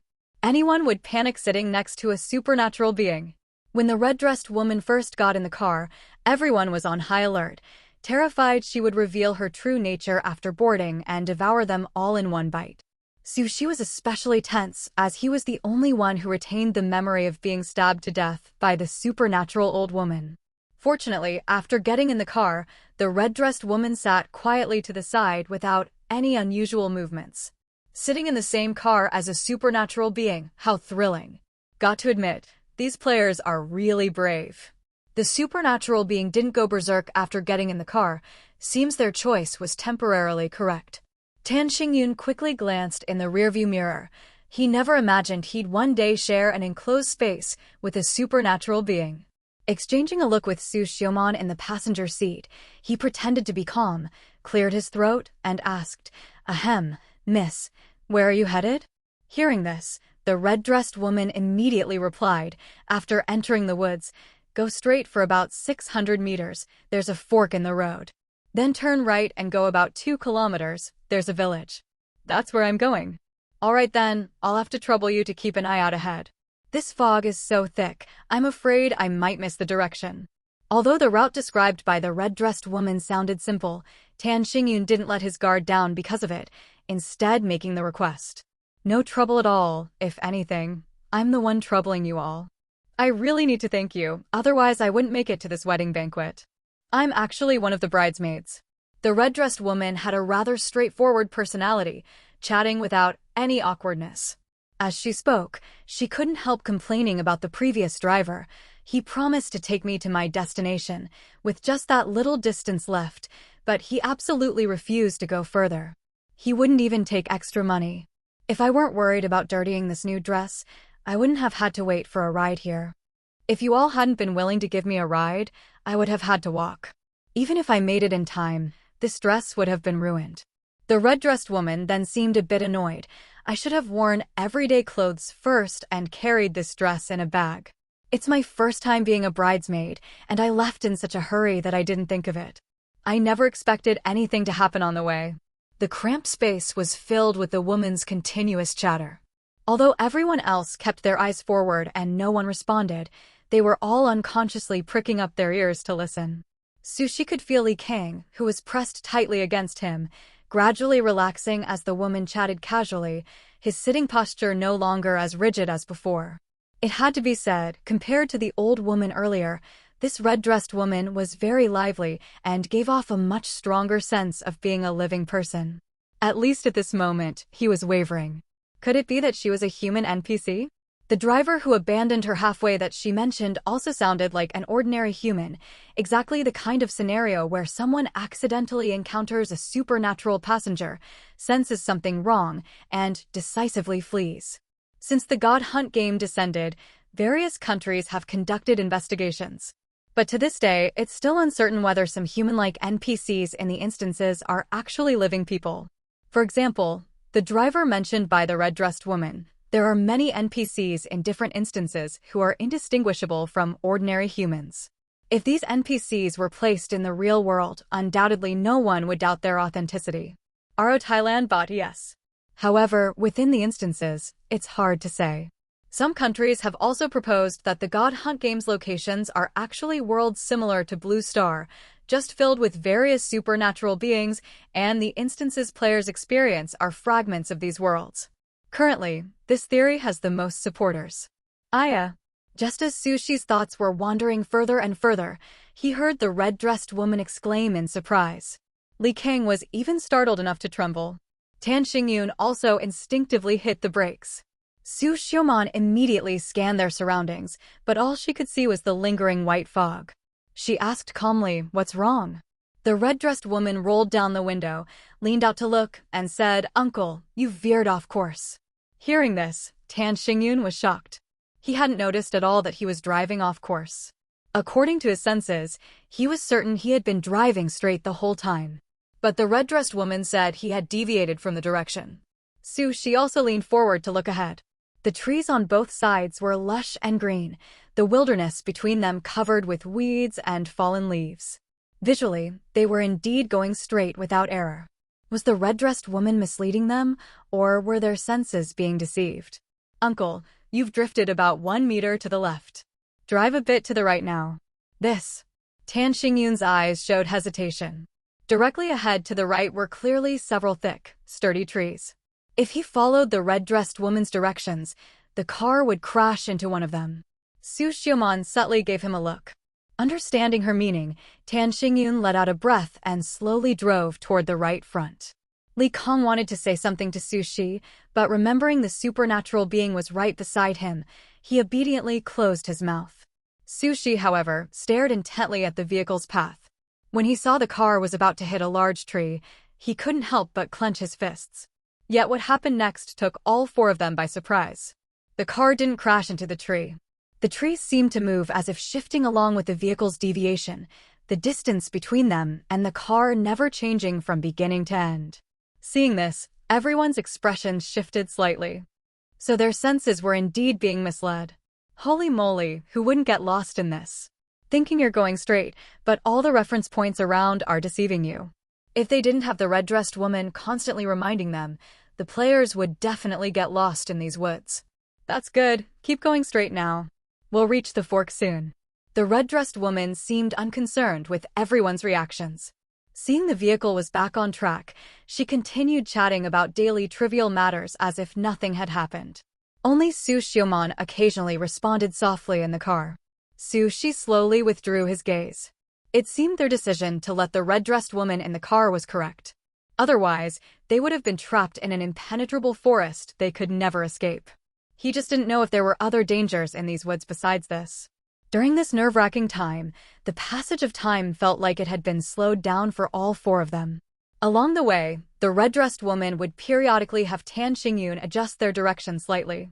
Even though the distance to the destination the red-dressed woman mentioned wasn't very far, Su Shi still felt like a long time had passed. Finally. We're here. We're about to exit the woods. The village is right ahead." Accompanied by the red-dressed woman's delighted voice, everyone's spirits lifted, and they all looked forward. The white fog seemed to have dissipated somewhat now, and they could vaguely see the edge of the forest. Excellent. As the car drove out of the dense forest, the atmosphere in the live stream comments also relaxed considerably. Seems the only danger in these woods was making players get lost. But the danger from the red-dressed woman isn't over yet. That village definitely looks suspicious. From a distance, everyone could already make out the general outline of the village. Tan Xingyun thought the same as the live stream comments. He didn't dare drive the car too close, so he stopped nearby and tentatively said, "We're here, miss. We're still in a hurry to get going. You can walk the rest of the way yourself, right?" The red-dressed woman didn't seem offended. On the contrary, she looked pleased. Of course, of course. You've already gone through so much trouble for me. Oh, here, take this as my travel money." She somehow produced a stack of banknotes and pressed them into Li Kang's arms. "I don't carry much cash, this is all I have. Please don't look down on it." After saying that, she smoothly got out of the car and did not try to invite everyone to the village to attend the wedding banquet. Li Kang, who had suddenly had money shoved into his arms, stood there stunned and confused. He reflexively wanted to return the money. "No, we can't take this." As soon as the words left his mouth, Li Kang snapped back to reality and his inner voice screamed, "Holy crap. This isn't the real world where he could just refuse." He was bargaining with a supernatural being. Fortunately, the red-dressed woman didn't notice his stiff expression. She just waved her hand. "Just take it. I can't freeload your car. If you weren't in such a hurry, I would have invited you all to the village to finish the banquet first." Li Kang silently exhaled, hesitated, then passed the money to Su Shi beside him. "Brother Su, look at this." Su Shi was slightly surprised, but he still took the money. While he bowed his head to inspect the banknotes, he didn't miss the exchange between Tan Xingyun and the red-dressed woman. The money in his hand looked exactly the same as the bills in his own pocket, no difference at all. Over there, Tan Xingyun, quick-eyed and quick-handed, called out to the red-dressed woman who was about to walk toward the village. Under the teammates' puzzled gazes, he took out a few pieces of paper money. "Although we don't have time to attend the banquet, meeting such a happy event is fate. Consider these a small gift to bless you." The red-dressed woman quickly reacted. Not only did she show no odd reaction to the paper money, she even accepted the so-called gift with a beaming smile. "Then thank you for your blessings. Wait here a bit, I'll go get you some wedding candies, so you can share the good fortune." After the red-dressed woman hurried off, before the teammates could ask questions, Tan Xingyun stepped forward to explain.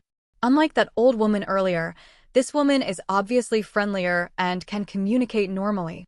"I think there's still something special about her." Su Xiaoman thought for a moment. But the information she revealed from start to finish was very limited. She only said she was going to a wedding banquet. Tan Xingyun nodded. "Right, but do you all remember that old man from the funeral shop?" Li Kang asked curiously, "What about him?" "We originally thought that old man's presence was only to give us certain clues and items, and in fact it was. But we were only passively accepting. Only brother Su actively pried out deeper clues, R.A. Betas." Listening quietly, Su Shi didn't expect the topic to be pulled onto himself. Especially since he really had just stumbled into it by accident. Every time it was brought up, he felt an inward awkwardness. Su Xiaoman instantly understood when she heard that. In real life, people attending a wedding usually give a bit of money as a gift, so you imitated that on a whim to try it. Yes, Tan Xingyun admitted. His intention had really been that simple. "It proved to be effective," Su Xiaoman said softly as she watched the red figure running back from not far away. "Holy crap, they could even make that connection. This beer-bellied uncle is pretty impressive, bold, careful, clever. He looks like someone who can survive long in the game. So why didn't Sushi think of it? Why must Sushi be the one to think of it? This is a multiplayer instance, not a solo run. Are the other players supposed to stop thinking? Ridiculous. Ignore that idiot above. It's not necessarily that he couldn't think of it, maybe he just wasn't interested in taking the extra step. Wedding candies sound like one-time use items. When someone can clear instances fast, why care about such trifles? Trifles? Strange phrase. Many players can't even get a single disposable item after several instances, and you call it trifles. Stop arguing, the red-dressed woman is back. Under the live comments' watchful eyes, the red-dressed woman returned, panting. Here, take these wedding candies. Tan Xingyun counted the candies at a glance, exactly 8 pieces. He accepted them and smiled in thanks. Thanks. It's nothing. Then I'll be off. Be careful on the road, and I wish you a smooth journey. She waved goodbye and turned to leave. Tan Xingyun didn't stuff all the candies into his pocket. He took 2 and handed the rest to the others. Let's each take 2 and split them equally. Li Kang made a sound of surprise and, bashful, scratched his head. Uncle, you earned them. How can we take them? Those candies were most likely instance items. He knew how valuable certain items could be. Sometimes they were lifesavers. Besides, he hadn't contributed much along the way and felt awkward about freeloading. Tan Xingyun smiled and spoke amiably. We're all teammates, and this instance succeeded because of everyone's cooperation. Although my attempt had a good result, there was a 1 in 3 chance it could have gone wrong. Everyone shares the consequences with me. Shouldn't we share the rewards too? Besides, the woman gave 8 candies, maybe precisely so we could split them fairly. Su Xiaoman looked at him thoughtfully and didn't refuse. She took 2 candies of different wrappers from the middle-aged man. Thank you. The 8 candies were divided into 2 kinds, one wrapped in floral paper and one plain white, 4 of each. Tan Xingyun and Su Xiaoman each took one of the same kind. Li Kong saw this and shyly took 2 pieces, quickly offering his thanks. Thanks, uncle. She thought the same as Li Kong. He wasn't that shameless to take suspected item rewards that someone else had procured. But with the others already taking theirs, it didn't feel right for him to be the only one not taking any. So he took the last 2 candies and sincerely thanked the man as well. Wow, this beer-bellied uncle is so generous. If those are items, that's 8 of them. He just split them up like that. If it were another player, they'd hoard them all. Who would be foolish enough to share with teammates? This uncle isn't stupid. Actually, he's very clever and not greedy. Uncle, never thought we'd get into an instance and still have to consider social etiquette. She only noticed the fare the red-dressed woman had given him after he put away the 2 wedding candies. At that moment, Li Kang's stammering voice came from beside him. Why you guys look? Sushi followed his gaze out of habit and saw that behind them was a straight road, with no dense forest at all. The vaguely visible village in the distance had also vanished. In its place stood a cluster of tilted, dilapidated houses that looked abandoned for a long time. Well, now everyone knew for certain that the red-dressed woman was definitely suspicious. The good news was that the wedding candies on everyone were still intact and seemed unchanged. But Sushi looked at the fare in his hand, which had already turned into spirit money, and couldn't help the corners of his mouth twitching. The other 3 obviously noticed this too. Li Kong guessed cautiously, could this thing be a prop too? Hearing that, Sushi counted carefully and said, there are 8 of them as well. He glanced up at the 3 with varied expressions and suggested, why don't we split them evenly? Sushi hadn't thought much about it. He just didn't know what to do with these spirit money notes for the moment. Since Li Kong suspected they were props and the count was also 8, and since they had already divided the wedding candies, they might as well split these spirit money notes too. Tan Xingyun nodded, all right. Su Xiaoman and Li Kang had no objections either. Viewers witnessing this scene commented one after another. What is this, aiming for fairness? It's rare to see a team so harmonious. Everyone probably has their own little thoughts, but these players are more transparent. Plus, it's everyone's second time in the instance. That's why I like watching newcomer streams. Old hands are too slick and selfish. They rarely match a newcomer's sincerity. People are treacherous, sincere people die early. In the instance, being selfish is how you survive. I think these players are smart. It's not pure sincerity, more weighing pros and cons. If a crisis requires sacrificing a teammate, would they still be this harmonious?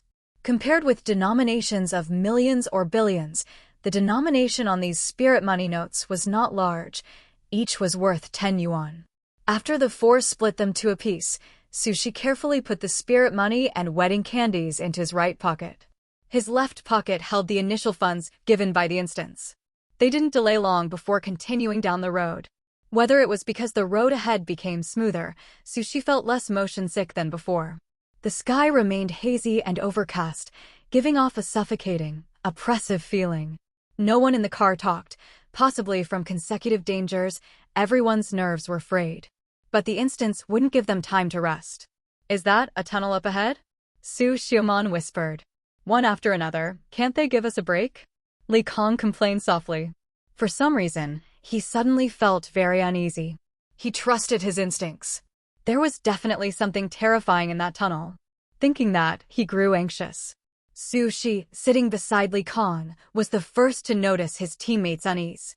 Just as he was about to ask, he heard Li Kang swallowing and asking, Uncle, can we go around that tunnel? No beta-s. Tan Xingyun frowned as he scanned the surroundings and then shook his head. No, there's no way around it. Su Xiaomon added, to be precise, it's all fog around. Even if there were another road, we couldn't break through that fog. It was as if this world had only this stretch of highway untouched by white mist, with just their lone car traveling along it. What's wrong? Did you sense something? Su Xiaomon looked at Li Kang. I've had a good intuition since childhood. Not every premonition comes true, but most of the time I'm right. My instinct tells me that tunnel is dangerous. Li Kang's solemn tone successfully made the other three's hearts tighten. Intuition? That's mystical. Maybe it's just fatigue-induced hallucination. Don't dismiss it. Some people really do have a strong sixth sense. At the crucial moment, intuition can save your life. Yes, my neighbor has a strong sixth sense.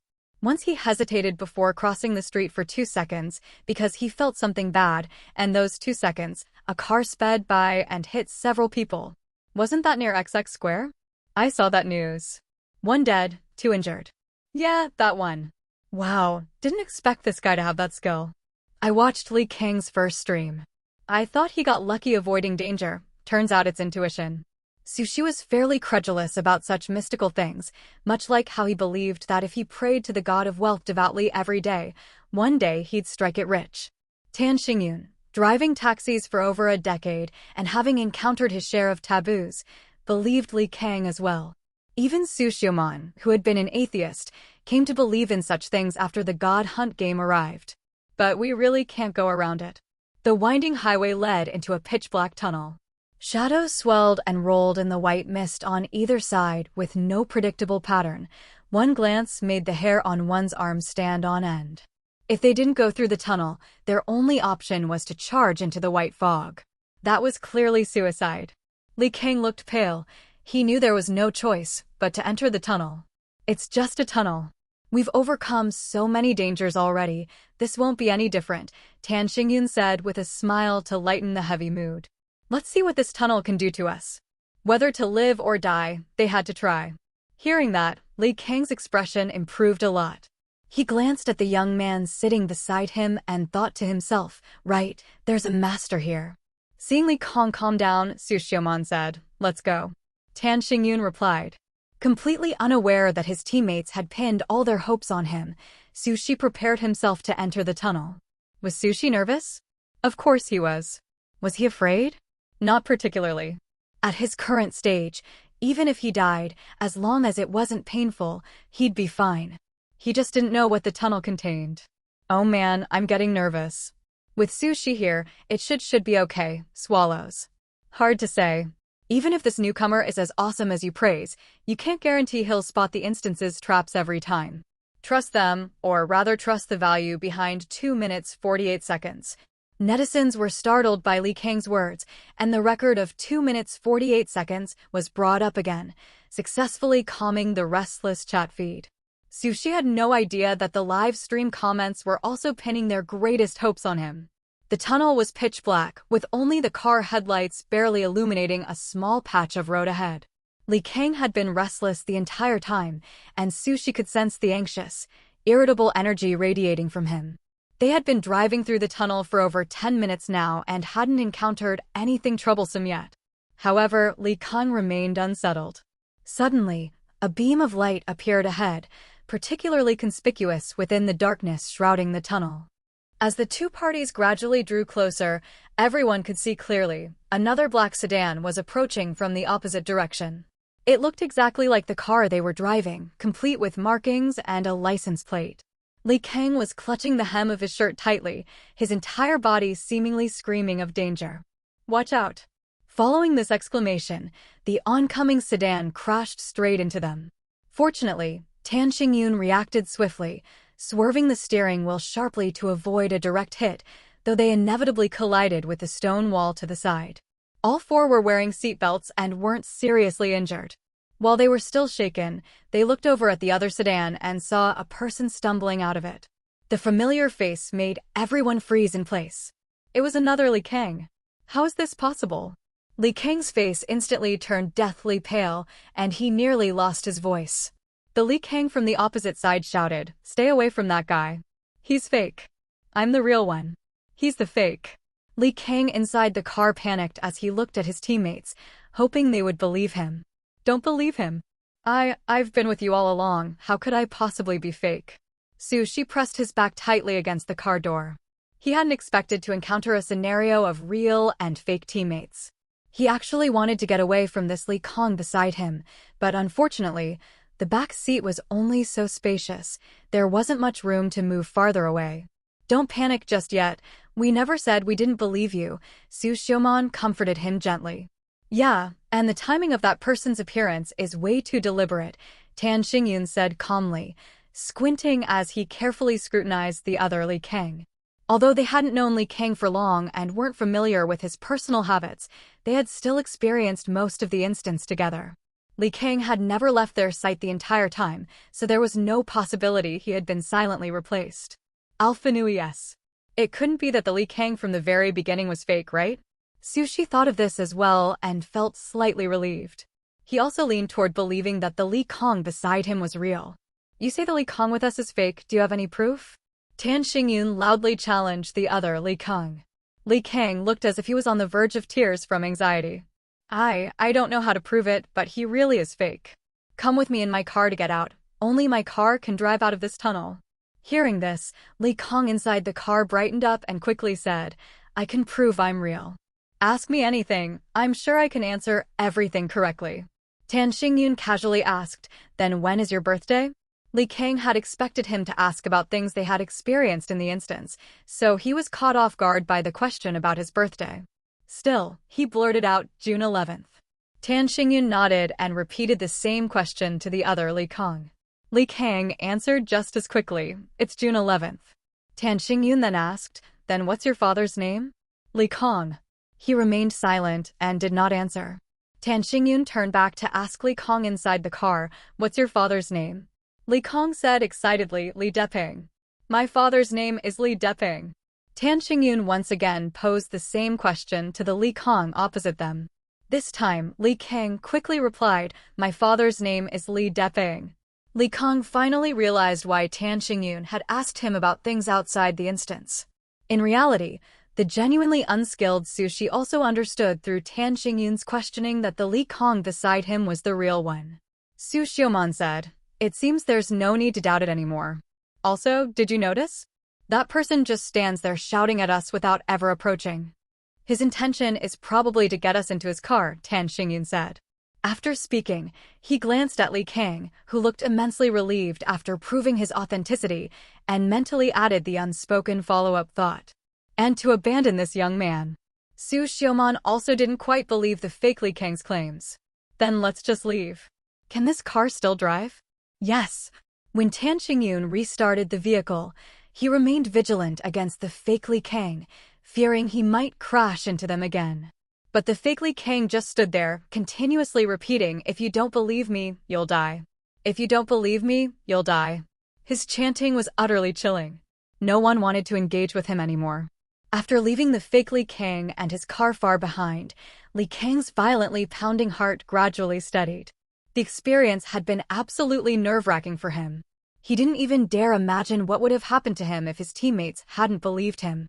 Even though everyone seemed friendly, he knew that was only true as long as their own lives weren't threatened.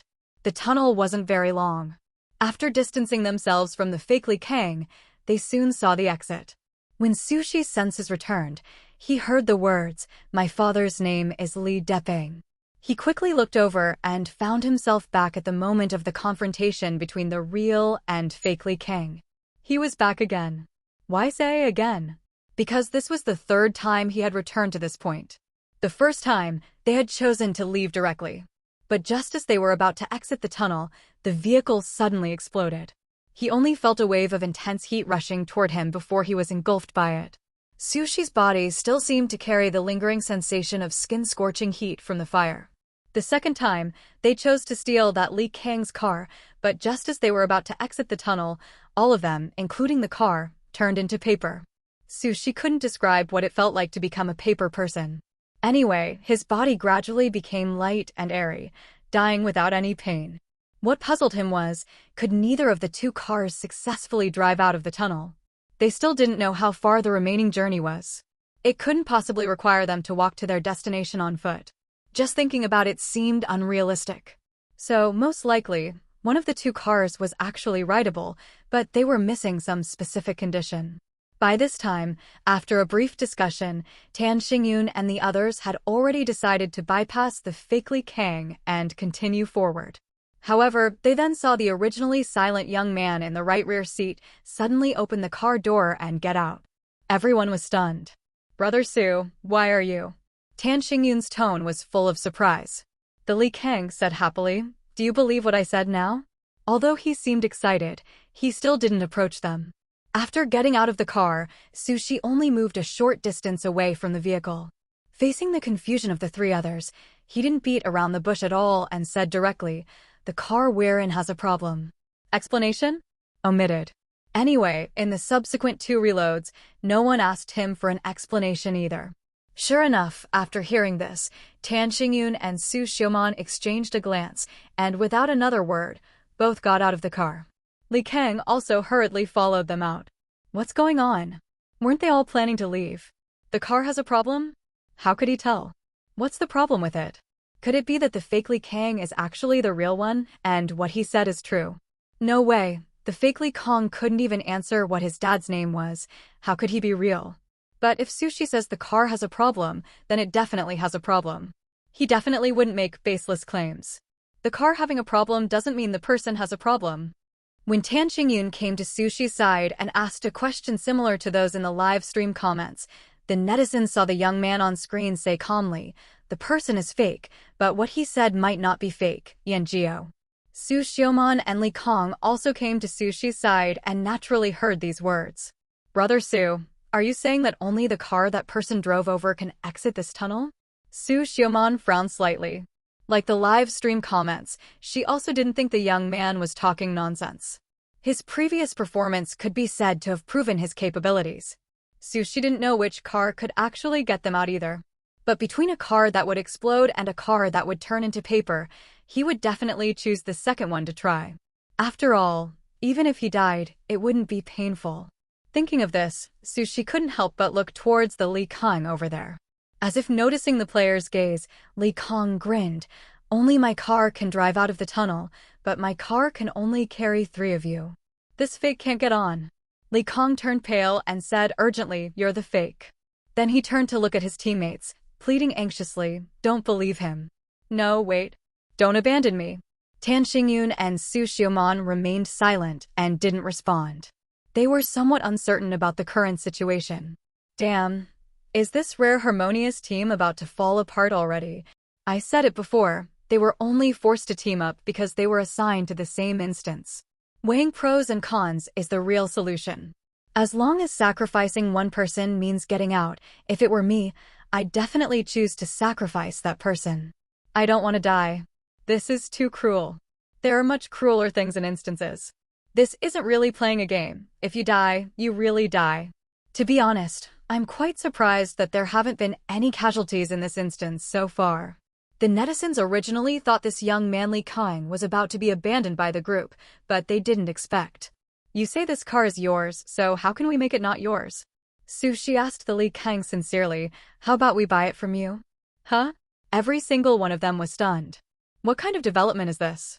I don't get it. Why would Sushi think of buying the car? Damn it, I haven't understood a single one of this newcomer's moves. Sushi asked this because he had thought of a very important point. Actually, during the third reload, they had left the desperate Li Kang behind, but the 3 of them still turned into paper along with the car, so sacrificing Li Kang was useless. But this deadlock couldn't be without a solution.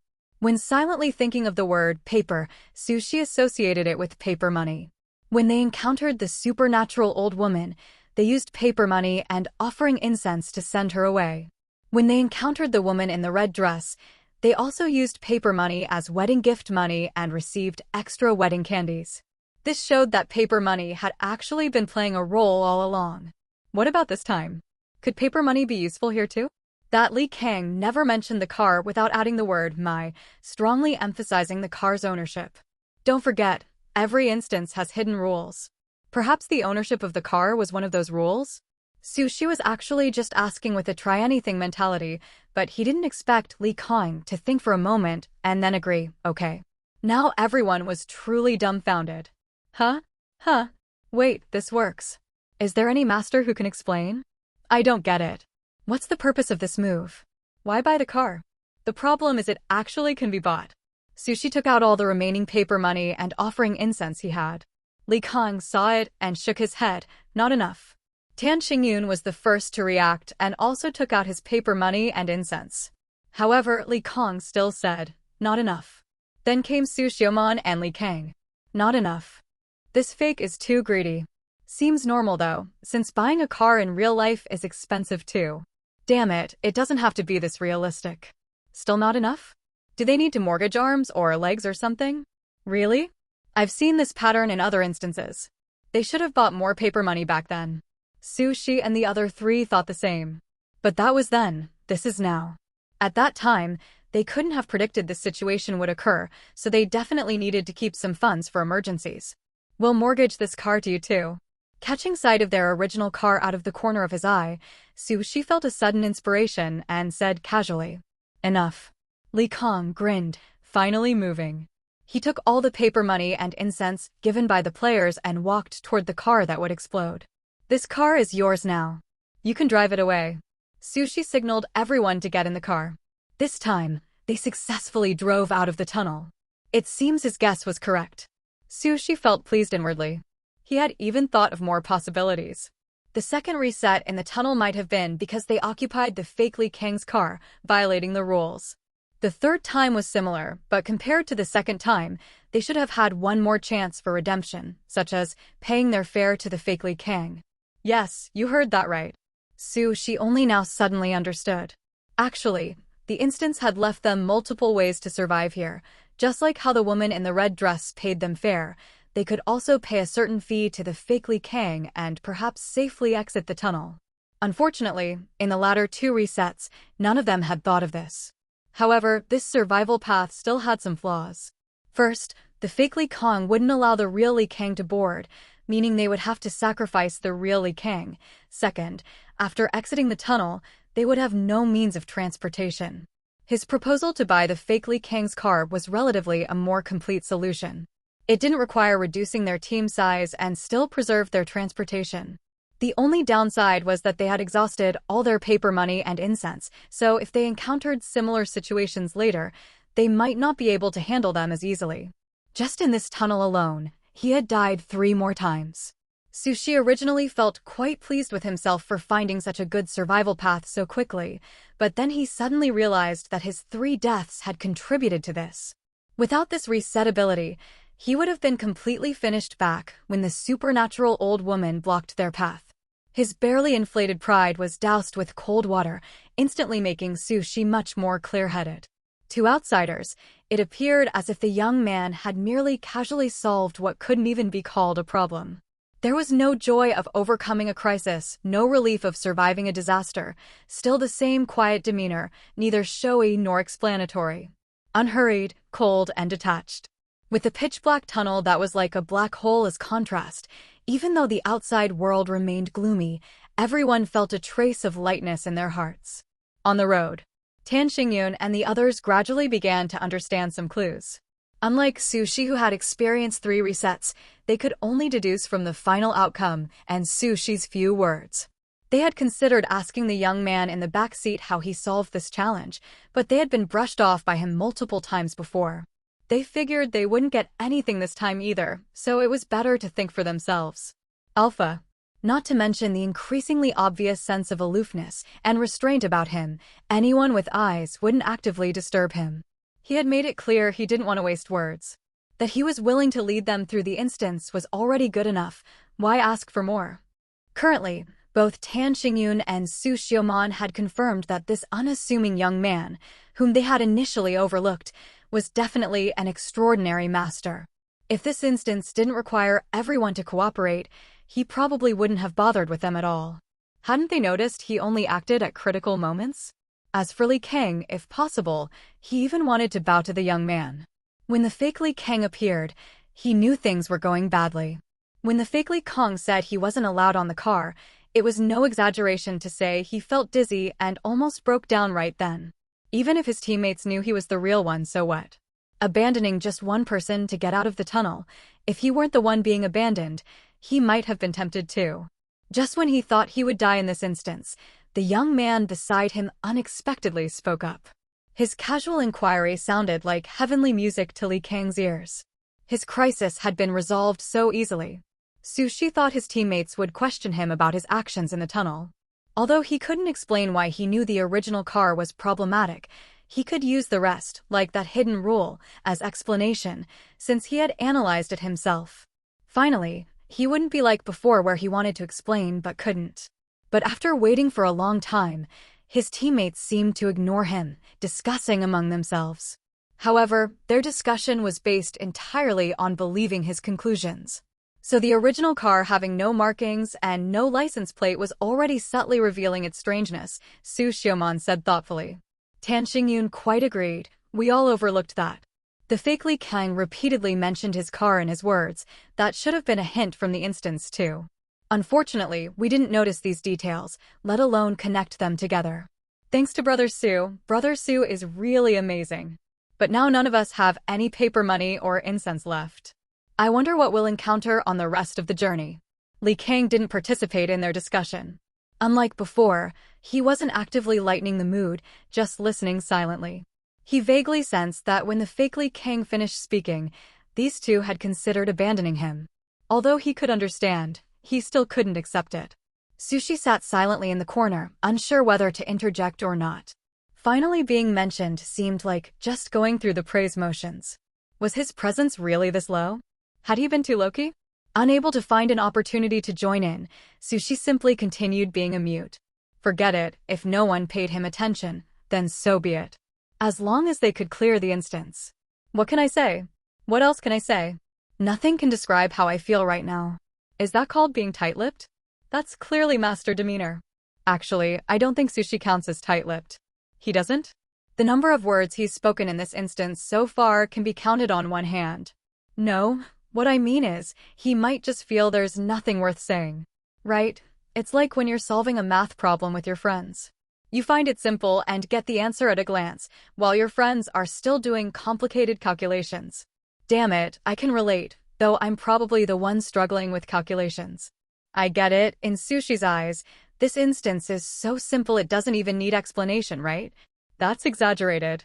Maybe he just doesn't like talking. Not liking to talk doesn't mean being dismissive. Look, has Sushi ever seriously explained his actions to his teammates? Actually, no, he hasn't. The scrolling live stream comments were dazzling to watch. The four people in the instance didn't encounter any more supernatural events and smoothly reached their destination. It was a moderately sized funeral parlor that looked lifeless and completely silent. The moment the four got out of the car, white circles appeared at their feet. After a sudden flash of white light, they had vanished from the spot. 1 second before being teleported, Tan Xingyun said in a relaxed tone, I hope we have the chance to team up again in the future. Instance cleared. Sushi instinctively closed his eyes against the intense white light.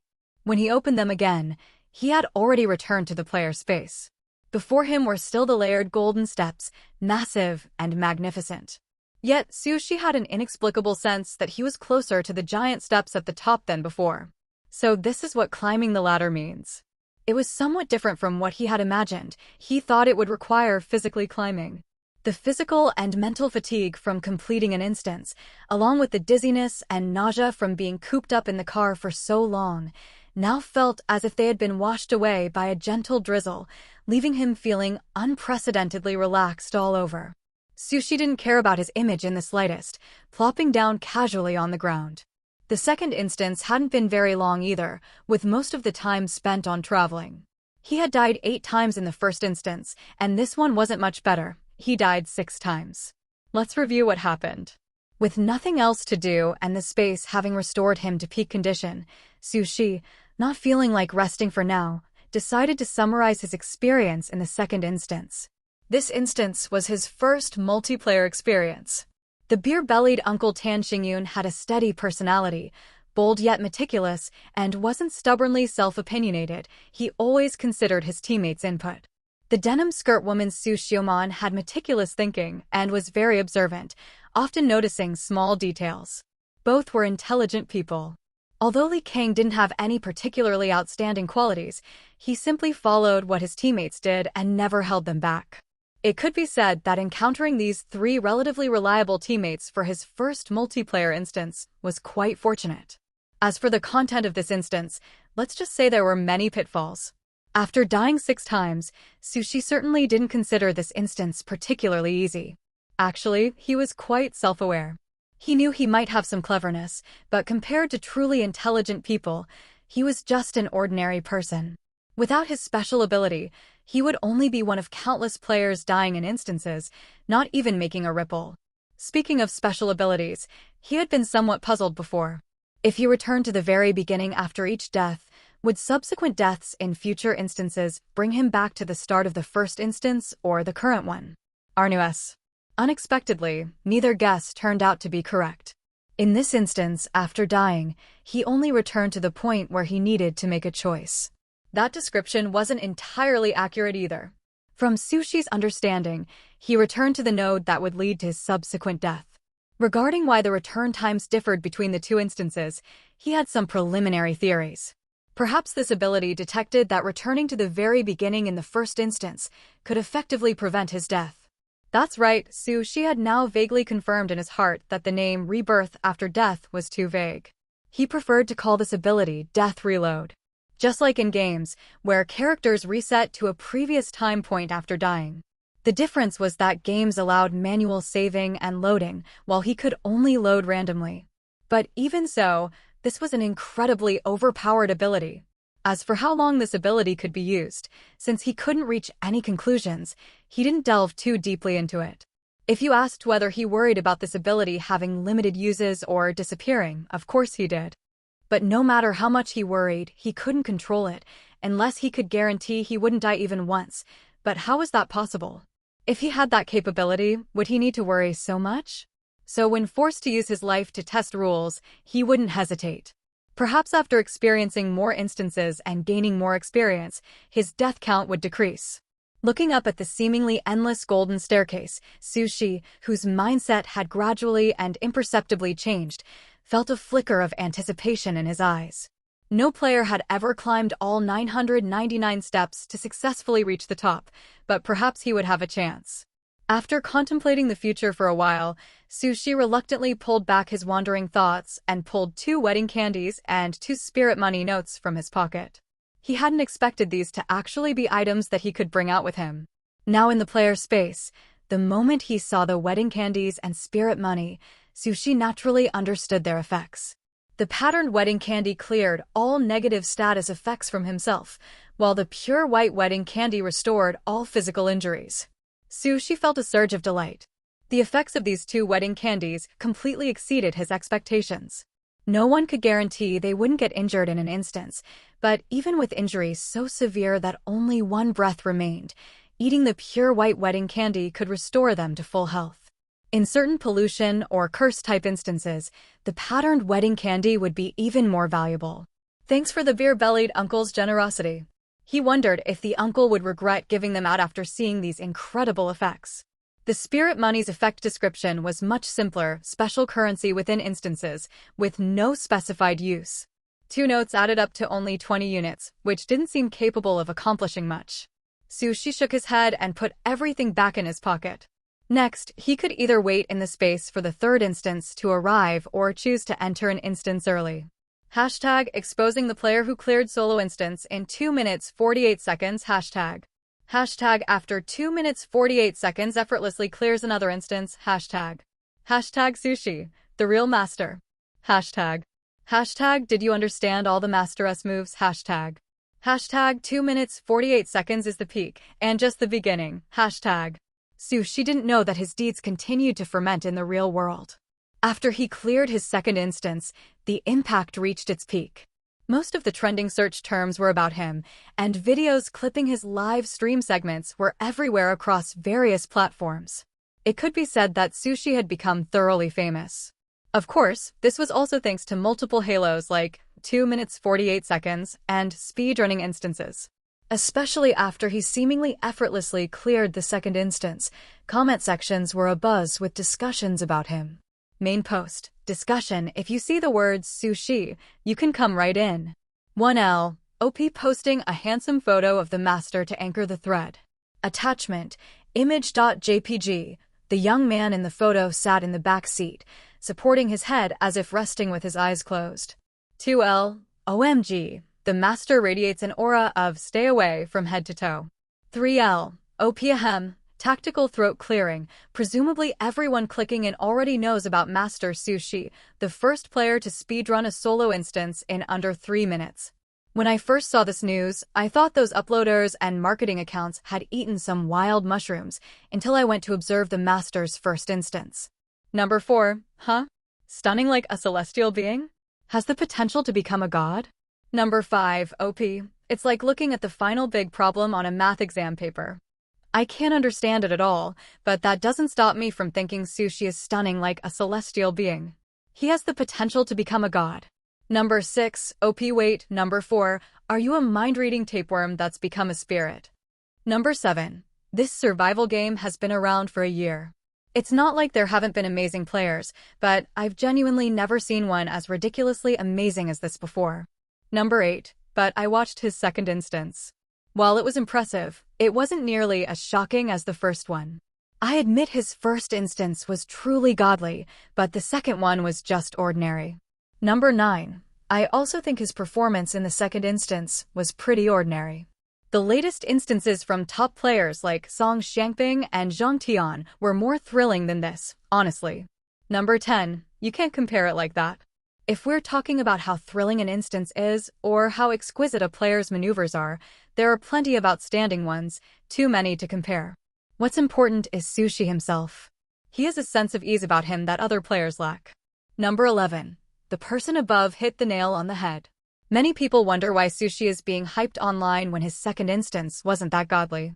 Actually, you're all overlooking one point. He simply wasn't taking it seriously. Number 12. What do you mean? Master, please elaborate.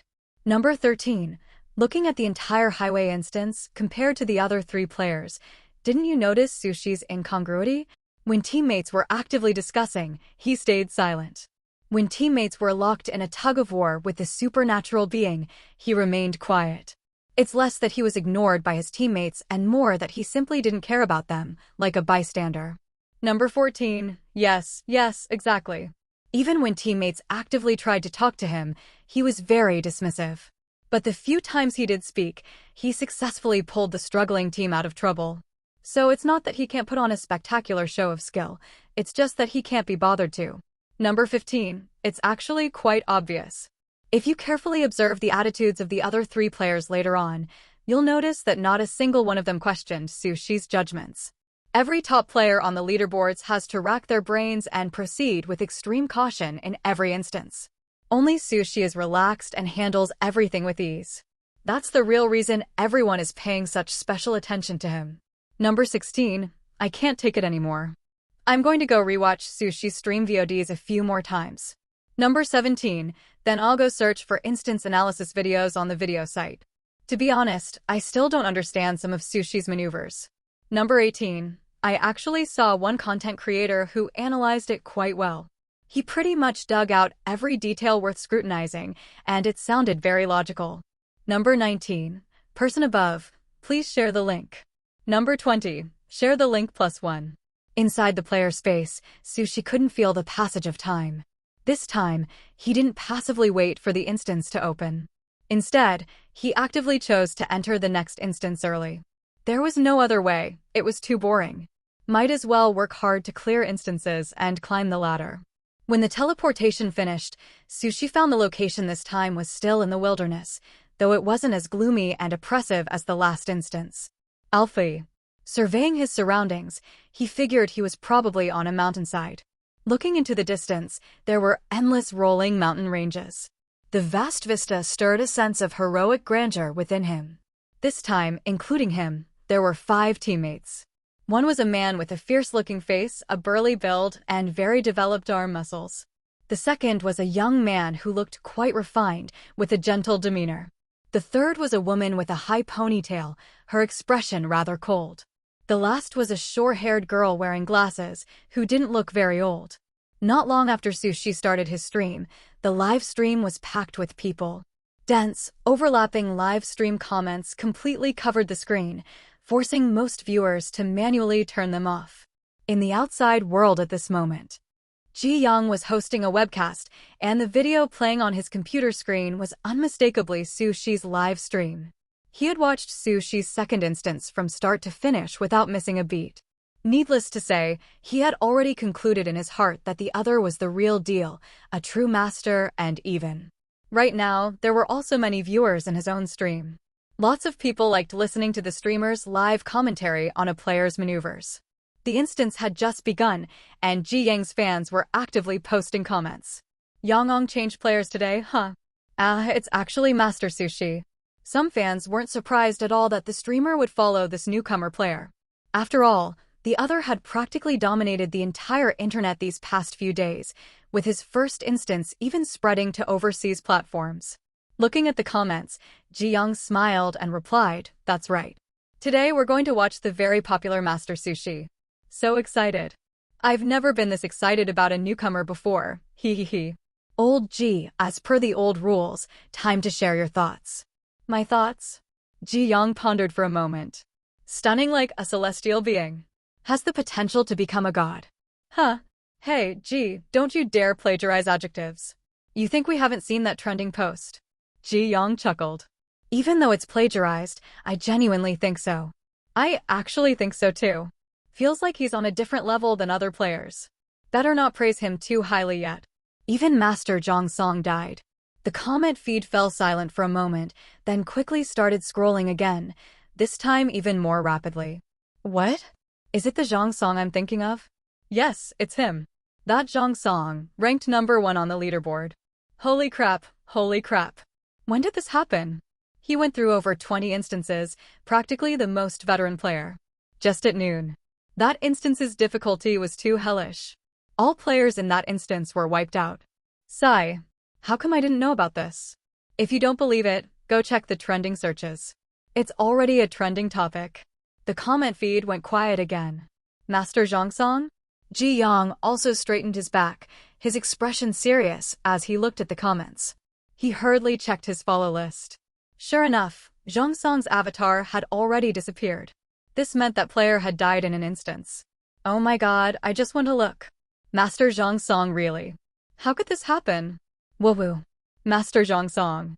He was the one with the most hope of climbing all 999 stone steps. If even Master Zhang Song is dead, does that mean humanity can only wait for extinction? The leaderboard was ranked by the country based on the number of instances players had cleared, making it quite authoritative. As the number 1 on the leaderboard, Zhang Song's death also triggered a wave of pessimism among netizens. Anyone with a clear eye could see that failing one instance pollutes one area, while successfully clearing an instance cleanses pollution. In reality, the cleansing speed couldn't keep up with the pollution speed at all. Their only hope was the ladder climb, waiting for a player who could reach the top and end this game. But now, even the number 1 player on the leaderboard was dead. Ji Young also looked grim, the veins on the back of his hand gripping the mouse bulging. He took a deep breath and spoke to the negative comments. No, humanity definitely won't go extinct. Just like we never imagined a player would speedrun an instance in 2 minutes 48 seconds before, we can't imagine now what other miracles might happen in the future. Looking at the composed young man on his screen, he said slowly, maybe a player will go even further. Inside the instance, everyone's first reaction was to observe their surroundings. Seeing no immediate danger, they finally had time to look at their teammates for this round. First was the refined-looking young man. After glancing around at the group, his face broke into a perfectly measured smile as he said in a friendly tone, "It's fate that we've met in the same instance. Let me introduce myself." However, his words were rudely cut off by the burly man. What's there to introduce? Waste of time. Snorting dismissively, the man ignored the suddenly tense atmosphere and began rummaging through his backpack on his own. Everyone was dressed in hiking gear, each carrying a backpack, suggesting they were part of a mountain climbing group.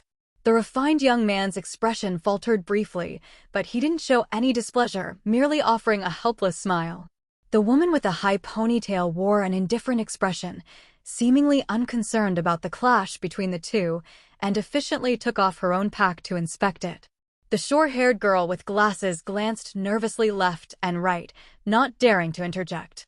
Sushi silently withdrew his assessing gaze. These teammates didn't seem easy to get along with. At the very least, that muscular, burly man had a fiery temper. At the same time, in Ji Yang's live stream, the comments were flying. This big guy is so arrogant. I've seen his streams before. This is already his 4th instance, and his skills are pretty solid. But that's no reason to be so cocky. Being too arrogant might get him ostracized by his teammates. I've watched his instances too. This is just his style, blunt and direct. He usually won't bother you if you don't provoke him. That refined guy, though. I get the feeling he's quite scheming. I think introductions in an instance are unnecessary anyway. We're all just passing strangers. Besides, who knows how many will die by the end of the instance? It really doesn't matter. Master Sushi is as taciturn as ever. Ji Yang multitasked, watching the live stream while keeping an eye on his own stream's comments. Seeing the lively discussion, he let it be and habitually picked up a blank sheet of paper to start sketching and jotting notes. After making preliminary judgments about each person's personality traits and recording them, he turned his attention back to the screen, closely observing the developments. Sushi also checked his own backpack. It contained common hiking gear, along with some compressed biscuits, beef jerky, and other convenient foods, plus 2 bottles of mineral water. We can't stay here any longer. A heavy rainstorm is coming. Sushi followed the voice and was surprised to find it came from the seemingly coldest member of the group, the high ponytailed woman. He looked up at the sky and saw that the previously clear blue expanse was now covered with dark, heavy clouds. Thailand body. We need to hurry and find shelter, the refined man said, his expression suddenly grave. The mountain terrain here is steep and rugged, with sparse vegetation. If the heavy rain lasts too long, there's a high risk of mudslides. Hearing the word mudslide, everyone tensed up. Even though they hadn't experienced one in the real world, they all knew how terrifying mudslides could be. Let's climb up the slopes on either side. The higher, the better, the short-haired, the spectacled girl suggested timidly. The burly man agilely scaled a nearby slope, scanned the surroundings, and decisively declared, this way. There's dense forest. The others followed him up and indeed saw a vast expanse of green in the distance.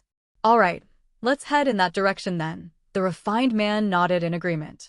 The 2 girls also knew that dense forest areas could help block potential mudslides and raised no objections. Sushi offered no opinion either, silently following his teammates' lead. Although this instance, like the last one, was set in a remote wilderness, it felt even more absurd. At least the last one provided players with a car at the start and a predetermined route. This time, there were no hints at all. Truthfully, none of them knew what this instance was about. They could only take it step by step for now. Staying put was definitely not a good option. After casually sketching the mountainous terrain of the instance, Ji Yang set down his pen. This instance is too lax, isn't it? Yeah, there's not even a simple hint. What if they go the wrong way? But Master Sushi hasn't said anything. I think he must have a plan in mind. The main issue is we have no idea what the background of this instance is. It can't just be about climbing this mountain, right? No way. How hard could climbing a mountain be? Well, the last instance was just about driving down a highway. Ji Yang glanced at the noisy comments and tapped his pen on the desk. This instance does have a hint. His words immediately grabbed the comment's attention. Huh? What hint? Where? Am I going blind at such a young age? Ji Yang chuckled and explained, actually, the instance and the players themselves have already given you the hint. Any smart folks figure it out? What are you talking about? Oh, I know. Know what? Get out of here with your riddles. The heavy rainstorm must be the instance's hint, right? Why? Seeing someone had guessed correctly, Ji Yang immediately said, that's right. Someone got it. The hint is the heavy rainstorm. As for why, he held up the terrain map he had drawn to the screen. Look at this mountain terrain. High peaks, steep valleys, steep slopes. The slightly cracked soil indicates an arid climate region. Low vegetation coverage leads to loose soil. If a sudden, Heavy rainstorm hits now, there's a high probability of mudslides. When encountering a mudslide, going with or against the flow is dangerous. The best option is to run perpendicular to the mudslide's direction, up the slopes on either side. Everyone knows trees can help against mudslides. That dense forest is the final destination. So, the direction the players chose has a 90% chance of being correct. The remaining 10% is if the instance breaks convention and deliberately messes with the players. But that rarely happens. Instances never set up a guaranteed death scenario. Whoa, so that's how it is. Great, more knowledge stuffed into my brain. I told you Master Sushi didn't speak up because he already had it figured out. He probably realized this point long ago. The hint for this instance is so hidden. The difficulty can't be that high, right? With Master Sushi here, there's absolutely no problem. Seeing some of the comments expressing blind confidence in Sushi, Ji Yang raised an eyebrow and turned his gaze back to the instance's live stream screen. The 5 of them trekked for a long time. Before the sky turned completely dark, they had already passed through more than half of the forest. We've been walking for hours. Let's take a break, the refined man suggested, glancing at the others who were panting heavily, himself also out of breath. Sushi leaned against a tree, feeling like his legs no longer belonged to him. Only the burly man was in the best condition, but he rejected the refined man's suggestion. Instead, he lifted his chin, gesturing for the others to look ahead, and said, "I think we've reached our destination." Upon hearing this, everyone followed the burly man's line of sight and saw a 3-story wooden lodge faintly visible, half hidden within the lush, dense forest. As they drew closer, they discovered it was an abandoned lodge. Sushi observed that the sign hanging outside the lodge had been worn down by time, making the specific characters on it illegible. However, he had a similar premonition to the burly man. The theme of this instance was absolutely tied to this abandoned lodge. It wasn't just the 2 of them. The other 3 also had the same thought upon seeing this lodge. Should we go in? The short-haired girl, who had been walking for a long time without rest and whose physique wasn't particularly strong to begin with, was now struggling to regulate her rapid breathing. She subconsciously pushed up her glasses, which had slid down to the tip of her nose, and asked in a small voice, "We've walked so long and only just seen a lodge. Even if there's no one, we should go in and investigate," the refined man said unhurriedly. "Who goes in first?" the short-haired girl blurted out. But she regretted it as soon as the words left her mouth. Although they had to uncover clues related to the instance and find a way to clear it, none of them were novices experiencing their first instance. Every instance held dangers of varying degrees, both overt and covert. Who knew what the situation inside this lodge was? No one wanted to be the first one to step forward. The short-haired girl, fearing that her speaking up might lead the others to push her in to be the first cannon fodder, moved closer to the other woman in the team out of fear. The high ponytailed woman gave her a faint, indifferent glance, her expression cold. No one responded. The short-haired girl bit her lip, her heartbeat gradually quickening, her palms breaking out in a cold sweat from fright. Right at that moment, a sudden clap of thunder boomed across the sky. A silvery white lightning bolt tore through the horizon, followed immediately by a torrential downpour. The rain came without warning, instantly drenching everyone to the bone. They certainly couldn't take shelter under a tree. They didn't want to get struck by lightning. Gritting his teeth, the burly man said, "Let's go, everyone in together." Since no one wanted to be the first to enter, and they couldn't stay outside getting soaked forever, they might as well all go in together. Even if there was danger inside the lodge, whoever got hit first would just be unlucky. Sushi naturally understood the implied meaning, glancing subtly at the burly man's back. The time was short, but the journey had been enough for him to make a preliminary judgment of his teammates' personalities. The burly man had a hot-tempered and dominant personality, having naturally and unquestioningly taken on the team's leadership from the very beginning. The refined man also wanted to be the team leader. However, after suffering a setback from the burly man, he had temporarily given up. He didn't seem to hold the slightest resentment towards the burly man, but Sushi felt he was just bottling up that frustration. The high ponytailed woman remained aloof and indifferent. Like him, she neither voiced opinions nor joined conversations, being one of the only 2 silent members of the team. Sushi found her somewhat inscrutable. Finally, the short-haired, bespectacled girl's temperament was somewhat similar to Li Kang's from the last instance. She spoke in a small voice every time, but her experience seemed greater than Li Kang's. In short, this time's teammates were not to be underestimated. He didn't know how many instances these four had experienced, but it probably wouldn't be fewer than his own. While Sushi was lost in these thoughts, the others did not object to the burly man's command either. They all understood the burly man's additional implication and agreed with the move. The one who breathed the biggest sigh of relief was, of course, the short-haired, bespectacled girl. After all, if everyone entered together, even if there was danger, whoever encountered it could only be considered unfortunate, their fate unlucky. One could only blame their own bad luck. As for a total party wipe, the instance had just started not long ago. It probably wasn't that extreme yet. Harboring similar thoughts, everyone cautiously stepped through the lodge's main door. Behind them, the rain not only didn't lessen, but grew even heavier. Sushi looked back thoughtfully at the pouring rain outside the door, feeling that the instance was deliberately guiding them. Shaking off the thought in his mind, he began following his teammates to observe the lodge's interior environment. However, the sky outside was gloomy and overcast, making the inside of the lodge exceptionally dark and blurry. The sound of the pouring rain outside broke the indoor silence. The group carefully paused for a moment, and seeing no opening ambush, they dispersed slightly. Sushi was just barely trying to discern directions when he suddenly heard a click sound. A cluster of flame abruptly ignited ahead. Sushi looked over in surprise and saw the refined man standing by what seemed to be the front desk, holding a candlestick in his hands. Clearly, he had lit a candle, making the interior a bit brighter. Seeing everyone's gaze fall on him, the refined man showed no discomfort and explained gently, "I was just trying to find the light switch for this lodge, but I couldn't find it. Fortunately, I discovered candles and a lighter on the counter, so I lit one. It'll do for some light." The burly man had a hot-tempered and dominant personality, having naturally and unquestioningly taken on the team's leadership from the very beginning. "One is enough for now. We don't know if there are other candles, so we need to conserve them," the refined man said, not intimidated in the least. If it was about competing for team leadership, he could yield a step. But this matter concerned their lives. He couldn't let the burly man act recklessly. Although dissatisfied, the burly man also knew the other man made sense. So he just snorted coldly and gave up on lighting the other candle. The first floor of the lodge wasn't large. The refined man placed the candlestick in the center of the reception desk.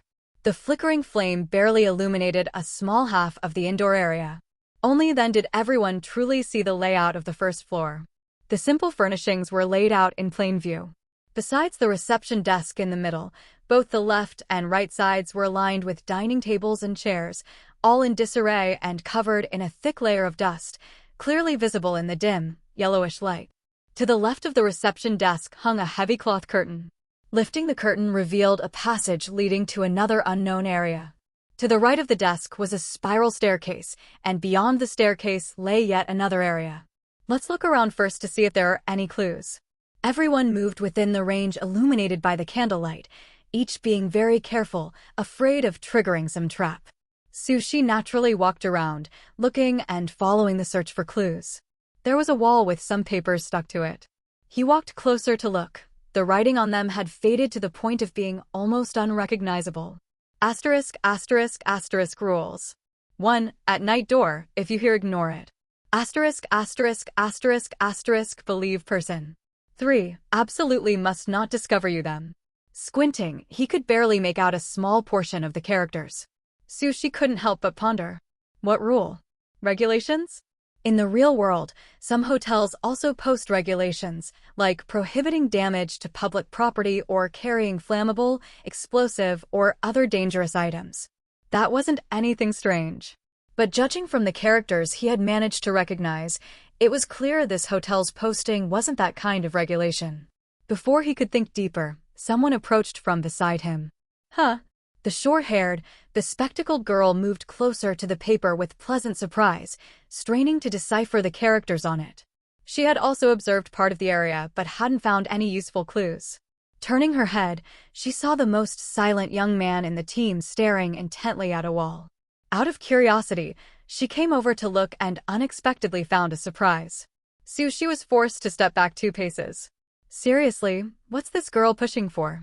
She shoved our master to the side. Probably can't see the characters clearly. She didn't need to block that entire area so completely. Master Sushi can't even see the paper now.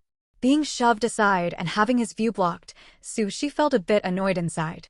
If she wanted to observe the information on that paper up close, she could have just said so. It wasn't like he wouldn't have moved. Why shove him? However, he had already finished scanning the content on that paper. Staying here any longer would be a waste of time. Just as Sushi was about to go look elsewhere, a deliberately lowered male voice reached his ears. Everyone, gather over here for a moment. The refined man stood in front of the reception desk, with the burly man standing beside him. Once all 5 people had gathered, he displayed the items in his hands for everyone to see. It was a notebook with a black pen clipped to it and a bunch of keys. We found these in the reception desk's cabinet. You can take a look. The others took turns receiving the notebook and flipping through it. This seemed to be the notebook the hotel owner used to register guest information.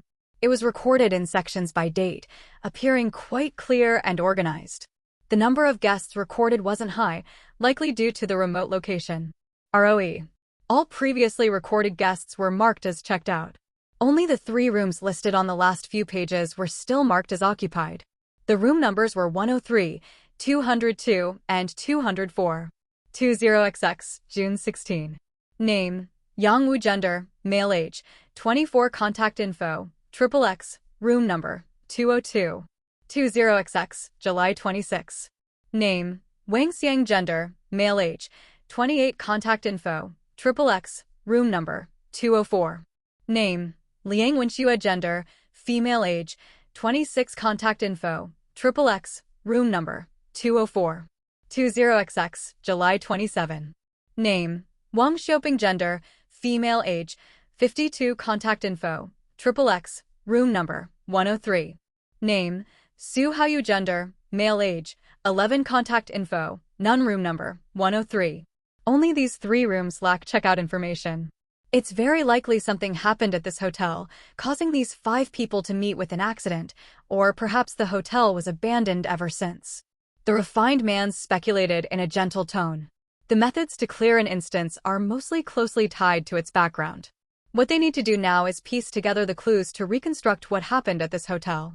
The burly man swept his gaze over the other 3 and asked casually, "What about you? Found any clues?" "I discovered a piece of paper on that wall that resembles regulations, but seems unusual. It's just that most of the writing on it has faded away." The short-haired, bespectacled girl spoke up first, pointing in a direction. "Wasn't that discovered first by Master Sushi? The notebook and keys were discovered first by the refined man, and he even included the word 'we' to credit the burly man along with him. But those regulations were found by Sushi first. Yet this girl opens her mouth and takes credit for it herself. Really something.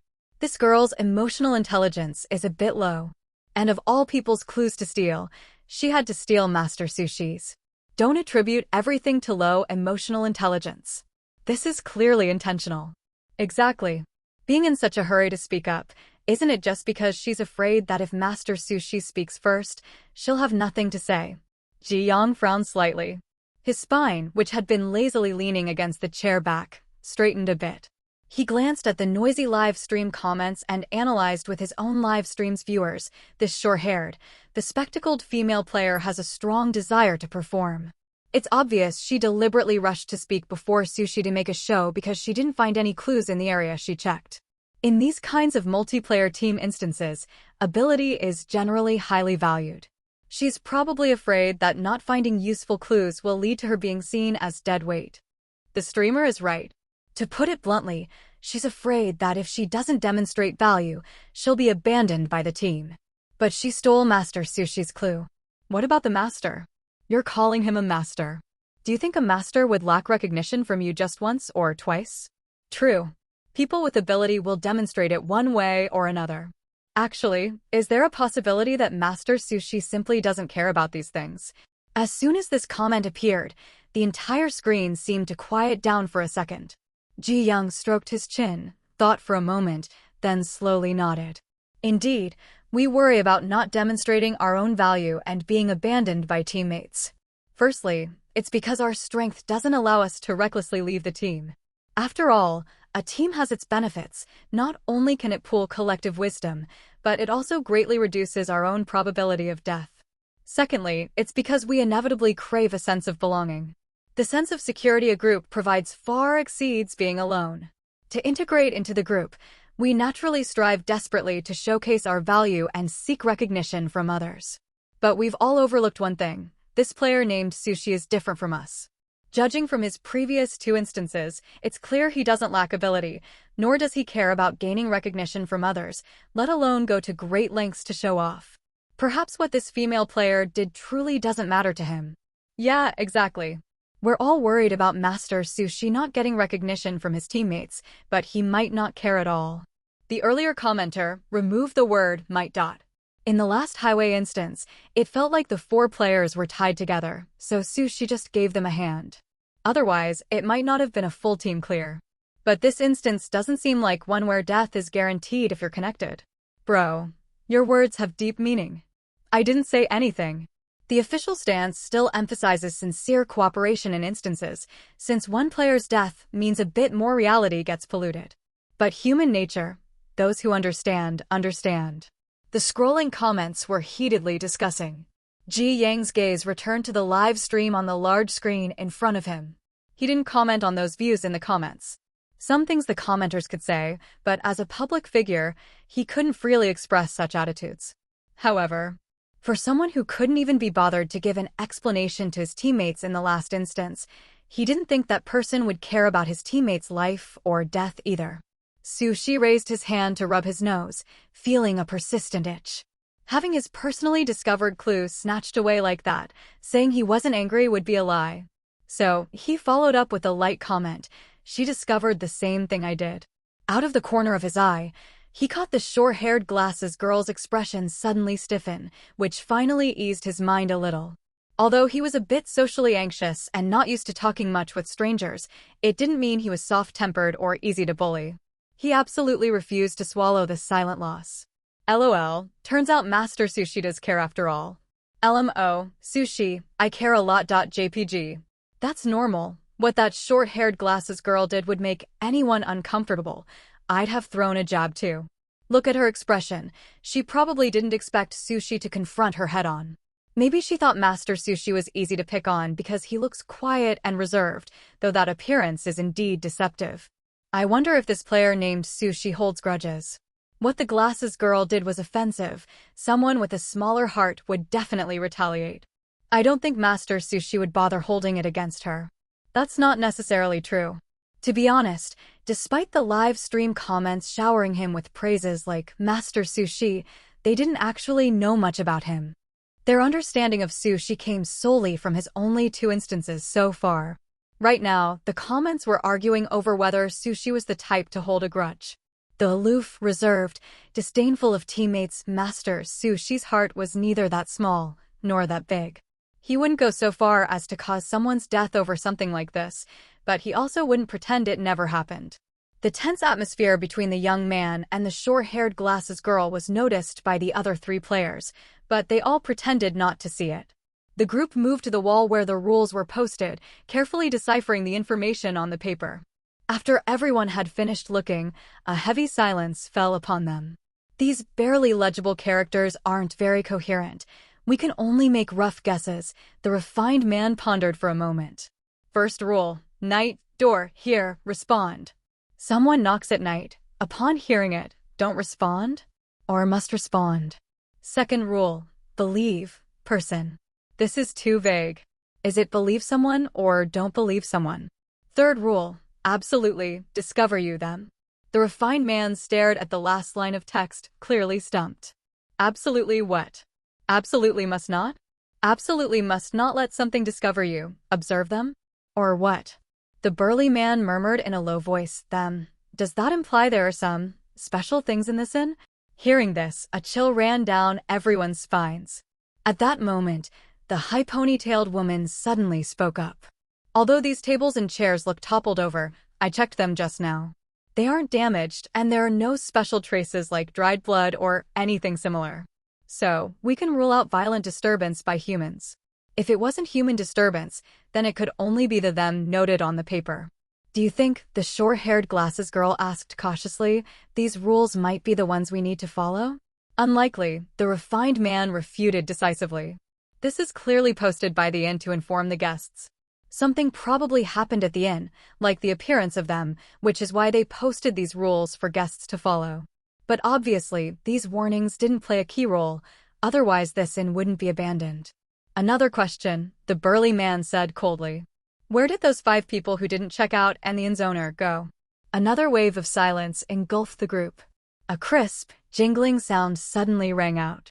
The burly man tossed the keychain in his palm and separated 3 keys from it. "There's too little information. Standing here racking our brains is useless. We need to explore these 3 rooms that weren't checked out. Now, let's discuss team assignments. 1 room on the first floor, 2 on the second. The 5 of us split into 2 teams. 2 people explore room 103 on the first floor, the other 3 explore rooms 202 and 204 on the second. Any problems?"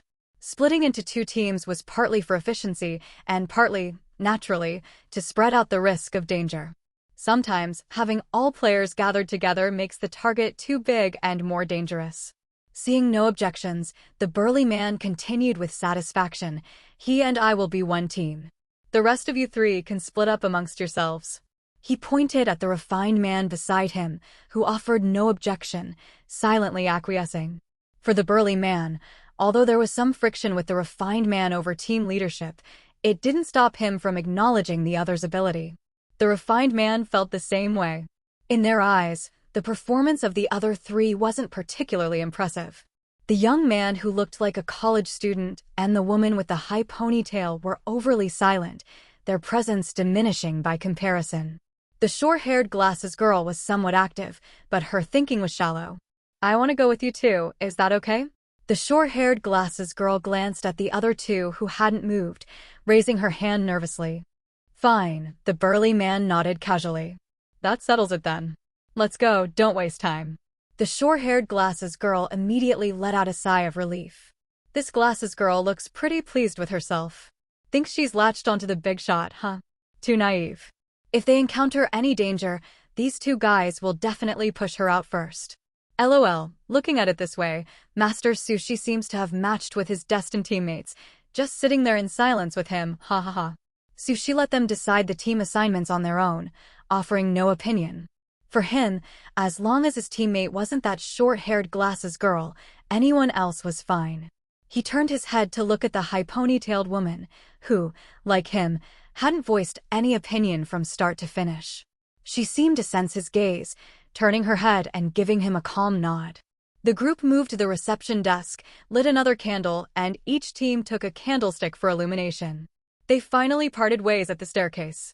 Before separating, the refined man gently reminded everyone, be careful. The heavy rain outside was still pouring down, and the sky had completely darkened. About to step into a new area, everyone unconsciously held their breath a little lighter. Knowing that they might still be present in this raised everyone's vigilance and alertness to the maximum. They still didn't know this instance's taboo rules, but most of the time, so-called taboo rules needed to be tested with human lives. No one wished to be the one to die. "Unlikely," the refined man refuted decisively. "This is clearly posted by the inn to inform the guests. Something probably happened at the inn, like the appearance of them, which is why they posted these rules for guests to follow. But obviously, these warnings didn't play a key role, otherwise this inn wouldn't be abandoned." "What exactly are they?" "Feels scary when unknown, and damn it, still scary even when known." The high ponytailed woman walked cautiously ahead, holding the candlestick. The fairly bright flame wavered slightly, lighting the dim corridor ahead. Sushi followed behind, his ears perked up as he listened carefully to any movement behind them. He was afraid that, like in some movies and novels, footsteps would suddenly sound behind the protagonist as they walked. He glanced at the plaque on the room doors, 101, 103. The high ponytailed woman stopped and looked up, as if sizing something up. Sushi suddenly realized that since the area that led in from the stairs to the right of the reception desk was the guest room area, the space to the left of the reception desk, hidden by the heavy cloth curtain, should be the kitchen. "Go in," The high ponytailed woman asked the young man beside her. Sushi looked at her, reached out, and took the key. I'll open it. She had just been leading the way with the candle, so he didn't want to simply stay behind her and take no risks. Opening the door was quite fitting for him, and if there was some unavoidable door kill, then he could reload and try again. Sushi inserted the key into the keyhole and gently turned it. Room 103's door gave a faint click. He slowly pushed the door open. The high ponytailed woman immediately raised the candle she held into the room, dispelling about half of the darkness. There was nothing grotesquely bloody inside. On the contrary, everything looked ordinary, just like a normal room. The two exchanged a glance, and Sushi stepped in first. The high ponytailed woman followed and casually closed the door. Neither spoke, but they instinctively split up to search for clues. The room wasn't large. One candle could cover the entire space. By the weak light, Sushi had just gone around the medium-sized bed when he kicked something at his feet, a hard object that rolled twice with a clatter when he nudged it. He looked down and saw it was a flashlight. He bent to pick it up, pressed the switch, and found it still worked with decent brightness. Aside from the inn-supplied pillows and blankets, the bed held nothing else, and the blanket was neatly folded. A cup sat on the bedside table, and beside it was a toy robot. The high ponytailed woman also found something useful. She pulled a large cloth bag out from under the table containing gaudily patterned clothes for the elderly and short-sleeved shirts and shorts for a boy. Those items weren't important. What mattered was that a diary was tucked among them. They rifled through the rest of the room again, and after finding nothing else useful, they regrouped by the door. I didn't find much. Only this flashlight on the floor, Sushi said, holding the flashlight out to show his teammate. The high ponytailed woman nodded lightly. I only found this diary. It seems useful. Candlelight was hard on the eyes, especially when needing to read text, so Sushi turned on the flashlight. The strong beam illuminated the contents of the diary. The scrawny handwriting, like ants, was clearly a child's. They skimmed past the mundane daily notes and only read the entries from the days they checked into the inn. July 27th, weather clear. So tired, I can't walk anymore. When can we get to Annie's house? Grandma said it's too late today, so we'll stay here for one night and continue early tomorrow. That strange uncle said when we hear knocking we shouldn't open the door, and we shouldn't go out at night.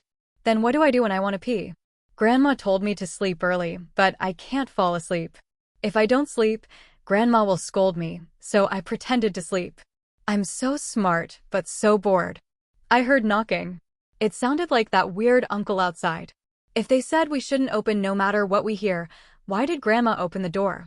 Grandma slept, so I climbed up secretly and wrote in my diary. That's all for today. July 28th, weather clear. Why is Grandma acting weird today, even weirder than that uncle? Grandma smiled at me again, and her smile was so scary. Also, why does Grandma have so many more teeth now? Do grown-ups really grow new teeth? Mom lied to me. She said kids don't grow new teeth after losing them. I get it now. Mom just doesn't want me to eat candy. Grandma just sat there, and when I called her, she ignored me.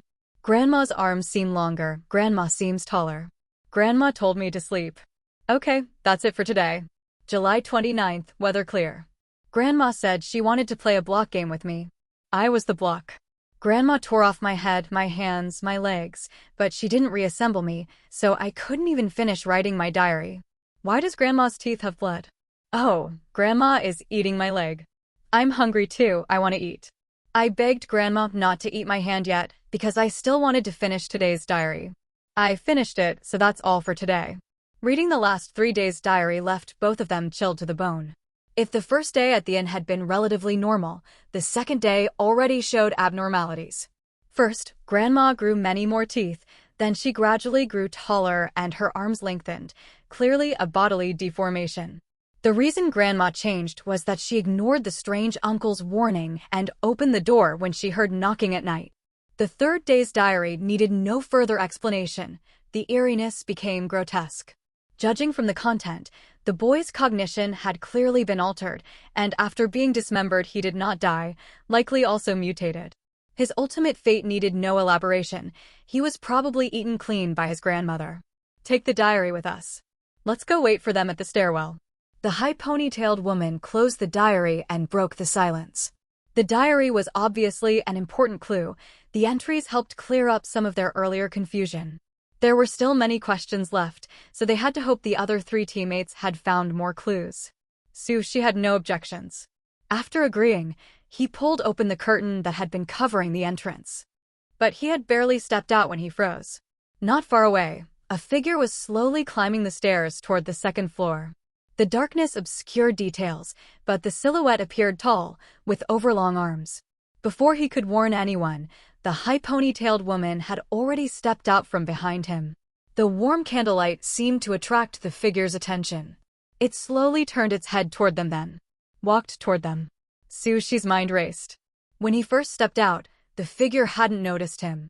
Only after the high ponytailed woman emerged holding the candle did the figure spot them and instantly change direction, fixing on them as its target. So, it was the candle that attracted it.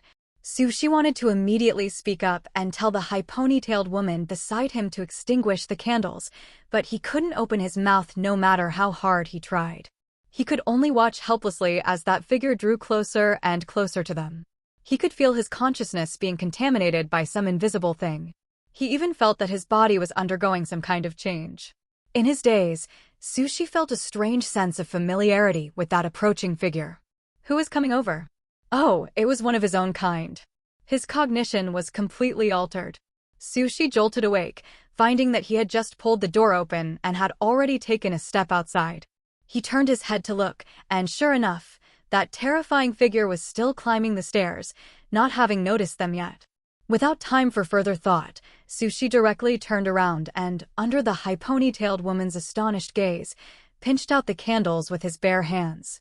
Gesturing for her to stay quiet, Sushi turned back to watch the supernatural being. He actually had no memory of his own death at all. It was like he had a dream, and after waking up, he had inexplicably reloaded the save. But he still remembered that it was the candlelight that had attracted the being, so his first move just now was to snuff out the candles. The high ponytailed woman behind him seemed to realize something. She cautiously peeked out and her expression changed slightly upon seeing the figure on the stairs. That figure was still climbing the stairs unhurriedly. Its speed wasn't fast, but the staircase wasn't long. Even at that slow pace, it would reach the 2nd floor in just over 10 seconds. The burly man and the other 2 were on the 2nd floor. Presumably, their candlelight had also attracted that figure. Earlier, after the high ponytailed woman entered the room, she had closed the door, so their light hadn't leaked outside. That's why the figure bypassed the nearer target and went to the 2nd floor. The choice now facing him was whether or not to warn the 3 people on the 2nd floor. If he didn't warn them, those 3 would most likely end up like him and the high ponytailed woman in the previous timeline, dying silently without any chance to resist. Yes, he believed the high ponytailed woman hadn't survived in the previous timeline either. He didn't think she was foolish. If he could figure out it was the candles, she might have realized it too, even if just to test the theory. But she hadn't made a single move, probably because she was controlled just like he was. If he warned them, they had no means of communication, so he could only shout. Would that figure be affected by sound? If candlelight attracted it, what about the light from a flashlight? He still remembered he had just found a flashlight. They couldn't possibly have to grope around in the dark for the rest of the instance, could they? These thoughts flashed through his mind in an instant. With the purpose of testing, Sushi shouted loudly, 2nd floor. Extinguish the candles now. That figure remained completely motionless. It seemed it wouldn't be attracted by sound. Sushi tightened his grip on the flashlight in his hand. The moment he switched it on, he aimed its beam directly at the figure. Under the flashlight's illumination, the figure seemed to be stimulated by something, letting out a sharp shriek. Its form flickered and then vanished from the spot. An upsilon. Simultaneously, a woman's scream came from upstairs. Sushi couldn't help but freeze for a moment. The reaction of that figure after being hit by the flashlight light was a bit intense. He hadn't expected to accidentally discover that the being feared the flashlight's strong light. But as for upstairs, after a moment's hesitation, Sushi still walked towards the stairwell with his flashlight on. By now, the high ponytailed woman also understood the reason behind the young man's abrupt action of quickly extinguishing the candles earlier. Although she wasn't clear on how he knew the candles would affect that figure, she thought for a moment and followed him. Passing by room 101, she subconsciously paused her steps. Just as Sushi reached the stairwell, he heard the sound of chaotic footsteps gradually approaching from the second floor. The burly man and the refined man practically leaped down the stairs in 2 or 3 bounds. That short-haired girl with glasses is dead. Seeing the other 2 teammates, the burly man's first words were to announce the death of the short-haired glasses girl. Killed by that white, humanoid thing, whatever it is. The refined man steadied his emotions and calmly added, its speed was too fast. We didn't get a clear look at its specific appearance. You didn't extinguish the candles? The high ponytailed woman asked. The refined man's expression faltered slightly. We froze for a moment. The high ponytailed woman didn't ask further. She understood why, despite the warning, someone on their side still died. To put it bluntly, they didn't immediately trust their teammates' warning. But it was understandable. In instances, it wasn't unheard of for players to use the guise of a warning to deliberately redirect trouble onto others. It all came down to one's own judgment. Fortunately, the burly man was quick.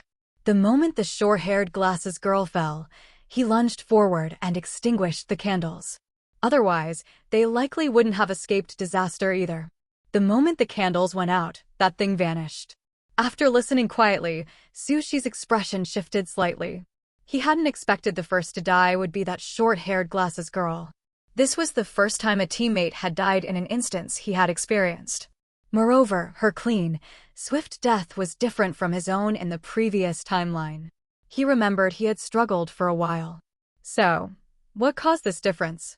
So, how did you know to extinguish the candles?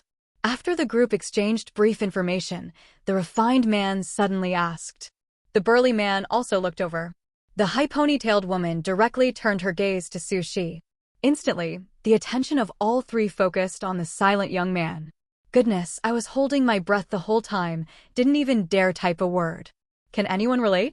Seeing that figure on the stairs, my heart just stopped. Master Sushi reacted so fast. I was still stunned, and he just pinched out the candles in an instant.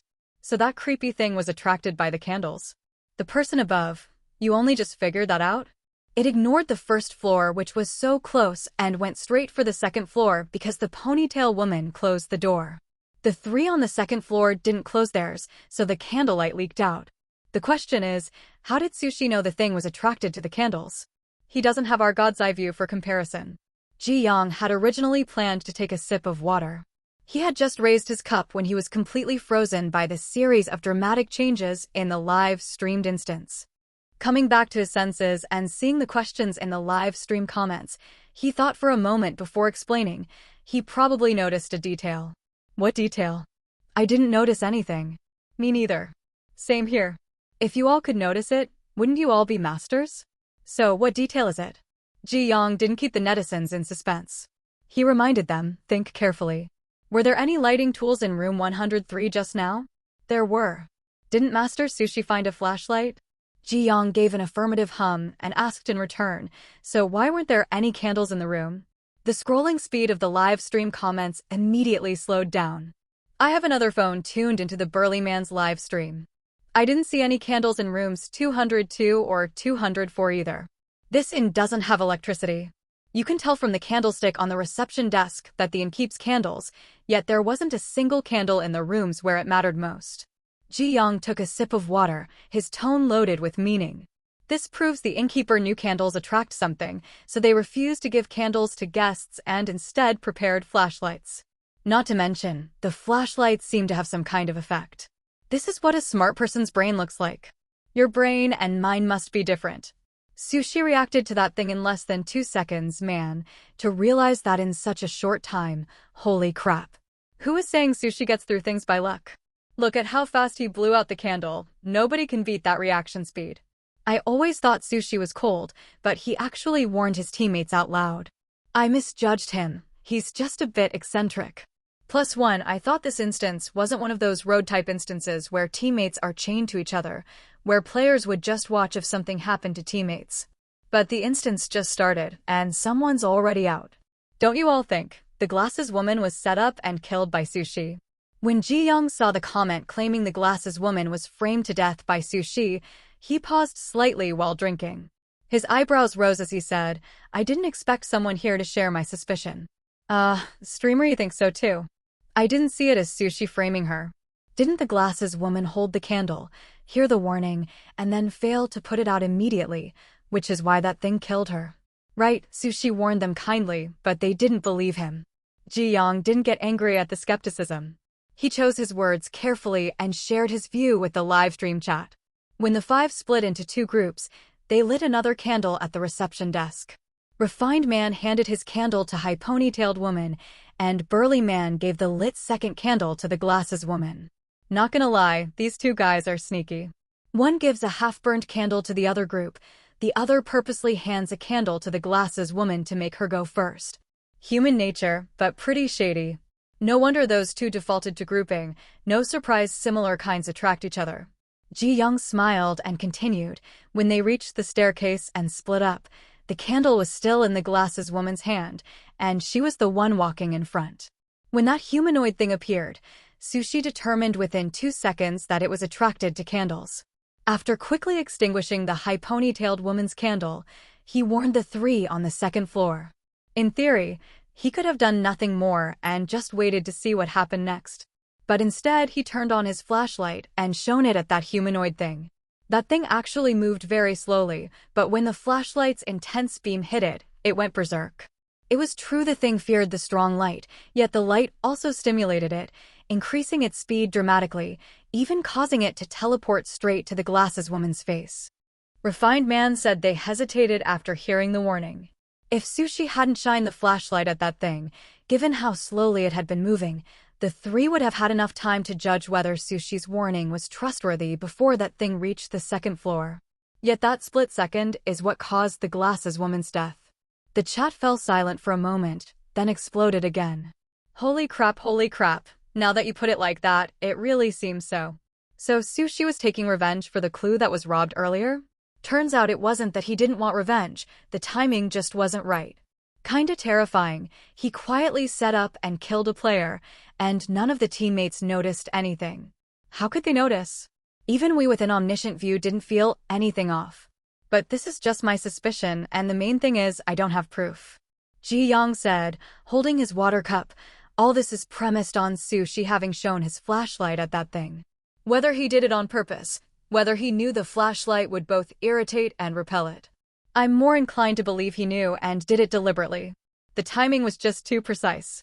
If anyone disagrees, put it in the public chat and we can discuss it together. I have a question. Wouldn't it have been enough for Sushi to stay silent and not warn them? Then the Glasses Woman would still have died, and only 2 more people would be alive. He extinguished the ponytailed girl's candle so fast that already proves he knew the thing was attracted by candles. Just because the ponytailed girl didn't think of it at the moment doesn't mean she wouldn't later. The only teammate left is a cold-blooded person who disregards life. How do you think she would react? Why care what she thinks? As if Sushi would care. If he cared about other players' opinions, he wouldn't behave like that. Damn, that actually makes sense. Ji Yang pondered for a moment, staring at the youth on screen as he calmly offered his analysis. Either the other two still had use to him, or he was simply going with the flow and seizing the chance. Completely unaware that the outside world had once again labeled him inscrutably deep, Sushi was still thinking about how to explain why he knew candles were the culprit that attracted the ghostly thing. There was no reason, ask him, and he'd say he died once. Sushi unconsciously shifted the flashlight in his hand. He was about to do what he had done in the last instance and blur the matter over when Refined Man suddenly said, I know. ? Sushi internally went wanting to ask no what? Refined Man pulled an identical flashlight from his pocket and fixed his blazing gaze on Sushi. You noticed there were no candles in the rooms earlier, right? When he said that, Burly Man and High Ponytailed Woman's minds spun for a few beats and they immediately understood. So that's it. Burly Man blinked in sudden comprehension, an odd look mixed into his gaze towards Sushi. So that's what it was? Don't leave the sentence hanging. Sushi's mind raced, trying to parse the meaning behind Refined Man's words. But the other three merely met the youth's calm glance and averted their eyes, silent. Their manner suggested the remark was made casually, but their subsequent attitude toward him was of no real consequence. Burly Man had a short temper. He admitted the taciturn youth had something going on, but that air of indifference the guy showed toward them really irritated him, as if they weren't worth his time. Just as the burly man was about to open his mouth, the refined man cut in first. Although we just went through a dangerous incident, the good news is we discovered a forbidden rule. But the danger isn't truly over. We don't know if there are other similar things hiding in the dark. The urgent matter is to discuss the clues each of us found. The refined man wasn't as hot-headed as the burly man. He rarely put obvious emotions on his face. Even when the burly man had just snatched leadership of the team, he only smiled and let it go. He didn't get angry with Sushi for not answering him. The fact that Sushi reacted so quickly to that supernatural being proved the man had astonishing observation skills and sharp thinking, and he even warned them. He just didn't talk to the rest much, which wasn't a problem at all. Having a smart person like that in the team would only increase their chances of clearing the game. The refined man's words were reasonable, and the burly man knew cooperation mattered more than internal strife now. After snorting coldly, he unfolded the bundle of paper he had been holding and showed it to the others. She had just realized what the refined man meant. There were no candles being used for lighting in the inn-rooms, so the candles had to be the issue. And the others probably assumed that Sushi had spotted that, which was why they thought he knew the figure was drawn to the candlelight. Although in reality it was because he had died once, it was fine not to bother explaining. Let them misunderstand it that way. Sushi didn't know the others might suspect he had deliberately framed the short-haired glasses girl. If he knew, he would feel like the sky had dropped a giant pot on him. He had a special ability and therefore confidence. He had planned to probe that strange figure, but who knew the flashlight's beam would provoke that thing? It was simply a misunderstanding caused by differing perspectives and information gaps. Once everything was clear, Sushi couldn't help but focus on the bundle of paper the burly man had taken out. This was found in room 202, the burly man said as he carefully unfolded the paper. There wasn't much useful on it. The only thing that looks somewhat useful is this missing person notice. Sushi and the high ponytailed woman leaned in to examine the contents more closely. On the crumpled paper was a photo of a young woman. Beneath it her identity information and missing person details, plus contact information for her family. Notably, the last place this woman had been seen before she disappeared was this very inn. She and the resident of room 202 share the same surname, both named Yang. One of the contact numbers listed matches the number for Yang Wu, the registrant for room 202, as shown in the registry. The two appear to be siblings. So the sister disappeared at this inn, and when the family reported it to the police they couldn't find her. Yang Wu then came to the inn alone to search for traces of his missing sister? Then the refined man also produced a cell phone. Its screen was shattered, but surprisingly it still worked. This phone was found in room 204. It was originally powered off. I tried turning it on and it still had battery. The two people who stayed in that room were either a couple or married. The phone belonged to the man. We didn't know the lock screen password at first, but we found an ID card in their suitcase. We tried the man's birthday wrong. Then we tried the woman's birthday. Surprisingly, it opened. We checked the chat logs and other info. Most of it looked normal, but the refined man opened an audio file, adjusted the volume, and placed the phone in the middle of the group. Listen to these call recordings. Everyone held their breath. After a brief burst of static, an older woman's voice came through first. Son, didn't you say you were climbing the mountain with Xiaoxue? How are things going? A clear male voice replied. All right. The scenery here is pretty good, just a little tiring. Oh, when will you return? The day after tomorrow. Xiaoxue wants to stay one more day. Okay, come back soon. Be careful and don't let anything happen. Don't worry, Mom. I know. The first call ended there. Sushi lowered his head to think. He hadn't heard anything wrong at first, but something still felt off. The refined man played the second recording. Listen to this one. This conversation was not as harmonious as the first. The male voice was filled with terror and panic. Mom, I encountered something strange. What's wrong, son? Don't panic. Tell Mom what happened. I clearly pushed her off, but the next day she came back. What nonsense are you saying? Maybe you're under too much pressure. Mom told you those supernatural things are fake, just nerves. Finish your work and come home, then tell me in detail. The man's voice seemed to break as he shouted toward the other end. How could they be fake? I don't know that. She really came back. I saw her return unharmed with my own eyes. How's that possible? That cliff was so high. I definitely pushed her off. I couldn't have misremembered. The older woman's voice then sounded panicked. Son, don't be afraid, you come back. The call cut off there. The woman didn't even finish comforting him. Several more calls were made afterward, but when they connected, only the woman's anxious questioning could be heard.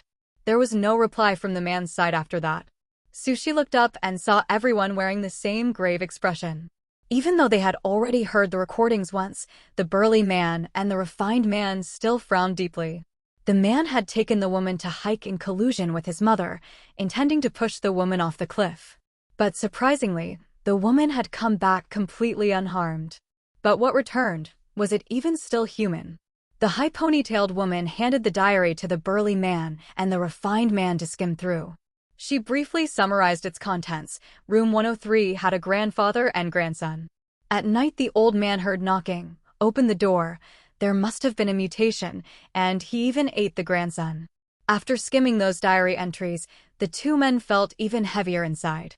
The burly man assessed bluntly, all these things add up to seem like a lot of information, but in reality we still don't know what exactly happened. For example, what exactly do they in the rules refer to, whether these residents' experiences are related to them, and where did those people, including the innkeeper, go in the end? This diary mentions a strange uncle who might be the owner of this inn. He warned the grandmother and grandson in room 103 not to go out at night and not to respond to any knocking sounds. Wang Xiaoping opened the door precisely because she heard knocking at night, which led to all those supernatural events that followed.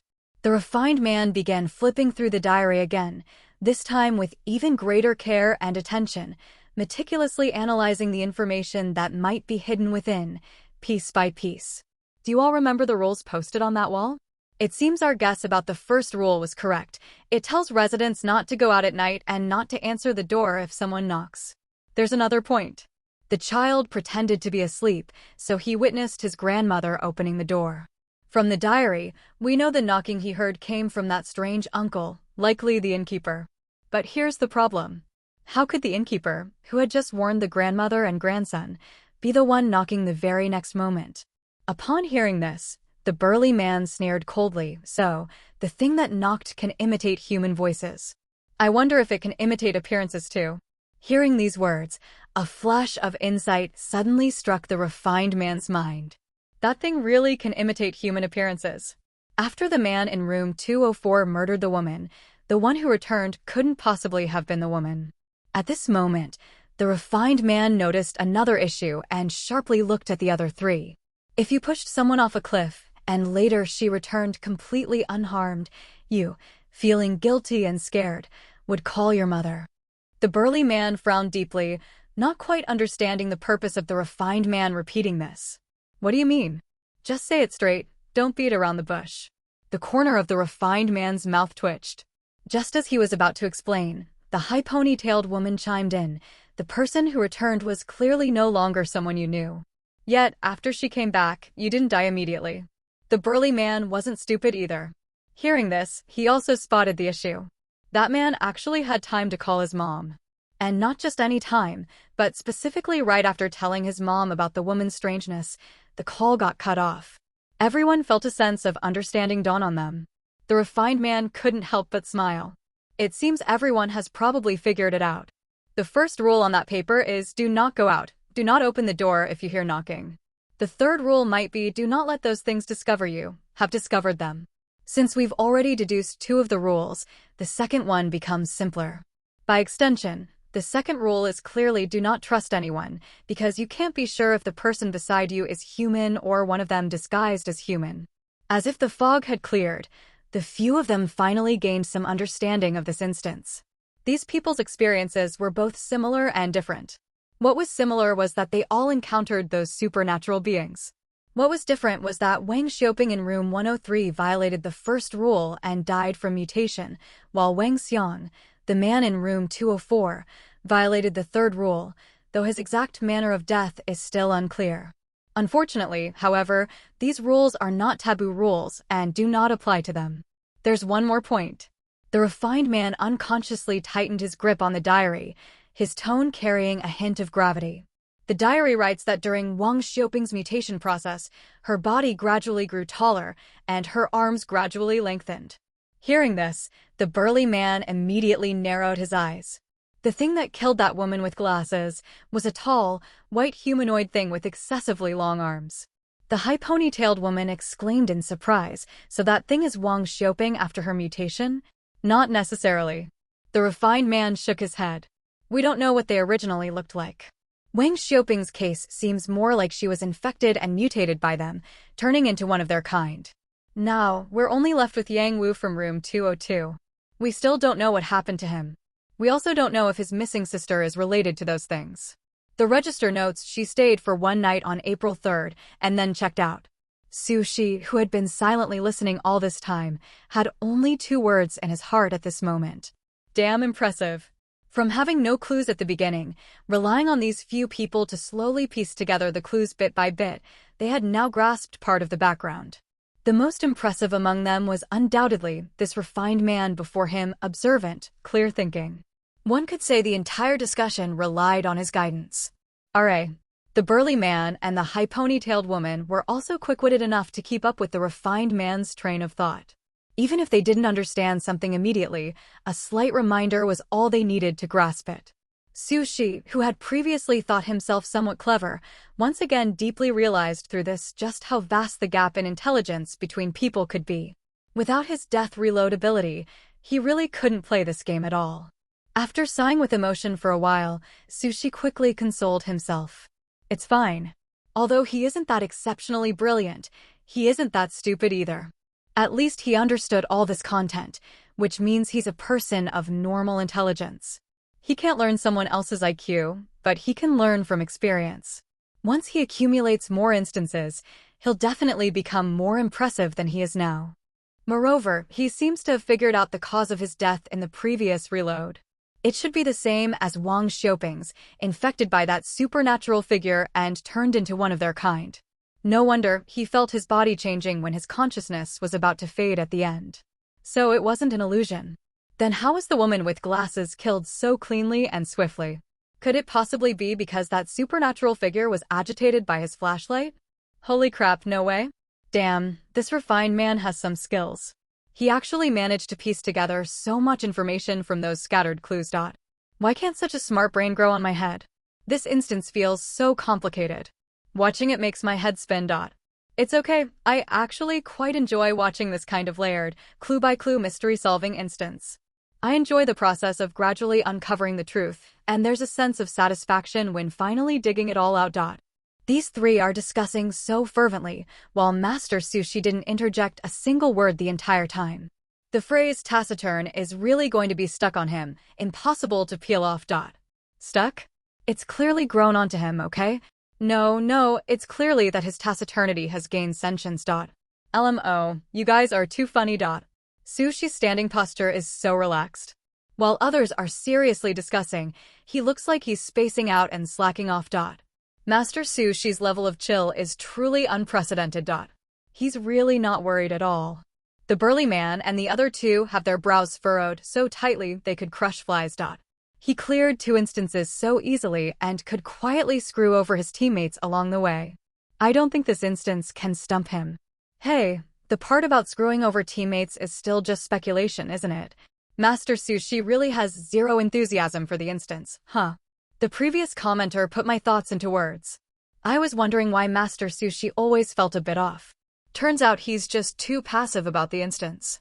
Other players are very active and work hard to find clues, props, and ways to clear it as soon as they enter. Master Su Shi is just casual. More than that, he just silently follows his teammates, letting them do whatever. Looking at it this way, Master Su Shi is a more qualified spectator than us netizens. I'm crying. How can you all say that about Master Su Shi? He's just genuinely treating himself as a player. What's wrong with that?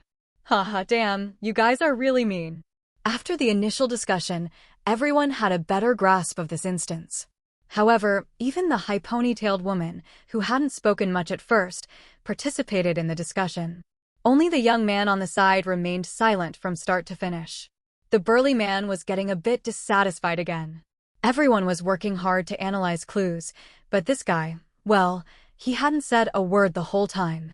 Just as he was about to make a few pointed remarks, the high ponytailed woman said calmly, "I need to mention something.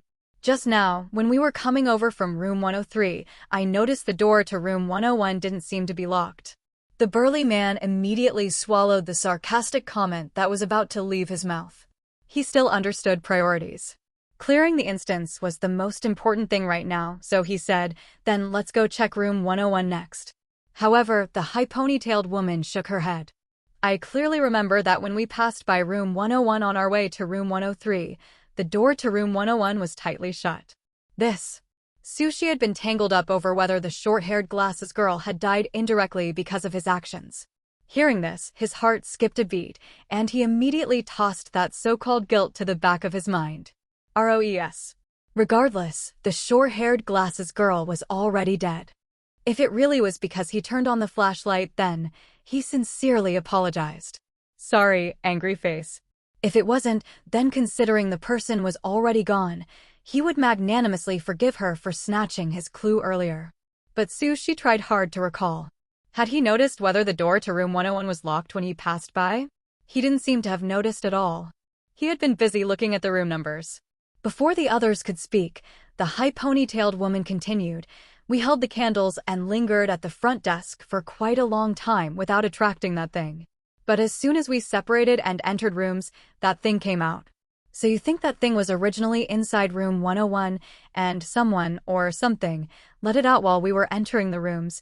the refined man asked with a serious expression. "Exactly," the high ponytailed woman nodded without hesitation. The burly man immediately took out the key ring and started looking for the key to room 101. After a moment, his expression turned ugly. "There's no key for room 101 on here."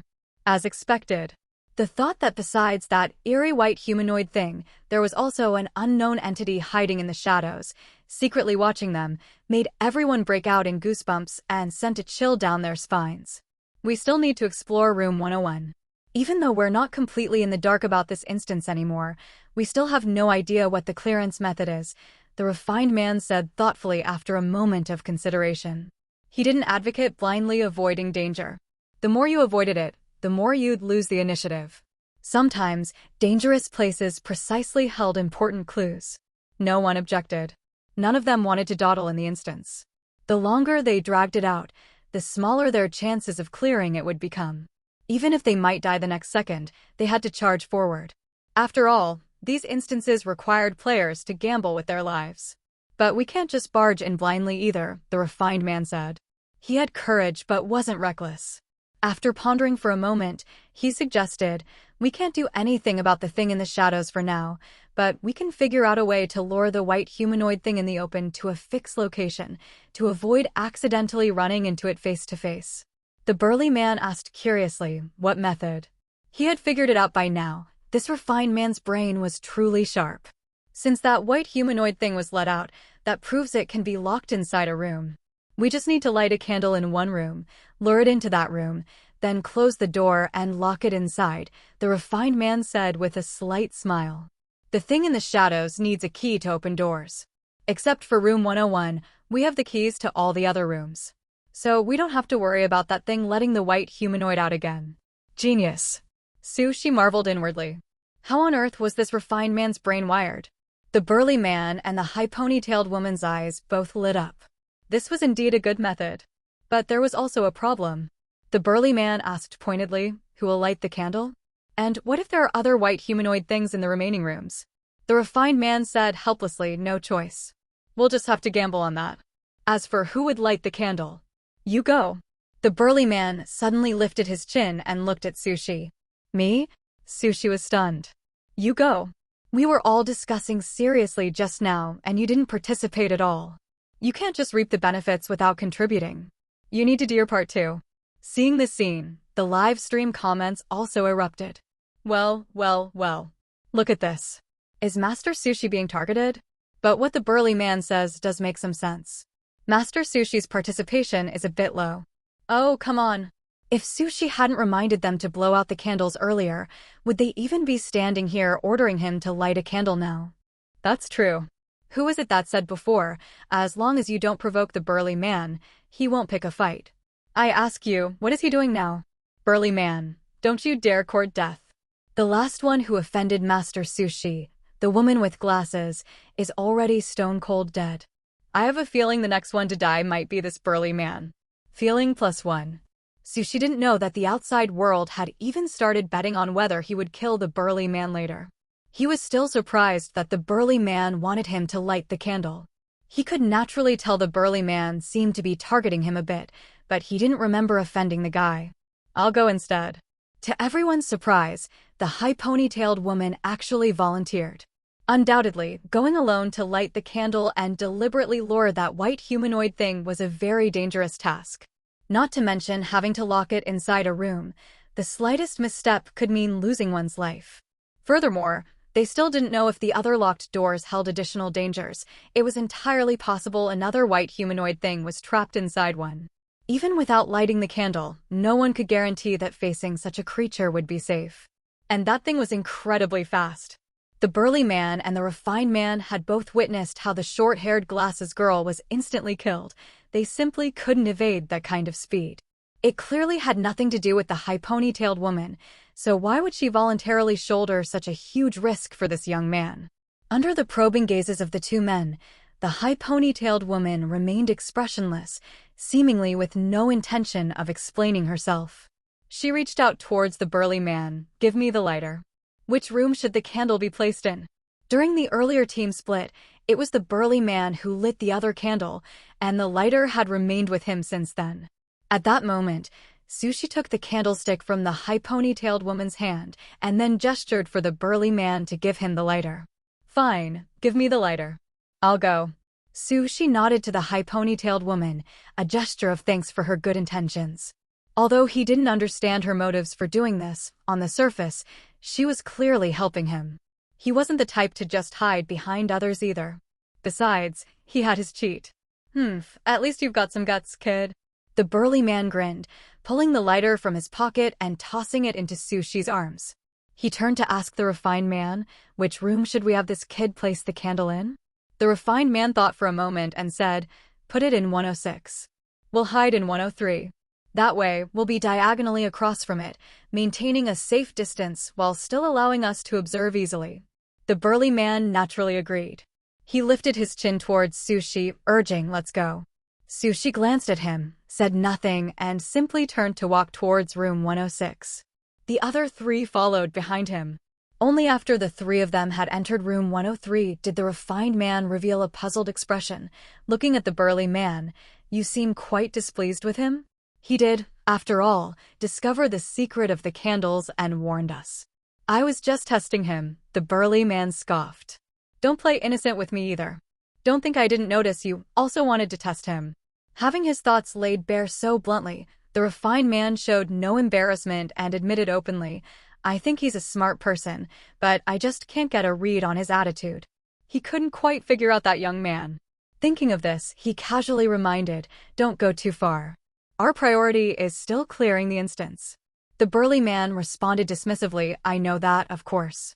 The high ponytailed woman, who had been silently listening to the entire exchange, glanced at them before shifting her gaze to the crack in the door.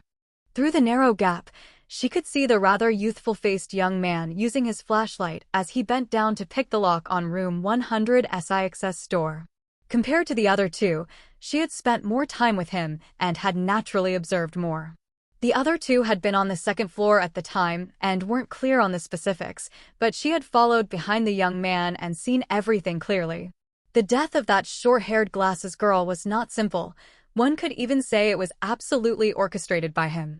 To so effortlessly get another player killed, she couldn't even tell if it was a deliberate scheme or just a convenient casualty. But regardless of which it was, this person was absolutely not as harmless as he appeared. That low-profile, almost transparent demeanor of his, couldn't it be considered a successful disguise? At the very least, hadn't the two men beside her underestimated him because of it? Meanwhile, she stood before room 106. In the pitch-black corridor, he was all alone. One had to admit, for someone with a fear of the dark, this was a true test of courage. His gradually accelerating heartbeat urged him to work the lock with swift, practiced motions.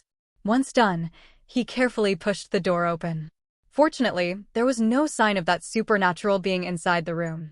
Shining his flashlight around, he decided to place the candle on the bedside table on the inner side of the bed. After placing the candle and lighting the wick, Sushi quickly headed for the door. He needed to hide inside room 103 before that white humanoid thing arrived, and then lock it inside here after it entered. However, plans never survive contact with reality.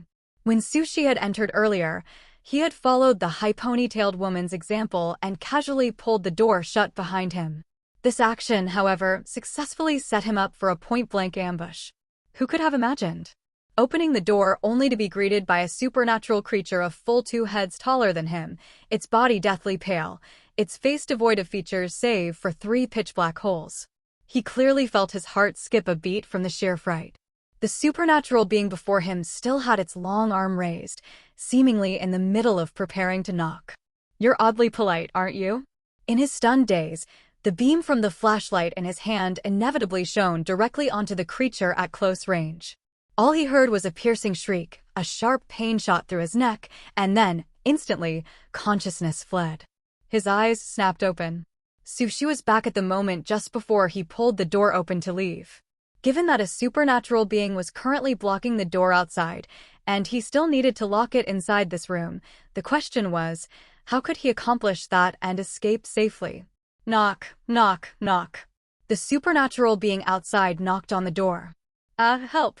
Master Sushi is cornered. What to do, what to do? It's all that burly man's fault. Master Sushi shouldn't have agreed to go light the candle. The high ponytailed woman dodged a bullet, but Sushi walked right into disaster. Can't open the door, can't not open the door. We're screwed either way. Definitely can't open it. The last one who opened a door got their grandson crunched to bits. But if you don't open the door, you're trapped inside. Can we really expect the other 3 to rescue him?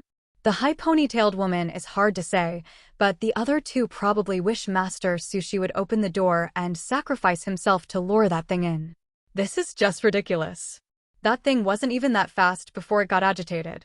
How did it get to the door the moment the candle was lit? Is Master Sushi going to bite it here? Not likely. Don't be so impatient. I think if Sushi agreed to come light the candle alone, he must have had some preparation. How awesome he is, the whole internet knows. He's only cleared 2 instances. You guys are blowing this way out of proportion. Even a top-tier god like Zhang Song died in an instance. How capable can this newcomer really be that the whole internet knows? Actually, you guys are Sushi's true fans, aren't you? The moment Sushi encounters danger, you all can't wait to pop out. Inside room 103, the expressions of the 3 people looked quite grim. They hadn't expected that not long after Sushi went in, that white humanoid thing would actually come over.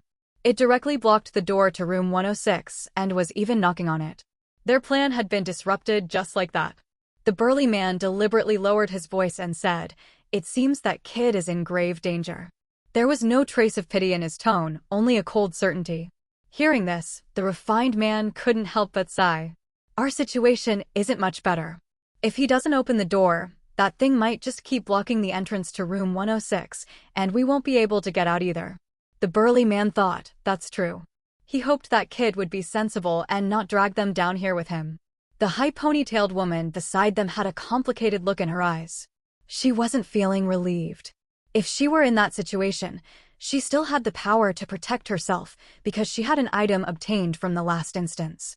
She just wasn't sure if that young man had any life-saving type of items or something. Perhaps it was intuition, but she didn't feel the other party would die so easily here. Sushi stared at the knocked-upon door, his mind racing for a solution. If he extinguished the candle, would the other party leave? The answer was most likely no. He had, after all, closed the door, proving the other party wasn't attracted by the candle. Moreover, his goal was to lure that supernatural being inside and lock it in this room. He had shouted loudly at the stairwell earlier without attracting the slightest bit of attention from this thing at the door, meaning the candle's attraction must be immense for it, even surpassing his voice. As long as he made no sound, and after opening the door, Let the other party notice the burning candle first. She decided to give it a try. If he failed, he'd just start over again. Holding these thoughts, he turned off the flashlight, stood before the door, slowly pulled it open while moving along with it, until his back was pressed tightly against the cool wall, the tip of his nose almost touching the wooden door. RAB section.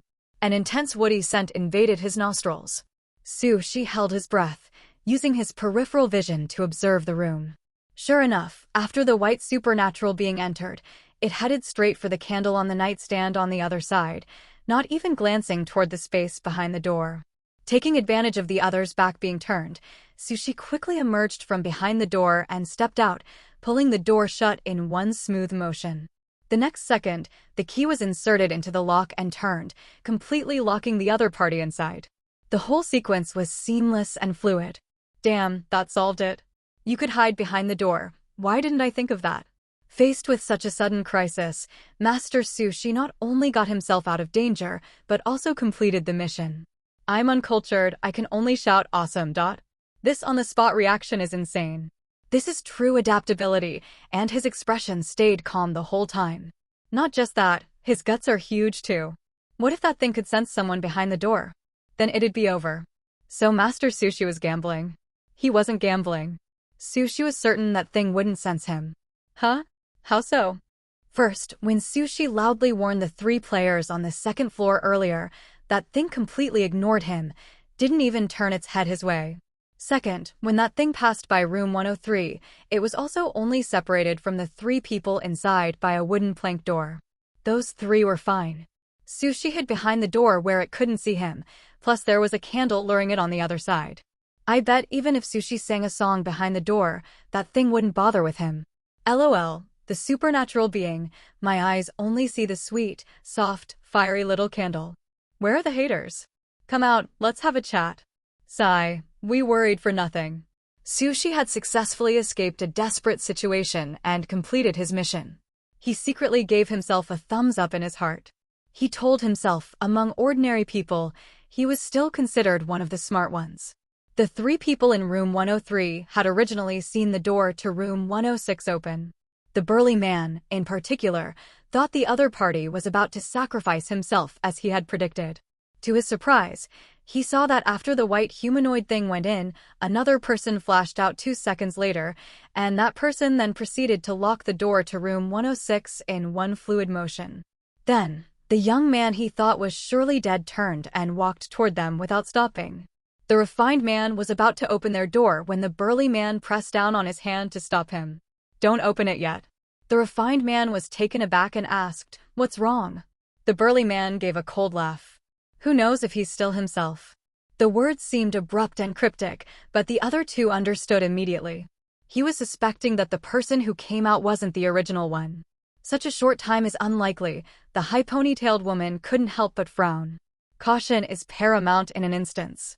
Unless he can prove he's himself, the burly man didn't yield an inch. Does this guy have some kind of illness? Prove he's himself? I can prove I'm your dad. Damn, suddenly reminded of that prove your mom is your mom thing. What's going on? Why keep targeting Master Sushi? The master didn't even provoke him. My fists are hardening. This feeling of powerlessness, like I can't slap through the screen.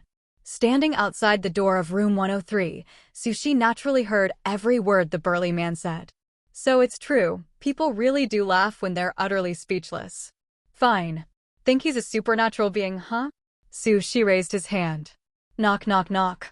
Clear knocking sounds rang out in the silent corridor. The 3 people inside instantly had their pupils contract sharply and shut their mouths tightly. Time passed bit by bit. Knock, knock, knock. The continuous knocking made their scalps tingle.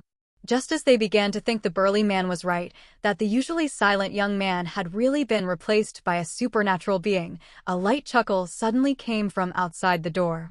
Idiots. Stay here by yourselves then. Sushi turned on his flashlight. The bright beam pierced through the dark corridor. He turned and walked directly toward room 101. Did they really think he was a pushover? He wasn't afraid of exploring alone. Unhurried footsteps gradually faded into the distance. The expressions on the faces of the 3 people inside the room varied. The one with the worst expression was undoubtedly the burly man, his face alternating between green and white. Gahahahaha, so satisfying. Look at the burly man's expression. He's pissed, ha ha ha ha ha. Burly man, oh no, I've become the clone. Sushi entertainment has arrived. Master Sushi is mighty. You think I'm a supernatural being? Fine, I'll play the part once, hhh. TSK TSK TSK burly man, look at you. You weren't happy when he wasn't a supernatural being, and you're still not happy when he is one. So hard to please. The master has quite a mischievous streak. By the way, was that the master's first laugh just now? Also his first time cursing someone. You managed to make Master Sushi laugh, to elicit his first curse. How can that not be considered an honor? In the real world, Ji Yang had specifically taken several backup phones, and along with the computer screen in front of him displaying Sushi's live stream, he was playing the live streams of the other 3 players. Therefore, he had watched the entire process from both perspectives and mercilessly commented, "These two miscalculated." The netizens watching the stream with Ji Yang became active. What's this, trying to test a teammate and ending up pissing him off? But you have to admit, Sushi's retort was satisfying. That burly man really does look like he deserves a beating. It's one thing to deliberately send someone to lure the supernatural being alone, but to lock them out after they succeed? I'd be furious too if it were me. Luckily, Sushi is clever. This is his 3rd instance, right? I've decided I'm going to follow every single one of this newcomer's future instances until he bites the dust. 3 instances isn't exactly a newcomer anymore. It's just a shame our country's leaderboard only ranks based on the number of instances cleared. If it used any other ranking method, this player would definitely have a decent spot. It's only a matter of time. Sure, there are many veteran players ahead, but plenty of veterans die every day too. The rankings change constantly, and many are tied because they have the same clear count. As long as this guy doesn't die halfway, he'll be climbing the leaderboard in a few more instances. Maybe it's because his 2-minute 48-second instance was too shocking, directly breaking the world record. I've always felt he's more badass than all the other players. Speaking of that instance, the combined view count across domestic and international sites is already in the hundreds of millions, right? That's truly peak performance. It's still skyrocketing. Probably not far from being known across the entire internet. This player's popularity is no joke. On that video site, 8 out of 10 commentary videos are about him. The traffic is insane. Can't be helped. Everyone's curious about how far a player who created such a peak can go. Ji Yang originally wanted to continue his analysis, but then he saw the live stream comments chatting with great interest. He cleared his throat lightly and steered the topic back. Folks, let's focus on the instance for now. Why did I say these two miscalculated? Because they underestimated Sushi's strength. Both of these guys are the very self-confident type. People who are overly self-confident often like to dominate others and control the entire situation. That's why they were butting heads from the start. Forget the burly man, but the refined man doesn't seem like that. Only on the surface. In reality, one is overtly domineering, the other is covertly domineering. Logically, if a teammate can figure out the issue with the candles in such a short time and even warn them, that teammate's strength shouldn't be bad at all, right? But these two have a mindset different from ordinary people. When they encounter a fairly strong teammate, their first thought isn't to ally and cooperate, but to first suppress, test, and then control. If the burly man is targeting Sushi openly, then the refined man is fanning the flames in the shadows. At the stairwell, the burly man was clearly already dissatisfied with Sushi, but the refined man's approach wasn't to let him vent and then mediate. Instead, he deliberately changed the subject, causing the burly man to bottle up that dissatisfaction. Emotions that build up for a long time only become sharper when they finally explode. The high ponytailed woman isn't simple either. When the group was discussing clues, the burly man glanced at Sushi several times, clearly resentful that Sushi wasn't saying a word. But that emotion was also interrupted by the high ponytailed woman. A with circumflex NE. I'm not sure if she was trying to help Sushi or, like the refined man, deliberately pushing things along. But judging from her later move of wanting to light the candle for Sushi, it seems like she was trying to show goodwill towards him. Because she also suspects short-haired glasses girl's death is related to Sushi. She dared to take on such a dangerous task for Sushi, she must have some kind of guarantee on her. Doing this was probably her way of showing Sushi her stance. She's not in cahoots with the other two, and she bears no ill will towards him. Damn, everyone's got 800 schemes in their heads, huh? Are you all watching with a magnifying glass? Observing such minute details. Maybe it's because Sushi's last instance was too harmonious. It made me feel something was off. Watching this instance, yep, that's the right flavor. I'm just waiting to see if this burly man and refined man will die. +1, me too. Sushi walked to the door of room 101 and raised his flashlight to carefully examine the lock. It was indeed unlocked. But you really wouldn't notice if you didn't look closely. That high ponytailed woman was quite observant.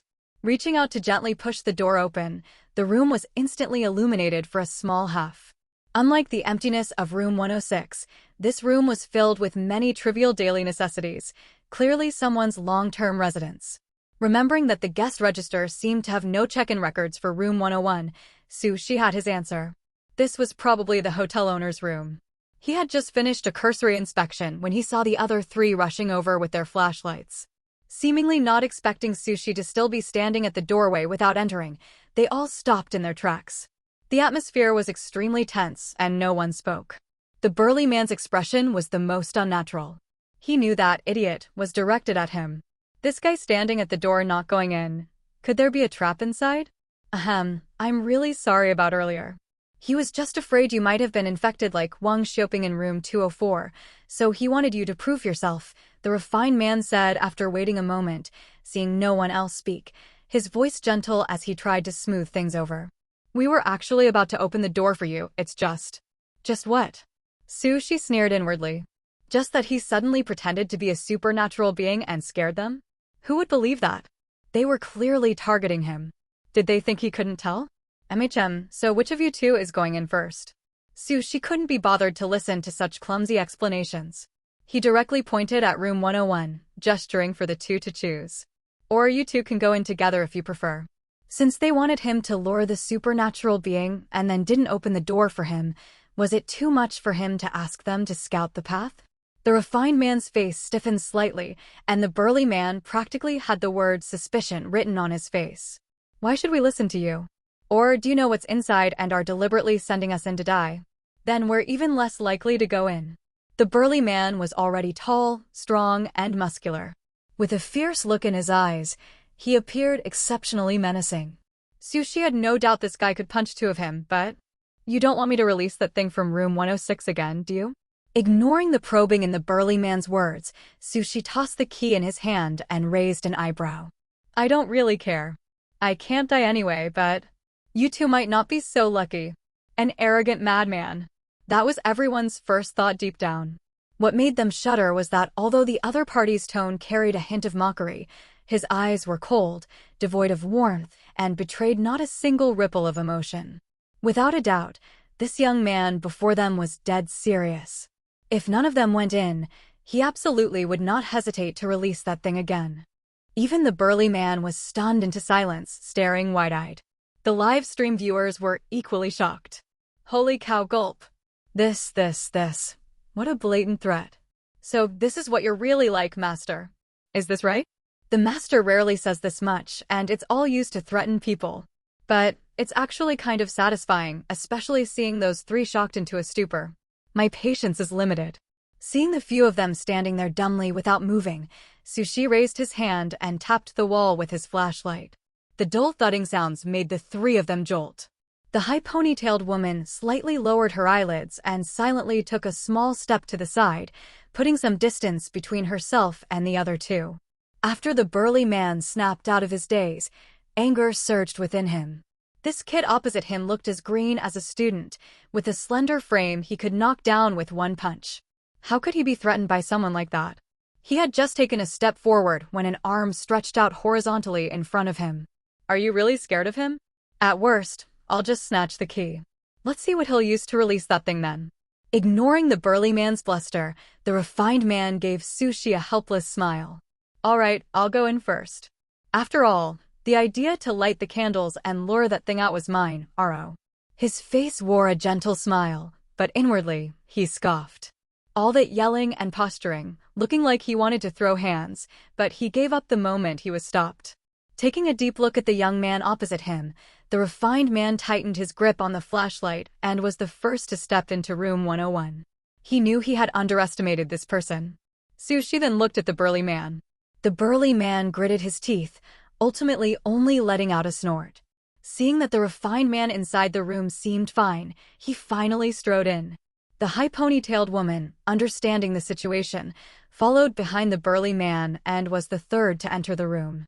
Seeing all three of them enter the room, Sushi imperceptibly let out a sigh of relief. To be honest, he was really afraid the burly man would just punch him without another word. But who knew threatening people could feel this good? Having vented his frustration, Sushi, in a good mood, was the last to walk in. The other three had already dispersed around the room and begun searching for clues. The furniture here is more complete than in the other rooms, and there are quite a few personal items. I'm guessing this was probably the residence of this inn's owner. The refined man searched some areas, but only found daily necessities, nothing with useful information. Suddenly, the high ponytailed woman whispered, "There's a passage under this wardrobe." Hearing this, the others immediately gathered around her. The wooden wardrobe wasn't very large, squeezed into a corner and already covered in dust. The clothes inside had been pulled out, revealing the floorboard at the very bottom. The high ponytailed woman knocked on it. It was hollow. The moment Sushi's consciousness cleared, he saw the refined man and the high ponytailed woman standing on either side of the wardrobe. The burly man was squatting on the floor, using his bare hands to dismantle the wooden floorboards beneath the wardrobe. These boards are very thin. They come off with a little force. After removing the planks, the burly man patted his hands and stood up. The refined man shone his flashlight into the exposed passage. On the surface, it looked like a hole dug out by a person, the opening only large enough for people to jump down one by one. "Should we go down?" the burly man asked. "We don't know what's down there yet. Jumping down just like that is too dangerous." The refined man shook his head, not wanting to go down so recklessly. His gaze involuntarily fell on the young man to the side. Don't misunderstand, he wasn't looking for someone to scout ahead. The young man's previous performance had already made him understand that this person wasn't someone easy to manipulate. He just wanted to hear the other's opinion. Before, he had only thought this person was a slightly outstanding, smart individual. However, after what just happened, he had already classified him as the inscrutable, ruthless, and tight-lipped type. "What do you think?" The burly man didn't expect the refined man to actually ask the kid behind them. Earlier, when they were having all sorts of discussions, that kid hadn't said a single word. He crossed his arms and leaned against the wardrobe, wanting to hear what the other would say. The high ponytailed woman also listened attentively. As a result, the three of them heard the young man say coldly, "If you want to die, you can go down." Huh? While the three of them were stunned, Sushi recalled yet another death. But this time, it was suicide. In the previous run, they had jumped into the hole one after another. That tunnel seemed to be man-made, not very large, forcing them to crawl forward. They hadn't crawled for long before reaching the end, because there was no way forward. The person who dug this tunnel seemed to have only dug that far. With no other choice, they could only crawl back the way they came. But when they crawled back to the starting point, they found the opening above blocked shut. No matter what method they tried, they couldn't break it open. They weren't sure if the air in the tunnel was enough for 4 people to survive. Even if they didn't suffocate, without food or water, they could only wait for death. After discovering there truly was no way out, he didn't want to waste time waiting to die, so he simply smashed his head against the wall to end it. Well, it took a few good hits to die. Thinking of this, Sushi couldn't help but touch his forehead, which still seemed to ache faintly. He could now commit suicide without changing his expression?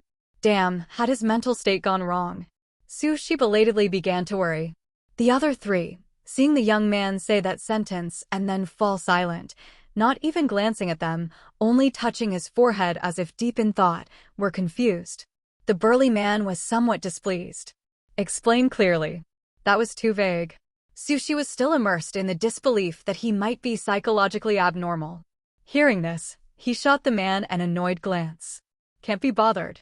Can't you use your own brain?" The burly man's eyes widened, his face contorted with anger. He prided himself on having decent intelligence, otherwise, he wouldn't have cleared 4 instances, Even though he'd encountered several dangerous situations, he had always managed to turn peril into safety. This was the first time someone had called him brainless. Oh, almost forgot. This guy had also called him an idiot earlier. Damn it. The refined man grabbed the burly man, who was rolling up his sleeves ready to throw a punch. After easily pulling him back, he tried hard to think about Sushi's words. Why was the other so certain that going down meant death? What had he failed to notice? Just then, he heard the high ponytailed woman say hesitantly, "I just thought of something. Why was the door to this room unlocked? Whoever could silently open room 101's door to let that thing out, why couldn't they silently close it again?" The refined man and the burly man were both stunned by this. Right. Since whatever it was could release that white humanoid thing without them noticing, why wouldn't it just relock the door as well? That way, they would have had absolutely no chance of discovering it. After all, none of them had been paying attention to whether the number of keys matched at the time. Their minds were completely captivated by the 3 rooms on the register that hadn't been checked out. The refined man said thoughtfully, "So, actually, the unknown thing hiding in the shadows deliberately led us to room 101. Its goal was for us to discover this passage under the wardrobe. In reality, this passage is a trap." "That's what I think too," the high ponytailed woman nodded with a calm expression. Her most reasonable conjecture was also based on the young man's earlier statement. Wow. Sushi listened from the side, feeling a bit dumbfounded. He had just finished comforting himself that he wasn't psychologically warped, just died a lot, and then he looked up to hear these 2 people, taking turns, come up with an explanation. And it sounded extremely plausible. Sushi fell silent. A brilliant idea suddenly struck him. In the future, if he encountered information learned through reloading that he couldn't find an excuse to explain, he could simply adopt an air of being too lazy to explain and let his teammates connect the dots themselves. That way, he wouldn't have to rack his brains trying to explain how he knew everything. Genius. Why hadn't he thought of this method in the last instance? He'd only been vague and evasive. This is just your speculation. This passage could also be the way out the instance left for us, the burly man retorted, seemingly intent on contradicting Sushi and always needing to find something to argue against. You can go down and try it. Sushi's original intention was to let the burly man go down and crawl around. Once he reached the end and found there was no way out, he'd naturally realize the passage wasn't any escape route. But to the other 3, who didn't know the specific situation inside the passage, his words sounded like, "Suit yourself. If you're willing to die, go right ahead, *." Watching the burly man's deflated expression, the refined man shook his head slightly in secret. This guy had some brains, but he was too impulsive. If he didn't change this temperamental, hot-headed personality that made him act recklessly once provoked, he'd suffer a major setback sooner or later. With a cute yes. He also didn't want to deal with this person for now. At the moment, clarifying their current situation and deciding their next steps were most important. If this passage really is a trap, deliberately set up to mislead us, then this room is also meaningless. Our progress has essentially stalled here. Right now, we only know that some kind of thing capable of impersonating humans has appeared in the hotel, leading to the deaths of the residents in rooms 103 and 204. But when did that thing appear in the hotel? Why did it appear? What happened to the resident of room 202? What's the deal with his sister's disappearance? Could it be related to the hotel? And where did the hotel owner go in the end? These mysteries remain unsolved, not to mention figuring out how to clear the instance. And there's still something lurking in the shadows, watching and scheming against us. We're in the open, it's in the dark. Who knows if it's preparing another trap for us? We can't stay passive like this forever. Sushi's brow twitched slightly as he listened. In the previous reload, when they returned to the tunnel entrance, they found it blocked from above. Clearly, the thing in the shadows had deliberately trapped them inside after they went down. What if this time they chose to play along with its scheme? Since they had no real progress right now anyway, if they could catch that thing, they might get some unexpected gains. Thinking it, he acted. Sushi suddenly spoke up, "We can lure the thing hiding in the shadows out." The 3 of them looked at him in surprise upon hearing this. The refined man spoke before the burly man could. "How? Do you have a method in mind?" It would be best if they could lure it out. Otherwise, while searching for a way to clear the instance, they'd also have to divide their attention to guard against it. Over time, their mental stamina would wear thin. As for whether his method would work, they'd listen first. Besides, this guy was the first to notice that the candles attracted the supernatural beings, and this time, he was the one who alerted them that the passage was a trap. Someone who could single-handedly lock a supernatural being in a room and successfully escape didn't seem like the type to make baseless claims. Sushi swept his gaze over the three of them and laid out his plan. Since it wants us to enter this hole, we'll just give it what it wants. The refined man's eyes lit up. He instantly grasped the young man's unspoken implication. After going to such lengths to lure us into a trap, it's impossible for it to just stand by and do nothing. The high ponytailed woman immediately followed up. As long as we hide in advance, we might be able to catch it in the act. Hide? In this tiny-ass place, where are the four of us supposed to hide? The burly man scoffed, curling his lip. Well, there's a hole right there. Sushi lifted his chin, gesturing for them to look toward the wardrobe, and said casually. The three of them, huh? Didn't you say going down there would get you killed? The burly man narrowed his eyes, his tone unfriendly. I never said how you'd die. Sushi glanced at him lightly. Hiding someone for a short while won't kill you. Everyone caught his underlying meaning. The danger wasn't from the passage itself. Who knows what's down there? Anyway, I'm not going down. Whoever wants to hide there can go ahead. The burly man stated his position with firm resolve. Sushi almost felt like rolling his eyes at him. You're the one who said this passage might be the way out a second ago, and now you're saying you absolutely won't go down? So you're just being contrary for the sake of it. Sushi couldn't be bothered to deal with him and walked straight towards the wardrobe. Then you just find a corner in the room to hide in. The room wasn't big. There were only two places to hide a person. One was the inner side of the bed where someone could lie flat on the floor, and the other was under the table, concealed by the tablecloth, which could also hide one person. The high ponytailed woman hesitated for a moment before choosing to follow Sushi. I'll hide in the hole too. After the two of them carefully jumped down into the hole one after the other, the refined man turned to the tall, sturdy man beside him. Where will you hide? The burly man pointed to the floor on the inner side of the bed. I'll lie flat here. The space under that table is a bit small. It might fit you, but my build would give me away. Once their hiding spots were assigned, they turned off the flashlight and quietly hid in their respective places, waiting for the unknown creature to appear. Time ticked by second. Just as the burly man was growing impatient, thinking Sushi's plan was useless, suddenly, the room door made an extremely faint sound. The noise was very slight, but unfortunately, in the utterly silent room, it was still somewhat noticeable. The burly man was lying facing the foot of the bed. From his angle, he could see the refined man hiding under the table. The other man carefully lifted a corner of the tablecloth to peek. Seeing this, the burly man couldn't hold back either and cautiously raised his head to look. Sushi was entering this passage for the second time, so the moment he jumped down, he skillfully crouched and crawled forward on his knees for a few steps. The high ponytailed woman hadn't anticipated the passage would be this narrow, so she had to squat down as well and follow the young man ahead by crawling. This is good right here. Sushi looked back, saw they were already positioned in a blind spot from the view above the hole, and stopped, sitting with his legs bent. The high ponytailed woman adopted a cross-legged sitting posture. I have a question. After hesitating for a moment, she decided to ask anyway. If this passage isn't dangerous, then why did you say coming down here would mean death? Where does the danger come from? Sushi paused for a second before suggesting, you can try crawling further inside. Unlike him, who had a second chance and had experienced the outcome of being trapped to death here, she lacked certain information and naturally couldn't figure it out.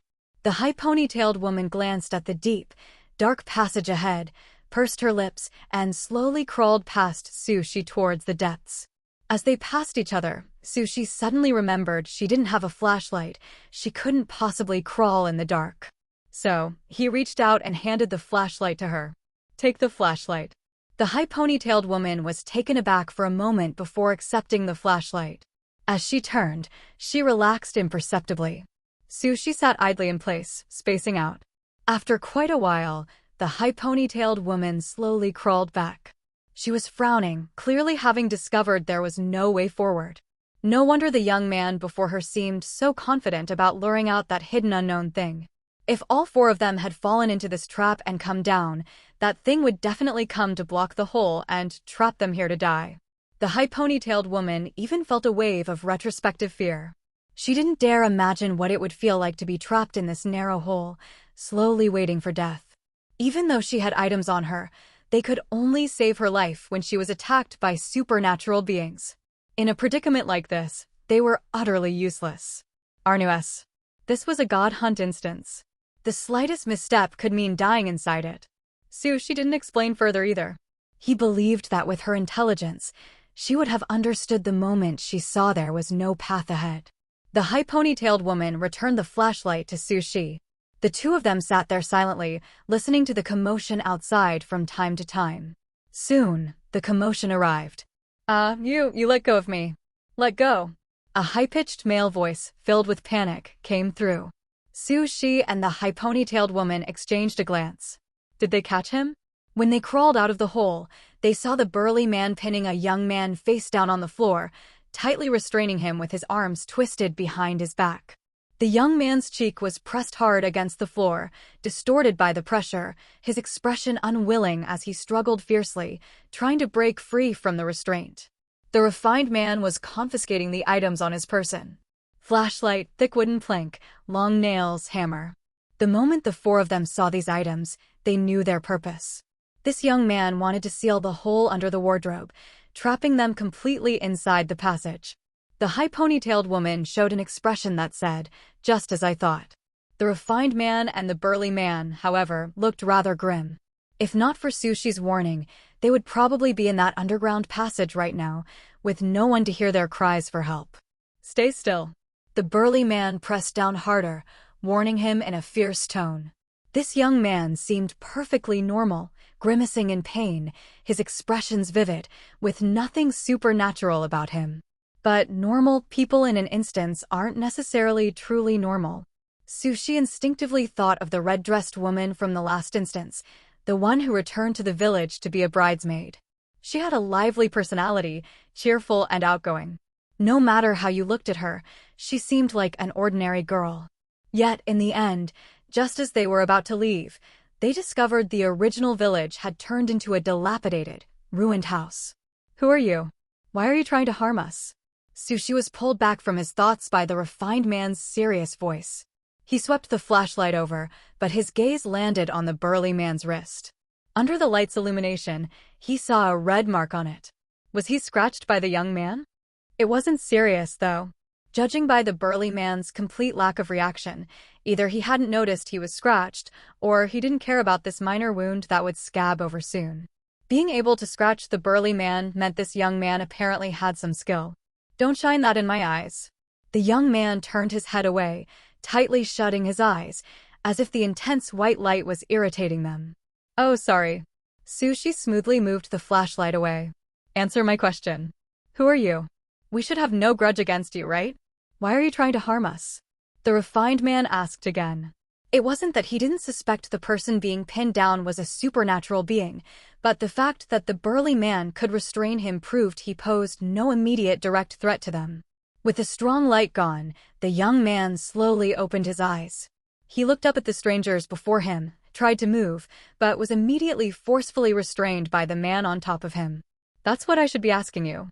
Who are you? Why are you here? The refined man replied with a composed expression, "We are a group of hiking enthusiasts." Halfway up the mountain, it suddenly started pouring rain. We were worried about mudslides, so when we discovered this inn over here, we came to take shelter. As he spoke, he even took off his backpack to show the young man the basic hiking gear inside.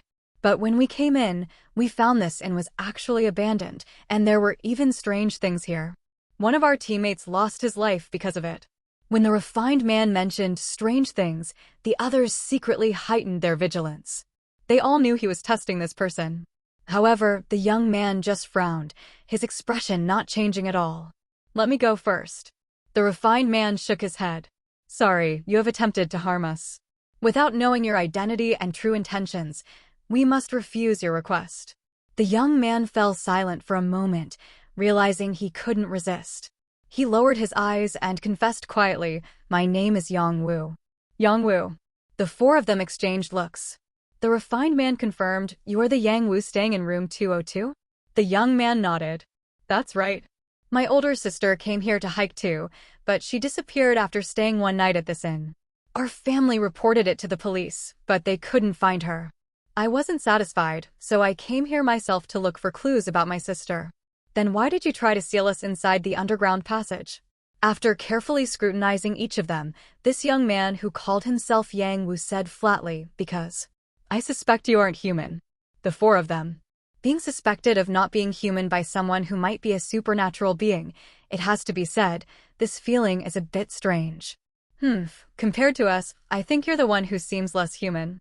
The burly man showed no intention of letting go, even pressing down harder. "The dust in this hotel is thick enough to layer. You say you're Yang Wu, the resident of room 202, but your room doesn't look like anyone's been living there." The young man felt his arm was about to be broken and couldn't help but cry out in pain, wait, I've been living in this room the whole time since then, otherwise I wouldn't have known about the passage under the wardrobe. And didn't you notice this room is much cleaner than the others?" Sushi silently glanced at the wardrobe covered in dust. "It didn't seem that much cleaner." "Then what do you eat and drink every day?" The burly man pressed aggressively. Afraid he would twist his arm again, the young man hurriedly replied, "There are lots of wild vegetables and mushrooms in the mountains. Sometimes I catch wild rabbits too, enough to fill my stomach. When I'm thirsty, I drink from the mountain spring. That's how I've managed to survive until now." Seeing the four of them fall silent, and to get the burly man to release him, he proactively apologized. "I'm sorry, I only attacked you for my own safety. After all, I really couldn't guarantee you were living people." The burly man wanted to ask more, but was stopped by a look from the refined man. Some questions are better not delved into too deeply. It's enough for everyone to understand tacitly. "So, what exactly happened in this hotel?" the refined man asked. "Let me go first. I'm unarmed and can't fight four of you anyway." The burly man looked at the other three. Seeing everyone nod, he let go and took a few steps back. Seeing this, Sushi couldn't help but think to himself, the burly man hadn't even noticed that the leadership of the team seemed to be gradually returning to the refined man.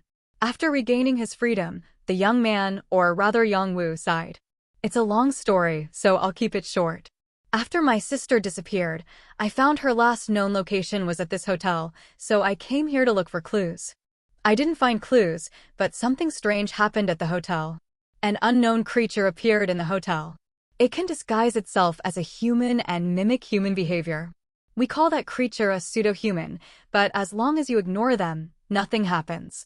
So, for the residents' safety, the hotel owner posted a page of rules for everyone to follow, no Thailand bot. At first, it was quite peaceful. Maybe some residents were silently replaced, but we didn't want to attract those things' attention, so we all pretended not to know. However, this peace didn't last long before it was broken. The resident of room 103 mutated on the second day after moving in. The end result was the mutated grandmother eating the mutated grandson. That thing you locked in room 106 is her. The residents of room 204 were a married couple. They went out once, and only the husband came back. The wife returned the next morning, and by the afternoon, both had disappeared. After that, the owner also disappeared. The hotel was left with just me, and that mutated resident from 103. His account seemed to perfectly string together all the clues the four had found and answered some of their questions. The refined man asked impassively, so that white humanoid thing that attacked our companion was the mutated resident of 103. So, it's a pseudo-human? Yang Wu's expression turned complicated, maybe. I've never seen what a pseudo-human truly looks like either. They really like knocking on doors at night and pretending to be human. You never know if the person next to you is human or a pseudo-human. Then he paused for a moment, his expression showing a hint of embarrassment.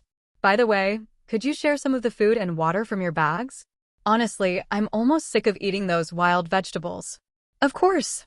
The refined man generously took out a pack of compressed biscuits, a pack of beef jerky, and a bottle of water, handing them over. Thank you. Yang Wu happily accepted the food and water, tactfully sitting down at a table on the other side, maintaining some distance from the four. The refined man also found a place to sit. Let's all rest for a bit. We've been on edge for so long. We can discuss things later. After the other three gathered and sat down, he quietly took out the phone found in room 204, opened it, typed a note, and passed it to each of them one by one. The group then communicated by typing on the phone. Refined man, what do you think? Burly man, no need to think. That guy definitely isn't human. High ponytailed woman, judging by the dust in the hotel and the faded, barely legible paper, this hotel has been abandoned for at least half a year. Could he really survive alone for that long? All three doubted the young man's identity. The phone was passed to Sushi. He also typed a line. Sushi, do candles attract pseudo-humans? Why isn't that in the rules? Sushi still remembered how powerfully the candle attracted that white humanoid thing. Otherwise, he wouldn't have escaped room 106 so smoothly. Also, the flashlight seemed to have some stimulating effect on the white humanoid thing. If that white humanoid thing really is a pseudo-human, why isn't this important information in the rules? He wanted to discuss this issue with his three teammates. However, in the eyes of the other three, this question became a hint. The refined man's eyes sharpened, and he gave the young man sitting opposite a deep look. Refined man, we might have jumped to conclusions. Not all three rules refer to pseudo-humans. The second and third match the pseudo-humans' tendency to disguise themselves as humans. But the first rule, what it guards against, might not be pseudo-humans. Burly man, that kid was lying after all. High ponytailed woman, he's misleading us, making us think the thing in 106 is a pseudo-human. In reality, the real pseudo-human. They all understood who she was referring to. After all, Sushi's reminder was quite obvious. Pseudo-humans only like pretending to be human. Candles don't attract pseudo-humans. Meanwhile, Sushi looked at them, utterly bewildered, as they suddenly concluded that Young Woo was a pseudo-human. He just wanted to ask why the rules weren't complete. It seems everyone's train of thought is on a different track from his. Refined man, let's continue pretending we don't know. The key to clearing this instance might be on it. Does anyone else feel something's off? Huh? Is there? Don't you think Master Sushi seems more proactive? Holy shit, now that you mention it, yeah, he does. I noticed too. Ever since entering room 101, he seems to be talking more. And he's specifically hinted to his teammates several times. Although each of his actions seems normal, it feels like he's guiding something. I'm finished eating. Yang Wu seemed not to notice the subtle movements between the others, asking naturally, what are your plans next? The refined man discreetly put away his phone and said helplessly, the heavy rain outside is still pouring. We can only stay in this lodge for the night. Once dawn breaks and the rain stops, if there's no mudslide, we'll leave. After saying this, he asked in return, what about you? Why have you been staying here all this time? I came here specifically to find traces of my sister. I haven't found them yet, so I don't want to leave. Yang Wu's tone was filled with dejection, clearly showing a strong obsession with finding his sister's traces. Just as the refined man was about to put on a show of comforting him, an unexpected situation occurred. The burly man suddenly stood up violently, unable to stop himself from scratching his body. What's going on? I'm so itchy all over, damn it. Why is it so itchy? The others' expressions changed as they watched the burly man scream and scratch his skin uncontrollably. In just a few strokes, his skin was broken. The burly man scratched with increasing force, as if trying to tear his skin off. Soon, his entire body was covered in blood. Help! Someone help me! Help, Under everyone's gaze, the burly man suddenly started convulsing while scratching, his eyes rolling back, his behavior bizarre, looking as if he was about to undergo mutation any second. What was most horrifying was that his body was slowly growing taller, and his arms were slowly lengthening. He looked more and more like he was transforming into the image of that white humanoid thing they had locked in room 106. The refined man felt a chill run down his spine, his heart turning cold. He didn't have time to think much and shouted at the others, run. The next second, he was the first to dash toward the door. Damn it, when did the burly man get infected?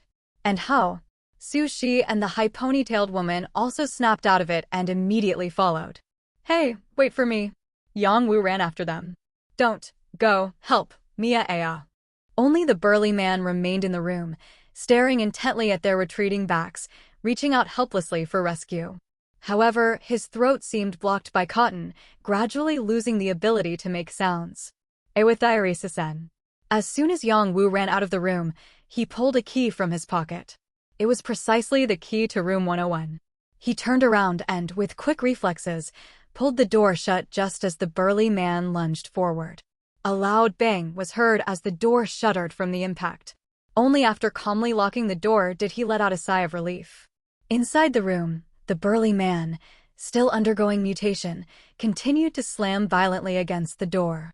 At the same time, banging sounds also came from room 106. That white humanoid thing seemed to have gone berserk too. The overlapping sounds of doors being slammed filled their ears. Everyone in the corridor knew that these not-so-thick wooden doors couldn't withstand such impacts for long.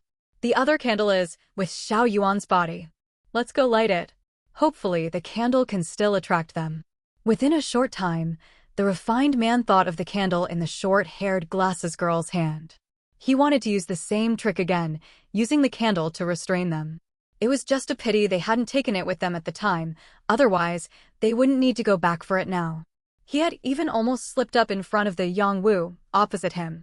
If he didn't even know his own companion's name and only used a generic term like glasses girl, it would likely cause unnecessary trouble again. Fortunately, he reacted quickly and made up a name on the spot. Su Shi and the high ponytailed woman naturally understood who Xiao Yuan was and the reason behind the refined man's improvised name. Just as the three were about to go to the second floor to get the candle, Yongwu stopped them. Let's not talk about your mutated companion for now. The mutated resident of room 103 has never gone berserk like this before. The candle might not work anymore.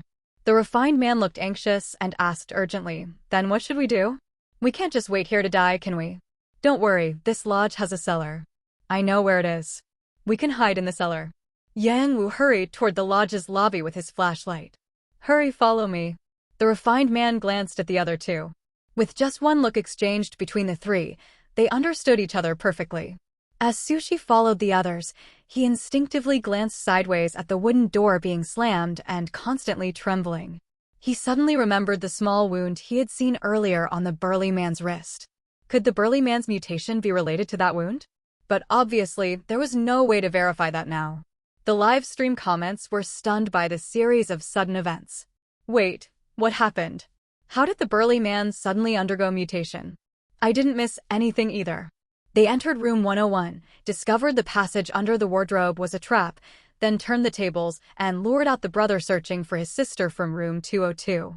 During all this, the burly man never acted alone. This instance is so messy.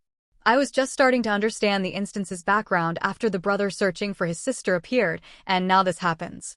We don't even know if the brother searching for his sister is real or fake. Didn't you see the players' chat records? They suspect he's the pseudo-human. Alright, it's even more chaotic now. Earlier I was betting on whether the burly man would die. I lost the bet. The burly man didn't die, but he mutated. Some people earlier felt Master Su Shi started talking more after entering room 101. Did he? It wasn't that many more sentences, right? But it's more than when he first entered this instance. I always feel there's something fishy about the burly man's mutation. Also, Su Shi's behavior after entering room 101 is unusual. Like some comments said earlier, he seems to be subtly guiding something. It does feel a bit deliberate. The burly man's mutation is too abrupt. The whole sequence also feels like there's a hand deliberately pushing things in the shadows. Are you all that sharp? I've been watching and didn't see anything deliberate. Don't mind them, earlier commenter. It's just a bunch of people with conspiracy theories. It's really not a conspiracy theory. I know where the deliberateness is. Things went too smoothly. The ponytailed woman discovered the passage. Su Shi realized it was a trap. The four turned the tables and caught the brother searching for his sister. The burly man suddenly mutated. The white humanoid thing suddenly went berserk. The brother searching for his sister says he knows there's a cellar. Connect these and think carefully. Holy crap, so the brother searching for his sister is actually deliberately leading the players to the cellar. Then the burly man's mutation is related to him. Not just that. I suspect it's also related to Su Shi. What riddles are you all talking about? Is there any master who can explain in detail? I'm begging on my knees. Earlier commenter, go search for a blogger on the video site. His ID is He Sanchue, real name Jiyoung. His analyses are very detailed and reasonable. He's currently live streaming Master Su Shi's instance right now. I'm watching it. Okay, thanks for the recommendation. I'll go check it out now. The refined man and the other two followed Yang Wu through the reception desk and arrived at another area they had not yet set foot in. As Sushi had previously guessed, this was the hotel's kitchen. However, what surprised the three was that although the pots, pans, and dishes inside the kitchen couldn't be called neatly arranged, there wasn't much dust. Dry firewood was piled in the corner, clearly indicating it was frequently used. Could it be that Yangwu had really been living here for a long time? So, was he actually a pseudo-human or not? The refined man found himself with a rare headache over this. Even so, he still suspected the other's identity was problematic. Deliberately taking them to some cellar must also have a certain purpose. At a time when they had made no progress whatsoever on clearing the instance, the appearance of this Yangwu was, one could say, perfectly timed, bringing them a new turning point. Therefore, of course they had to cooperate with him properly. After leading the group to the kitchen, Yangwu spoke up, "The entrance to the cellar is right here. Wait for me a moment." After saying this, he held the flashlight in his mouth, crouched down, and opened one of the cabinets beneath the stove. He moved out the bowls, chopsticks, and other utensils stored inside, then pried up a thick stone slab. The other three watched as, once the stone slab was moved aside, a dark, gloomy passageway was revealed below. This cellar was hidden pretty securely. Everyone thought the same thing simultaneously. If they had explored on their own, they really might not have found it. "Let's go. There's a ladder down below. Be careful not to slip," Yangwu reminded them. After Yangwu went down first, the refined man turned to look at Sushi and the high ponytailed woman, asking in a low voice, could there be something strange down there? The high ponytailed woman was obviously also a bit hesitant. After experiencing that underground passage in room 101, she was no longer so confident in the protective item she carried. The item could block attacks from supernatural beings, but it couldn't help her escape from situations like being trapped somewhere. What if this so-called cellar was also a carefully prepared cage trap by Yangwu, just like that underground passage? Sushi, however, wasn't worried about this problem at all. Ever since he had crashed headfirst into the wall to end his life once in the underground passage, it was as if he had flipped a certain switch. A trap? Who cares? At worst, he'd just die. Can't die? Then he'd end it himself. Holding this mindset, Sushi took the lead, bending down to enter the cellar entrance. The refined man and the high ponytailed woman instinctively glanced at each other. "Then let's go down too." The refined man had long since acknowledged the young man's strength. If the other chose to go down, he must have some assurance in mind. He had to admit, this somewhat overly reserved young man truly possessed a sense of unflappable calm, as if even if Mount Tai collapsed before him, his expression wouldn't change. With a cute and empty set. It was as if the development of events was entirely within the other's expectations. He and the burly man had actually dared to think they could control him. Thinking of this, the refined man remembered the burly man who had undergone a mutation without any warning. Could it be that the other had violated some taboo rule? But the burly man had been with him the whole time. If the burly man had violated a rule, then he certainly couldn't have avoided it either. Unable to figure out the reason, the refined man shook his head. Forget it. They'd just have to take it one step at a time. The three of them entered the cellar one after another. After everyone had come down, Yangwu, who had been waiting to the side, moved the stone slab back into place, covering the entrance. "I come down to this cellar often. You don't need to worry about oxygen. That thing isn't very intelligent. It won't actively lift the stone slab. We're temporarily safe hiding here." The interior space of the cellar wasn't very large, filled with some messy clutter. "Just find a place to sit. It might be a bit dirty, though." While urging the three to sit and rest, Yangwu found a corner for himself to sit in. It really seemed like he had just brought them here to hide from the mutated burly man and the white humanoid thing. Just as everyone was feeling suspicious, they heard the young man suddenly let out a bitter laugh. "I know you don't trust me, suspect I have a problem.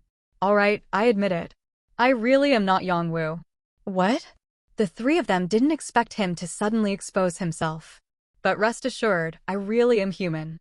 Deliberately leading you to the underground passage was actually just me wanting to protect myself. I was afraid you might hurt me, so I wanted to trap you inside first, figure out what kind of people you were, see if you were a threat to me. If not, I would have let you out." The young man's expression was sincere, and he even apologized to the three of them again. "When you were willing to give me food and water, I knew you were good people. I'm really sorry for lying to you." Regarding all the words above, Sushi only had 2 words. Bullshit. As if he hadn't been trapped? Before he died, he hadn't heard the other come to interrogate them. It was blatantly obvious he wanted to trap them until they died. For a moment, everyone couldn't figure out what the other meant by suddenly pulling this stunt. Everyone had been pretending just fine with each other, so why suddenly start a confession session? The refined man's jaw tightened, and his usually gentle voice turned cold. So everything you told us before was fake? Of course, he wasn't really angry. Getting angry at something in an instance when you didn't even know if it was human or supernatural, he'd have to have a death wish. He was just playing along with the other, acting according to the persona of ordinary hiking guests. Half true, half false, the young man said, as if he had decided to come clean completely, his tone no longer evasive. I really have stayed at this hotel for a while, so I'm somewhat familiar with its layout. Living off wild vegetables and spring water is also true. As for you asking me what happened at this hotel before, sorry, some of the content I told you is made up. Before you came here, I had already explored those rooms. Otherwise, how do you think the phone in room 204 still had battery? I actually don't know what happened at the hotel. I just made something up based on that information. Hearing this, the refined man actually felt an illusion of being thrown back to square one. No, it wasn't an illusion. It was damn well true. They were back at square one. So this pseudo-human thing was also something you just made up? The young man scratched his head sheepishly, yes. What about that white humanoid thing? Was it really the resident of room 103 or not? I don't know either. Looking at the young man's feigned innocent expression, not to mention the refined man, even Sushi and the high ponytailed woman felt the urge to punch him. You're only staying here for one night, right? Why are you so intent on investigating what happened at the hotel? The refined man reacted swiftly to this question, immediately using the short-haired glasses girl and the burly man as excuses. After all, one of our companions died here, and now another companion has undergone a mutation. We have to find the reason, don't we? I didn't expect you all to have such good camaraderie. The young man sighed softly, then suddenly said something with an unclear meaning. Since that's the case, they should be very happy to see you go down and keep them company, right? As these sinister words were uttered, the 3 of them immediately sensed something was wrong. However, before they could react, the refined man standing at the very back, closest to the cellar entrance, abruptly let out a short, sharp sound. Ugh. Sushi and the high ponytailed woman turned their heads and saw a figure, taller and larger than the white humanoid thing locked in room 106, had silently appeared behind the refined man. Its arm, over a meter long, brutally pierced through the other man's chest. The refined man's face was still frozen in an expression of shock and agony, as if he hadn't expected to die just like that. Ha ha ha ha ha. As expected, this thing evolves by fighting and killing its own kind. My experiment succeeded. Witnessing the scene, the young man burst into maniacal laughter. He looked at the other 2 with a smug expression. I still have to thank you for delivering yourselves as lab rats. The thing that attacked the refined man violently retracted its arm. Blood sprayed onto the cellar walls on either side and also splattered onto Sushi and the high ponytailed woman. Without support, the refined man thudded to the ground and gradually stopped breathing. Sushi finally snapped back to reality and immediately started running towards the young man's direction. He didn't need to think at all to know that thing was definitely lured here by the young man. The other party wouldn't dare do this without some kind of reliance. He probably had something on him that could counter that creature. But he had only taken 2 steps when he saw the young man cast a disdainful glance at him, turn around, walk a few steps to the side, and vanish into a corner. Only then did he realize there was a small space hidden behind a stack of piled-up boxes in that corner. The man stood inside the small room, leisurely reached out and untied a rope nearby. A metal grate immediately dropped from above with a loud bang, heavily separating the inner space from the outer cellar. Do you know how your rather burly companion mutated? I injected him with a toxin, one I painstakingly extracted from that white thing. The young man wore a crazed smile on his face, as if unable to resist sharing his achievement. I've been researching how to make this thing evolve. Now I finally know, as long as it keeps fighting and devouring its own kind, it will evolve on its own. And I can continuously create more of its kind. Ha ha ha ha ha ha. What a lunatic. She silently cursed. He turned his head to look. The high-ponytailed woman had a necklace around her neck, likely some kind of life-saving item. It was currently emitting a glow. The evolved creature, enveloped in the light, stood motionless, frozen in place. Meanwhile, the high-ponytailed woman was running towards the cellar entrance. Run. It can be immobilized for 5 seconds. Hearing her warning, Sushi didn't move. Firstly, 5 seconds wasn't enough for him to circle around the evolved creature and run out of the cellar. Secondly, he didn't think escaping the cellar meant they would survive. Oh, I have a question. Sushi turned his gaze back to the young man standing inside the metal grate. The young man couldn't help but feel a bit surprised. He hadn't expected the young man not far away to show not a trace of fear. Instead, he was looking at him with an utterly calm expression. Not afraid to die? Go ahead. The young man thought, since this person was already at death's door, it wouldn't hurt to be merciful and answer. How did you lure this evolved creature here? Of course, I used a special powder. This powder is mixed with wax oil and has a fatal attraction for that thing. Originally, I wasn't sure if it could lure an evolved creature, but it seems quite effective now. I've been sprinkling this powder along the way, and I sprinkled some on you all too. So don't worry, that woman won't get away. She'll eventually go down to keep you company, ha ha ha ha ha. The item's duration had ended. The evolved creature turned the 3 pitch-black holes on its face towards Sushi. Compared to the first-generation creature, the evolved one was not only taller and larger, but also significantly faster. Before his heart was ripped out, Sushi asked one final question, as if seeking confirmation. So, you still have that special powder on you? The young man didn't know why this person, about to die, would ask such a question. Instinct told him not to answer. But Sushi had already gleaned the answer from his expression. Huh, just you wait. I didn't expect you all to have such good camaraderie. The young man's sighing voice reached his ears.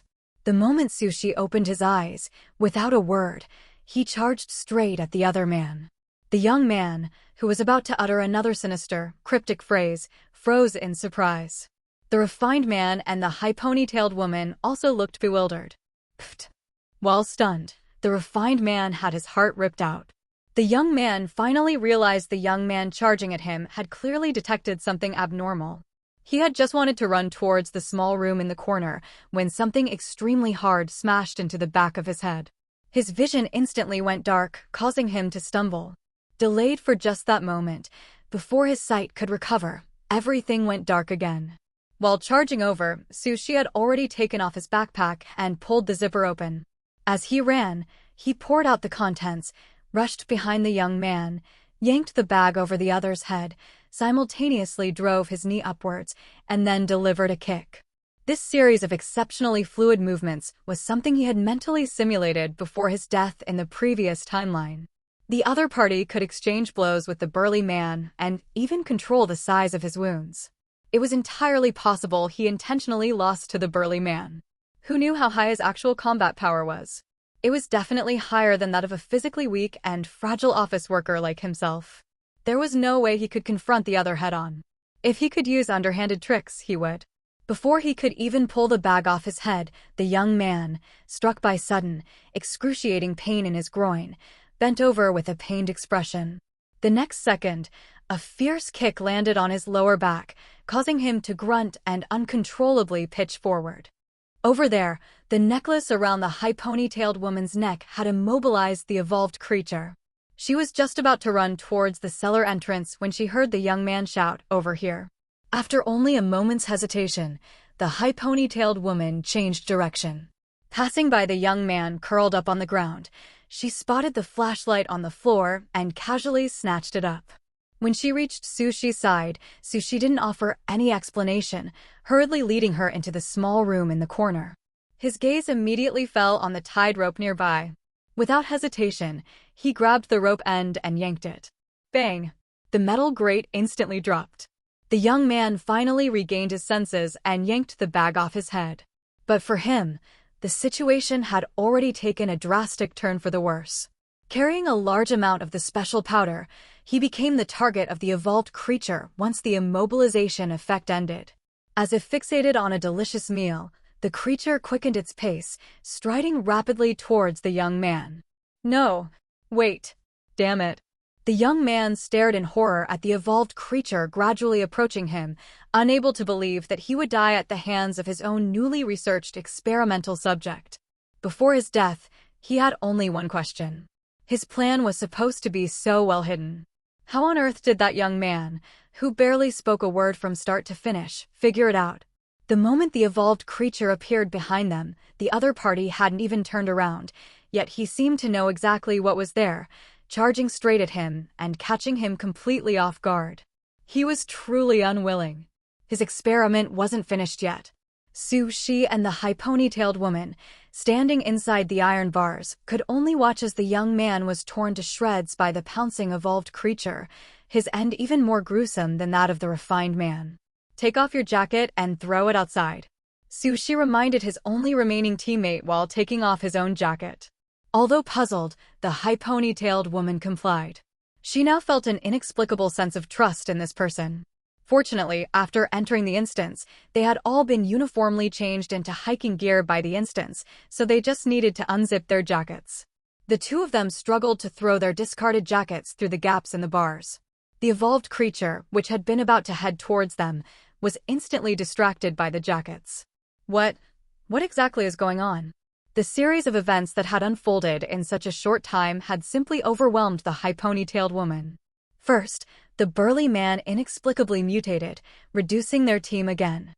Then, the young man revealed his identity, interrupting their progress once more.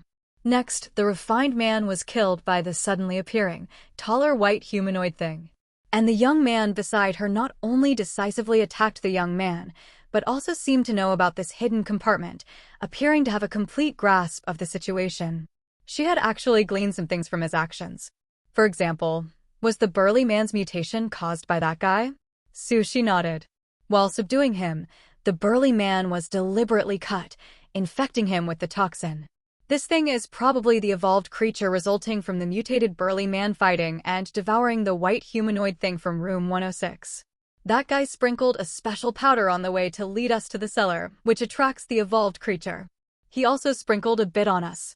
He didn't mention other, more specific details. What he said could be passed off as careful observation.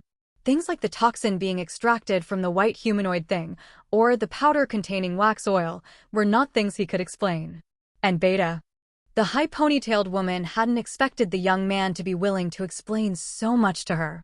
She thought he might give a brief reply or two at most, considering they were the only two left in the instance. No wonder he told her to take off her jacket and throw it out. So, this guy started setting up his scheme the moment we caught him? Because we didn't fall for the previous trap. You could say that. She also hadn't expected this young man to be so cunning. If not for his reload ability, that underground passage would have been enough to wipe them all out. Oh wait, that's not right. He and the high ponytailed woman would probably have died right at the entrance of room 103. After all, the first-generation creature was released from room 101 by the young man. Due to his reload ability, only the short-haired glasses girl died. The underground passage under the wardrobe in room 101 was his second layer of the plan. The cellar was the third. These traps were interlinked. One had to admit, without his cheat, he really couldn't have outplayed the young man's schemes. But then again, why didn't the high ponytailed woman's necklace item activate during the first death? Sushi compared the two scenarios when the necklace had activated. Could it be because the supernatural being's attack methods were different? The first time was clearly infecting their perception and bodies. These last two times were directly going for their hearts. It seems that necklace can only handle physical attacks, not mental ones. The high ponytailed woman thought for a while and gradually understood, feeling a chill run down her spine. This person's scheming is truly terrifying. As if remembering something, her breath suddenly hitched. Wait, the young man's cunning was frightening enough. But what about the young man beside her who saw through it all? Were his perfectly timed hints really that innocent? The short-haired glasses girl instantly killed by the first-generation creature, the mutated burly man, the refined man whose heart was torn out by the evolved creature. The high ponytailed woman subconsciously twitched the corner of her mouth. She should not have offended him, right? Probably not, otherwise she likely wouldn't have survived this long. Huh. Sushi turned his head and noticed the usually somewhat aloof high ponytailed woman looking at him with a rather peculiar gaze. What's up? Was there something wrong with him? Why was she looking at him like he was some supernatural being? Did he accidentally get cut and mutate during the fight just now? Holy crap. No way. Sushi quickly looked down at his body. Phew, it was normal. What's wrong with you? Feeling there was nothing wrong with himself, Sushi had no choice but to ask the high ponytailed woman, who seemed to be the one with the problem. After all, this person was his only remaining teammate. He never expected the mortality rate of this instance to be so high. Having experienced the previous instance where everyone survived, Sushi was still somewhat unaccustomed to this. And nothing, I was just thinking. Seeing the young man frown, the high ponytailed woman immediately changed her words, so that's why the burly man mutated. As soon as she finished speaking, the high ponytailed woman wanted to slap her own mouth. Of all things to mention, why that? From her expression, Sushi sensed something off. Could she suspect he deliberately didn't warn the burly man? That's a false accusation. He had noticed the wound at the time, but he really hadn't paid it any mind. Who knew the young man was so treacherous? As for the refined man, it was even more impossible. His reload ability only passively took him back to that point in time. He couldn't possibly have saved him. The moment he finished warning him, the guy would probably have been dead the next second. I didn't think of it at the time either. After some thought, Sushi still seriously explained himself. He didn't want his only remaining teammate to think of him as a cold-blooded, heartless person who watched others die without helping. The high ponytailed woman nodded silently. Sushi didn't know if she believed him or not. He also couldn't explain his special circumstances to her. Forget it. Let's figure out how to clear the instance first. The evolved creature outside the iron bars just mindlessly hugged and tore at their jackets. Even when the high ponytailed woman's flashlight beam occasionally swept over it, it remained completely indifferent. It seemed the evolved creature had lost its sensitivity to being stimulated by flashlights.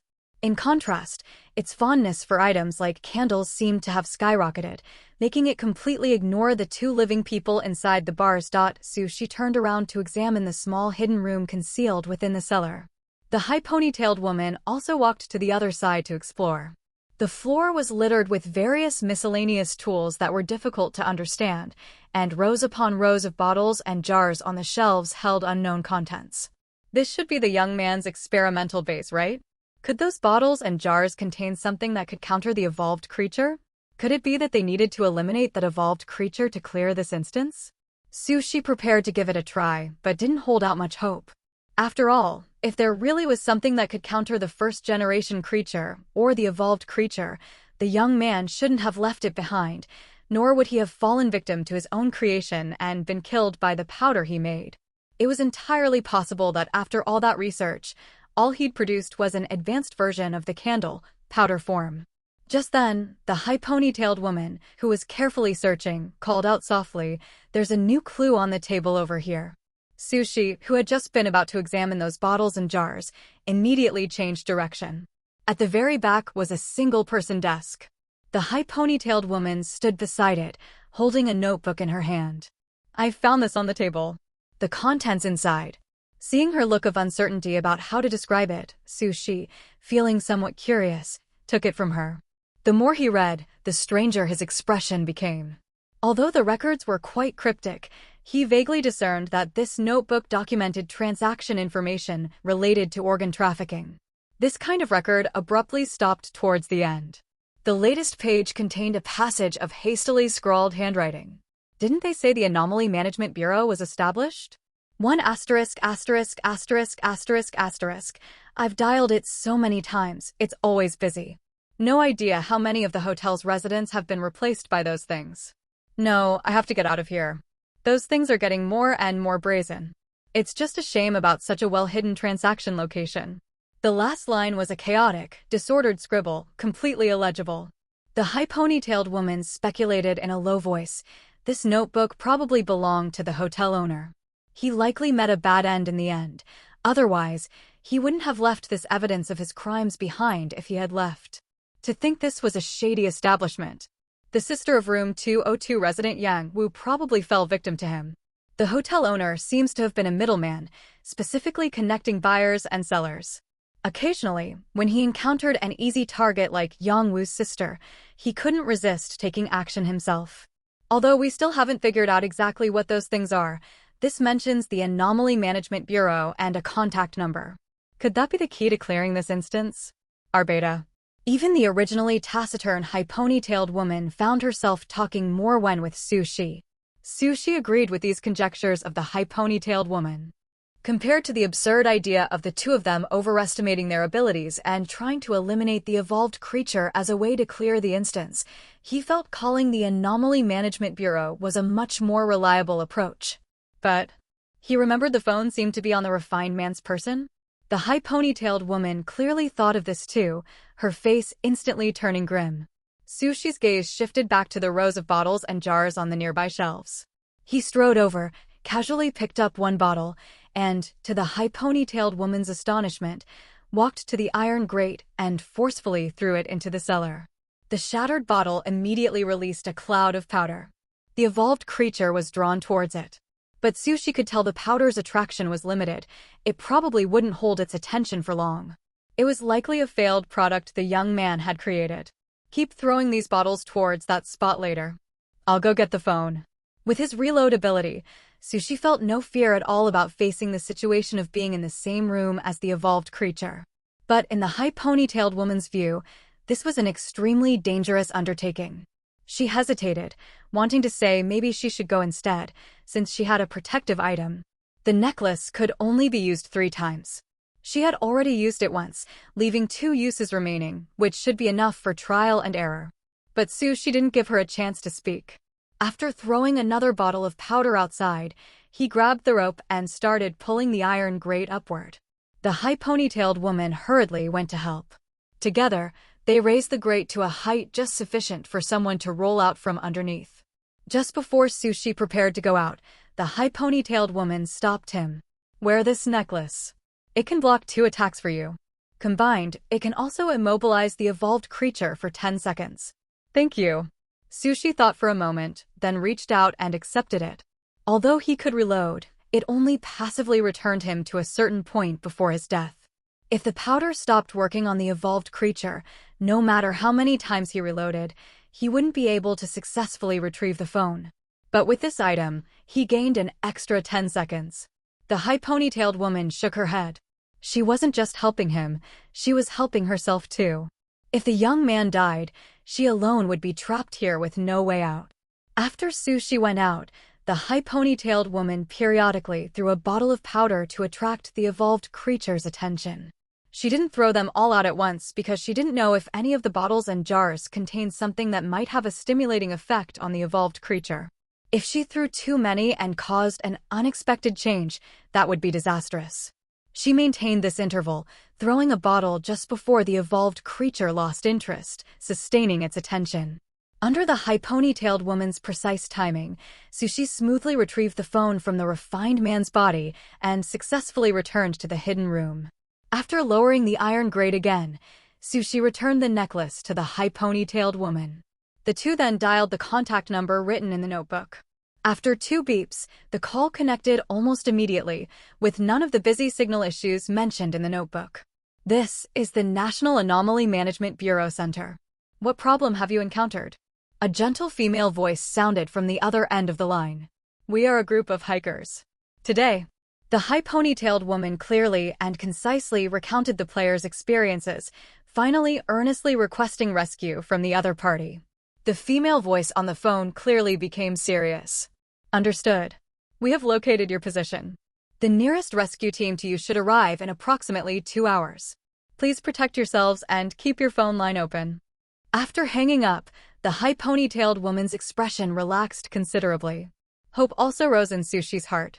After an unknown amount of time, a team dressed head to toe in airtight protective suits, holding guns, appeared before Su Shi and the others. Amidst the continuous sound of gunfire, the evolved creature was riddled with holes.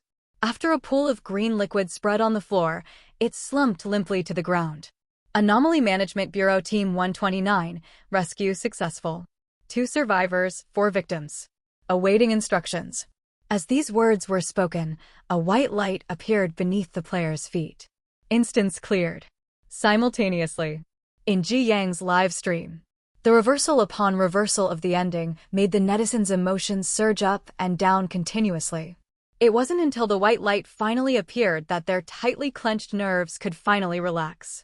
They successfully cleared it. Master Sushi is awesome. Damn it, who understands? I was confused from start to finish watching this instance. The plot development after the sister-searching guy started his self-revelation was truly like a runaway wild horse. My CPU is about to fry. Holy crap. Originally, the refined man and the sister-searching guy were having a nice back-and-forth chat, and I was still shocked that the whole pseudo-human thing was actually made up by this fake sister-searching guy. Then I saw Sushi silently charging straight at the fake sister-searching guy, and the next second, the refined man had his heart ripped out. Me too, I even suspect Sushi has an eye growing on the back of his head. That so-called evolved creature had just appeared behind the refined man, and he was already darting out. To be honest, when I heard the sister-searching guy say he was fake and that he made up all that stuff, my fists were truly clenched rock hard. +1, although I don't know how Sushi reacted so fast, I reasonably suspect that him beating the fake sister-searching guy so viciously wasn't without a bit of settling a personal grudge under the guise of duty. Doghead. Leaving the rest aside for now, does no one else feel that compared to us, Master Sushi is actually more like the one with a god's eye view? Agreed. What wound? What toxin? What evolved creature? What powder? What is all this stuff? I guessed earlier that the burly man's mutation was definitely connected to the fake sister-searching guy, and I was actually right. Hey, G, stop standing there dumbfounded. It's your turn to explain. After seeing the white light flash under the feet of the only two remaining players in the instance, followed immediately by the screen going black, Ji Yang stared at the live stream for a while before slowly letting out a sigh. He relaxed and leaned back into his chair, then turned his head to see a bunch of comments in his own live stream urging him to start explaining quickly. All right, starting now. While clicking into Sushi's homepage to find the stream replay, Ji Yang glanced at the viewer count in his own live stream. Not looking was fine, but one look gave him a fright. There were actually 1 million people watching simultaneously online. Holy shit, had he blown up? Ji Yang's live stream usually only had 10 to 20,000 people during his broadcasts, with 40 to 50,000 on good days with high traffic. This was the first time in his life he had ever seen a 1 million viewer statistic. He viciously pinched the flesh of his thigh, and after confirming it wasn't just his eyes playing tricks on him, Ji Yang grew uncharacteristically nervous. Not 10,000, not 100,000, this was 1 million people. Was he going to explain to this many people? Ancestors above, he had struck it rich. Ahem. Welcome to the new family members who just entered the stream. If you like the host's style of commentary, remember to give the host a follow. Alright, without further ado, let's directly rewatch the replay now.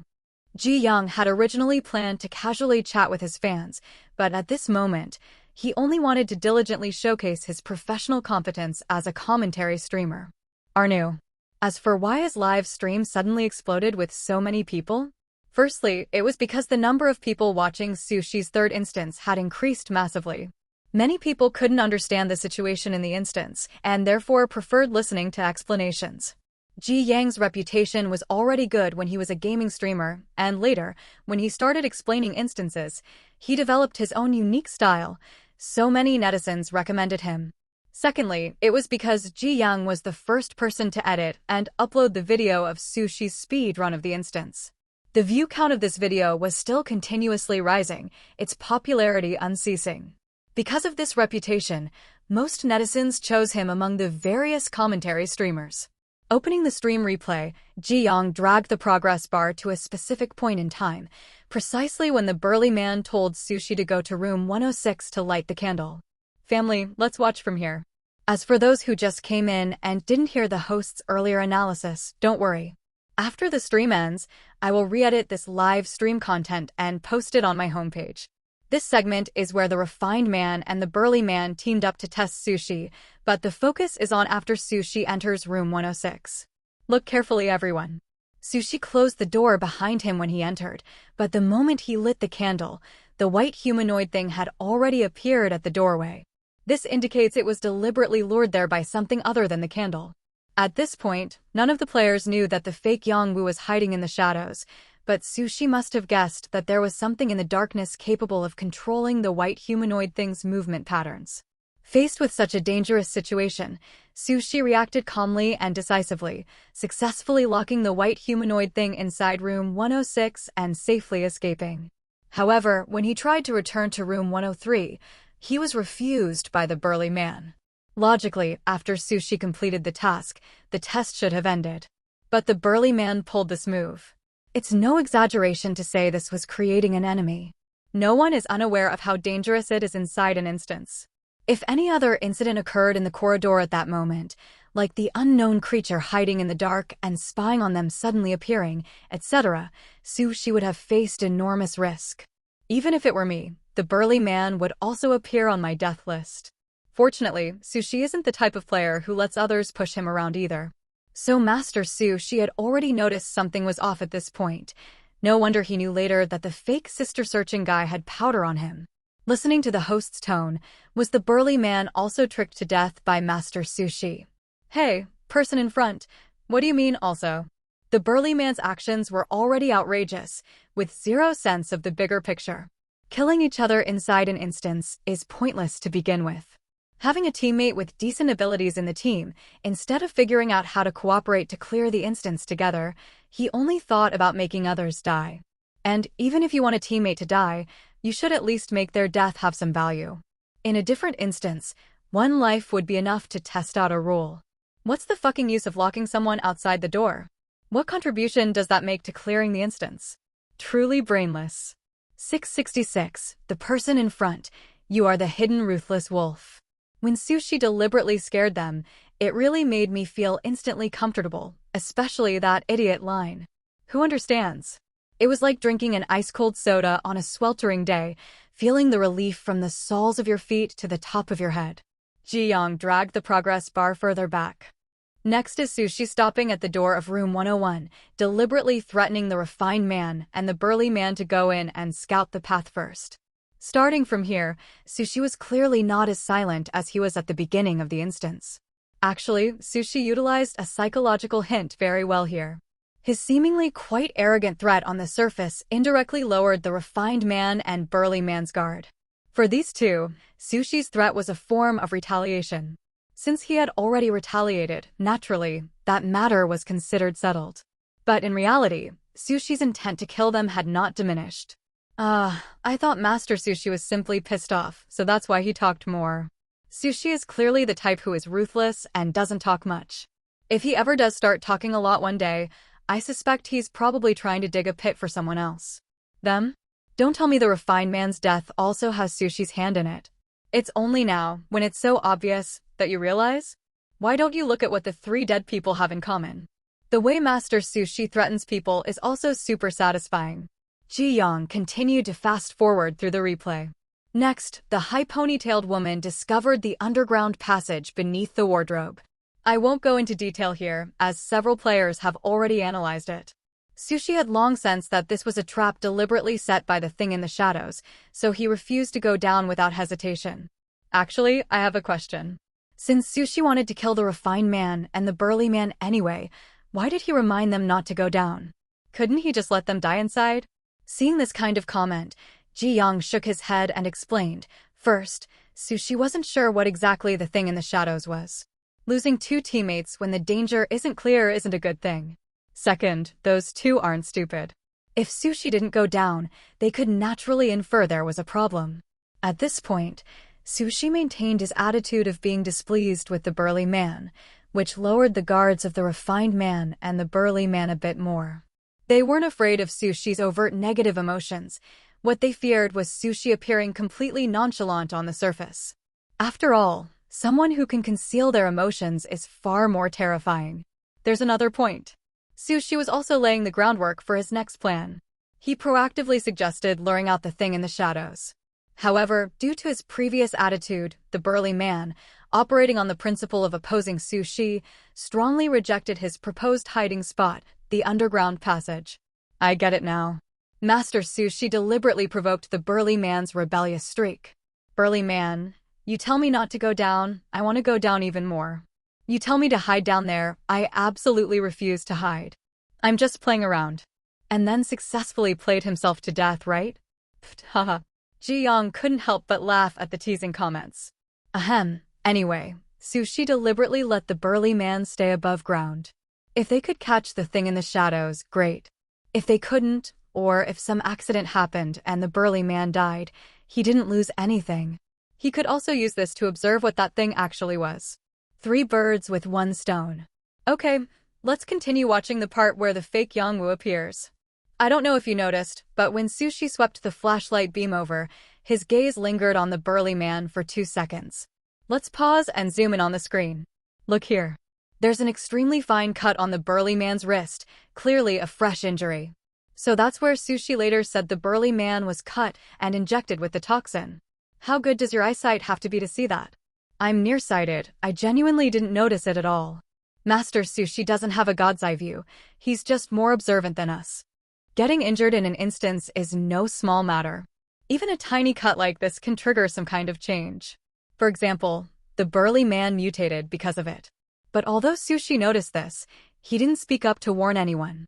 Because the burly man's injury perfectly served one of his purposes, to use it to observe the fake Yongwoo. When the burly man mutated, Sushi had it figured out. The fake Yongwoo could not only control the white humanoid thing, but also possess something that could cause players to mutate through wounds. He both eliminated the burly man who challenged him and tested the fake Yongwoo's capabilities. Never offend Master Sushi. It's just like that Ultimate Wolf comment said earlier, even in death you have to contribute some value. Then why didn't he share this information with his teammates? They still needed to cooperate at that point, right? Ji-young clicked his tongue twice. Sushi not only didn't share with his teammates, he deliberately led his teammates to believe the fake Yangwoo was a pseudo-human. Huh. The fake Yangwoo wanted to mislead the players into thinking the white humanoid thing was a pseudo-human, and Sushi misled his teammates into thinking the fake Yangwoo was a pseudo-human. Oh yes. Why? Because Sushi wanted to kill the refined man, isn't it obvious? The burly man died, and he wanted the refined man to continue probing the fake Yangwoo. Ji-young nodded. The fake Yangwoo deliberately incited the white humanoid thing's rampage, combined with the newly mutated burly man, creating immense pressure on the players, all to lure them to the cellar. Sushi saw right through this. In fact, you could say the entire progression of events was secretly steered by him. He wanted to know exactly how the fake Yangwoo controlled the white humanoid thing. But the hotel was too dark, illuminated only by flashlight beams. Something as subtle as powder, Sushi couldn't see. But even though he couldn't see it, he could speculate. Something that could attract the white humanoid thing from a distance, yet wasn't an obvious item like a candle, could only be scent. Something like perfume seemed unlikely. But if it was something like powder, you could just sprinkle a handful wherever you wanted the white humanoid thing to go. It's easy to carry and hard to detect. At this point, Sushi had probably already guessed that the fake Yongwoo wanted to lure them into the enclosed cellar, then lead the white humanoid thing and the mutated burly man there to kill them. So he chose to play along with the scheme. But the fake Yongwoo had already led the players into the cellar. Why suddenly reveal that he wasn't Yongwoo? I think that was unnecessary. To buy time, of course, Ji-young answered without hesitation. To reserve time for the white humanoid thing and the mutated burly man to break down the door and evolve. I suspect even Sushi didn't expect that thing to evolve into a second-generation form. The refined man's death was definitely within Sushi's expectations. When the fake Yongwoo revealed himself, Sushi knew the other was stalling for time. So he acted at the last possible moment, counter-killing the fake Yongwoo and indirectly killing the refined man. The refined man was also a victim of his own cleverness. He also knew the fake Yongwoo luring them to the cellar was malicious, so he positioned himself closest to the cellar entrance. With all 3 players marked by the fake Yongwoo, the refined man naturally became the evolved creature's primary target. The fake Yongwoo dared to enter the cellar with the players because he definitely had a method to avoid being attacked by the evolved creature. The innermost compartment of the cellar was his escape route. The rest shouldn't need much explanation. You all should understand. In summary, throughout this entire instance, if not saying Sushi masterminded everything from behind the scenes, at least most of the time things progressed according to his script. In the end, he not only successfully cleared the instance, but also happily achieved a triple kill accomplishment. I want to say something but don't know what to say. Thought about it and decided not to say it. Straight to the formation, Master is awesome. Awesome +1. Awesome +2. Awesome +999. The live stream comments were instantly flooded with the word awesome, occasionally interspersed with a few complaints about the instance's difficulty. Isn't this instance a bit too complicated? My brain just can't keep up. Seriously, can't brains be shared? Serious face. Actually, this instance itself isn't complicated. You could even call it simple, Ji Young said with a smile. I'll assume you're joking. I'm not joking at all. The white humanoid thing was released from room 101 by the fake Yang Wu. The underground passage was the second layer of trap prepared by the fake Yang Wu after the white humanoid thing failed to kill the players. However, this trap was also seen through by the players, leading to the third layer trap, the cellar. If the fake Yang Wu hadn't appeared, the white humanoid thing would have been locked in room 101. Once the players explored to the cellar and made a phone call, they could have cleared the instance with ease. What a scheme within a scheme within a scheme, a triple-layered trap. That fake Yang Wu probably has a person growing out of his scheming mind. Then what does that make Master Sushi, who saw through all of the fake Yang Wu schemes? He's the mastermind who became a spirit. So this instance was originally an easy mode, but the fake Yang Wu single-handedly cranked the difficulty up to hell mode. Fake Yang Wu, you really deserve to die. The live stream comments in the million-viewer stream were absolutely buzzing, making Ji Yang's head spin. Countless comments would vanish before he could even read them, buried under an endless flood of new ones. Ji Yang could only pick and reply to the ones he managed to catch. Was this what it felt like to blow up? Ji Young struggled to suppress the grin threatening to split his face. He couldn't keep up. He simply couldn't keep up. However, very quickly, the chaotic chatter in the comments suddenly unified around a single topic. Holy shit, that instance analysis channel on J Province TV is planning to feature Master Sushi in their next live stream. Don't tell me the show is called The Glittering Players. YSSSSS, that's the one. That show? The one dubbed Final Destination of the TV world, the ultimate jinx, the divine chosen god hunt bootlicker saint. That glittering play that has streamed hundreds of matches and killed every single player they featured. The glittering play where no player has ever survived their broadcast. Yes, that's the one. I didn't realize our J Province TV station was so famous. Famous? It's reached us here in B Province. What a coincidence, it's reached S Province too. Nuh. I haven't even had time to warm up to our new master before he falls victim to Glittering Play's curse. Why did they have to pick Master Sushi? Because Sushi is from J Province, plus he's super hot right now. Naturally, they set their sights on him. Does this production team have no self-awareness? Don't they know how toxic they are? Are they only happy after ruining all the talented players? That's why there are basically no top-ranked players from J Province. Most got jinxed by the show during their rookie phase. No one's putting a stop to this? With a track record that toxic, it should have been axed ages ago. They have connections, backstage support is solid. Besides, their statement is so reasonable. It's not that our show is toxic, it's that the players themselves aren't strong enough. Just quoting, don't shoot the messenger. Damn it, my hand is itching to slap someone. Players dying can pollute reality. They don't care about that either. Probably proves the national pollution level is still under control. I bet the higher-ups will only panic when half of one nation is overrun. Why the hell doesn't God Hunt just select that dumbass production team into an instance? We're screwed. Is Master Sushi really going to fall just like that? Whoa, my master. Not necessarily. Maybe Sushi can break the show's curse. Remember his 248, but hundreds of matches. All dead. Think about what that means. The smile on Ji Yang's face instantly vanished. Of course, he had heard of Glittering Play. He had even watched a few of their live streams. Unsurprisingly, not a single player they featured survived. With diuresis, yes. He never imagined this production team would set their sights on Sushi. In his heart, Sushi was absolutely the next great god Zhang Song, perhaps even destined to go further than Zhang Song ever did. And now the comments were telling him Sushi was about to get jinxed? How could he tolerate this? It's getting late. I'll be signing off for now. As for what everyone's saying about Glittering Play wanting to stream Sushi, my only thought is, the production team should wash up and go to bed early if they have nothing better to do. Will you still stream Master Sushi's next instance? That depends. If Glittering Play streams it, then I won't. He was going to tear that production team to shreds. After ending the stream, Ji Yong went straight to Glittering Play's official account. He couldn't openly incite viewers to oppose this in his stream, but there was nothing stopping him from subtly steering public opinion online, right? He was a professional when it came to keyboard warfare.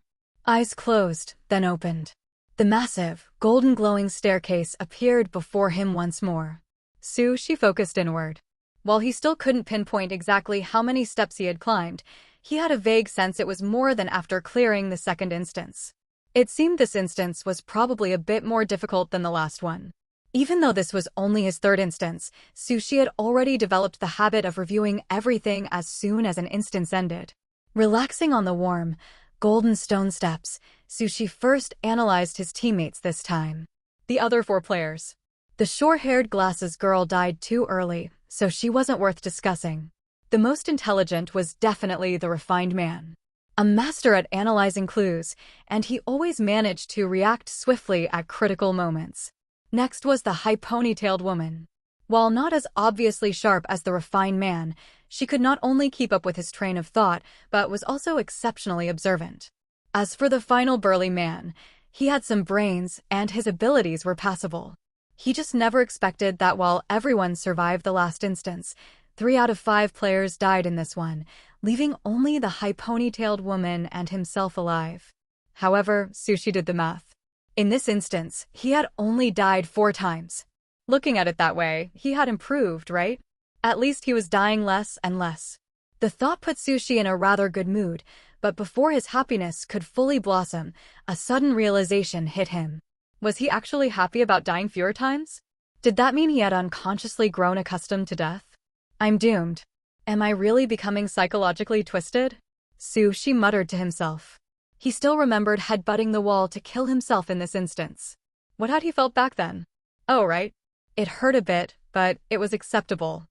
After 2 seconds of silence, Sushi finally accepted the fact that he seemed to have genuinely become psychologically twisted. He didn't think getting used to death was a good thing. It meant his fear of death was gradually diminishing, potentially disappearing entirely. If his reloads were limited, then losing his fear of death would eventually lead to his real, permanent death. Wait, did it even matter? Given the difficulty of God Hunt instances, without his reload ability, no amount of caution would give him much chance of successfully climbing the staircase. In that case, why worry so much? He wasn't even afraid of dying anymore. Live if you can, die if you can't. Dying didn't seem like such a big deal anyway. Having reached this conclusion, Sushi felt a wave of refreshing clarity wash over him. On with the review. This instance wasn't exactly hard, but it wasn't simple either. Sushi carefully recalled everything. The entire instance's difficulties seemed to stem from that young man. Without the young man's series of interlocking traps, the hardest part for them would have just been finding the cellar. Gather clues, piece together the backstory, find the cellar, make a call, the Anomaly Management Bureau arrives, they get rescued, instance cleared. It should have been an ultra-simple process, but the young man had to butt in and complicate everything. TSK, Sushi clicked his tongue and felt his pockets. The 2 wedding candies and the spirit money were still there. He hadn't used them this entire instance because there was no need. Perhaps the patterned wedding candy could have cleared the white humanoid thing's mental contamination, but he had been completely paralyzed at the time, unable to eat it. Items that required manual activation like that had their flaws. Something like the high ponytailed woman's passive trigger item would have been perfect. After finishing his review, Sushi closed his eyes to rest. Once he felt sufficiently rested, he chose to continue entering the instance. Following his earlier self-analysis, his current mindset had shifted once more. Rather than dawdling and wasting time waiting for the instance to descend upon him, it was better to be proactive and actively challenge the instances. For him, there were ultimately only 2 outcomes, either die inside the instance or successfully climb the ladder. Since both were inevitable sooner or later, he shouldn't keep turtling up in the player space anymore. When Sushi opened his eyes, he found himself standing on a dirt road. There were 5 other people around him. The first was a man in a suit who looked like the picture of an elite. The second was a young man wearing a baseball cap, who appeared quite sunny. The third was a girl in a long dress who seemed gentle and soft-spoken. The fourth was a tall, thin man with a gloomy aura. The last was a woman with permed hair and a fashionable style. Meanwhile, in the outside world, Blue Star, Hua Nation, J Province Television Station. At the program team for The Glittering Players, the host, Song Yen, looked at the barrage of scathing live stream comments flooding the large screen, feeling quite awkward inside. Sigh, how did this mess end up landing on her? The expressions of the two invited experts sitting beside her were also somewhat stiff. They weren't unaware of how poor this program's reputation was. They hadn't wanted to come initially, but the program team's offer was simply too generous. But now, seeing the barrage of comments that could almost be described as utterly unsightly, both of them simultaneously felt regret. Why couldn't they resist the temptation? Now they just had to sit here and endure the personal attacks. You actually still have the nerve to keep running this program. Please, I'm begging you, stop. If you keep broadcasting, our J province will be wiped out sooner or later. Our province finally got another genius player, and you just can't wait to ruin him. I'll F***CK your asterisk at %, user muted. If Master Sushi gets poisoned to death by you, I'll hang myself at your doorstep. Die. Already reported. I don't believe we can eradicate a cancer like you. Dear audience friends, hello everyone. Welcome to the Glittering Players program. I am your host, Song Yen. Even though she was being cursed out and personally wished for the program team to go bankrupt, Song Yen still displayed her professional composure as a host, turning a smiling face towards the large screen. Yes. Ignoring the creatively diverse barrage of insults, Song Yen introduced with a smile, sitting beside me are two experts. One is the renowned psychology expert, Mr. Chao Hongba, author of influential books such as The Hidden Depths of Human Nature and The Science of Psychological Suggestion. The other is the famous suspense writer, Mr. Gooding, author of acclaimed works like I Killed Myself and Innocent. It is our honor to have both experts join our program team. Regardless of their inner thoughts, Chao Hongba and Gooding both put on amiable smiles on the surface and greeted the large screen. After both had finished their greetings, Song Yen steeled herself and continued with the opening remarks. Recently, a certain instance video has been spreading like wildfire online, its popularity so high it once dominated the trending charts. The video's view count has even soared to 800 million to this day. I believe friends listening now probably already know who I'm talking about, right? That's right, it's the player who cleared his first instance in just 2 minutes and 48 seconds on his very first game, Sushi. He is also the subject of our program's live stream today. We'd rather you didn't stream him at all. What grudge do you people have against the players? Why must you curse them? Do you even understand the weight of 248? It's the only one in the entire world. If you poison him to death, can you even afford to compensate? I'm asking. Stupid program team, I hope you get selected to enter an instance soon. We only want to watch your live stream. I'm putting my words here today. If Master Sushi dies, I won't live either. Dude in front, what use is that threat? Song Yen didn't feel good inside either. She didn't want to be the host for this stupid program team either, but she was just an ordinary worker. Since none of the higher-ups were willing to come take the abuse, they forcibly transferred her here to be the abuse sponge. She was already the 28th host this program had gone through. The higher-ups initially thought this jinx was related to the host or the invited experts, so they kept changing people batch after batch. They even switched venues several times in a row, only to finally discover that the problem seemed to genuinely lie with the program itself.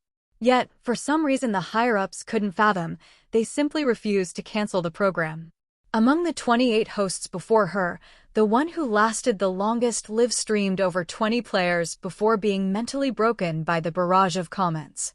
Rumor had it they're still receiving psychological treatment. Song Yen didn't think she was tougher than that colleague. She had already made up her mind. After live-streaming this player named Sushi, she would apply for a transfer. If the higher-ups refused, she would resign.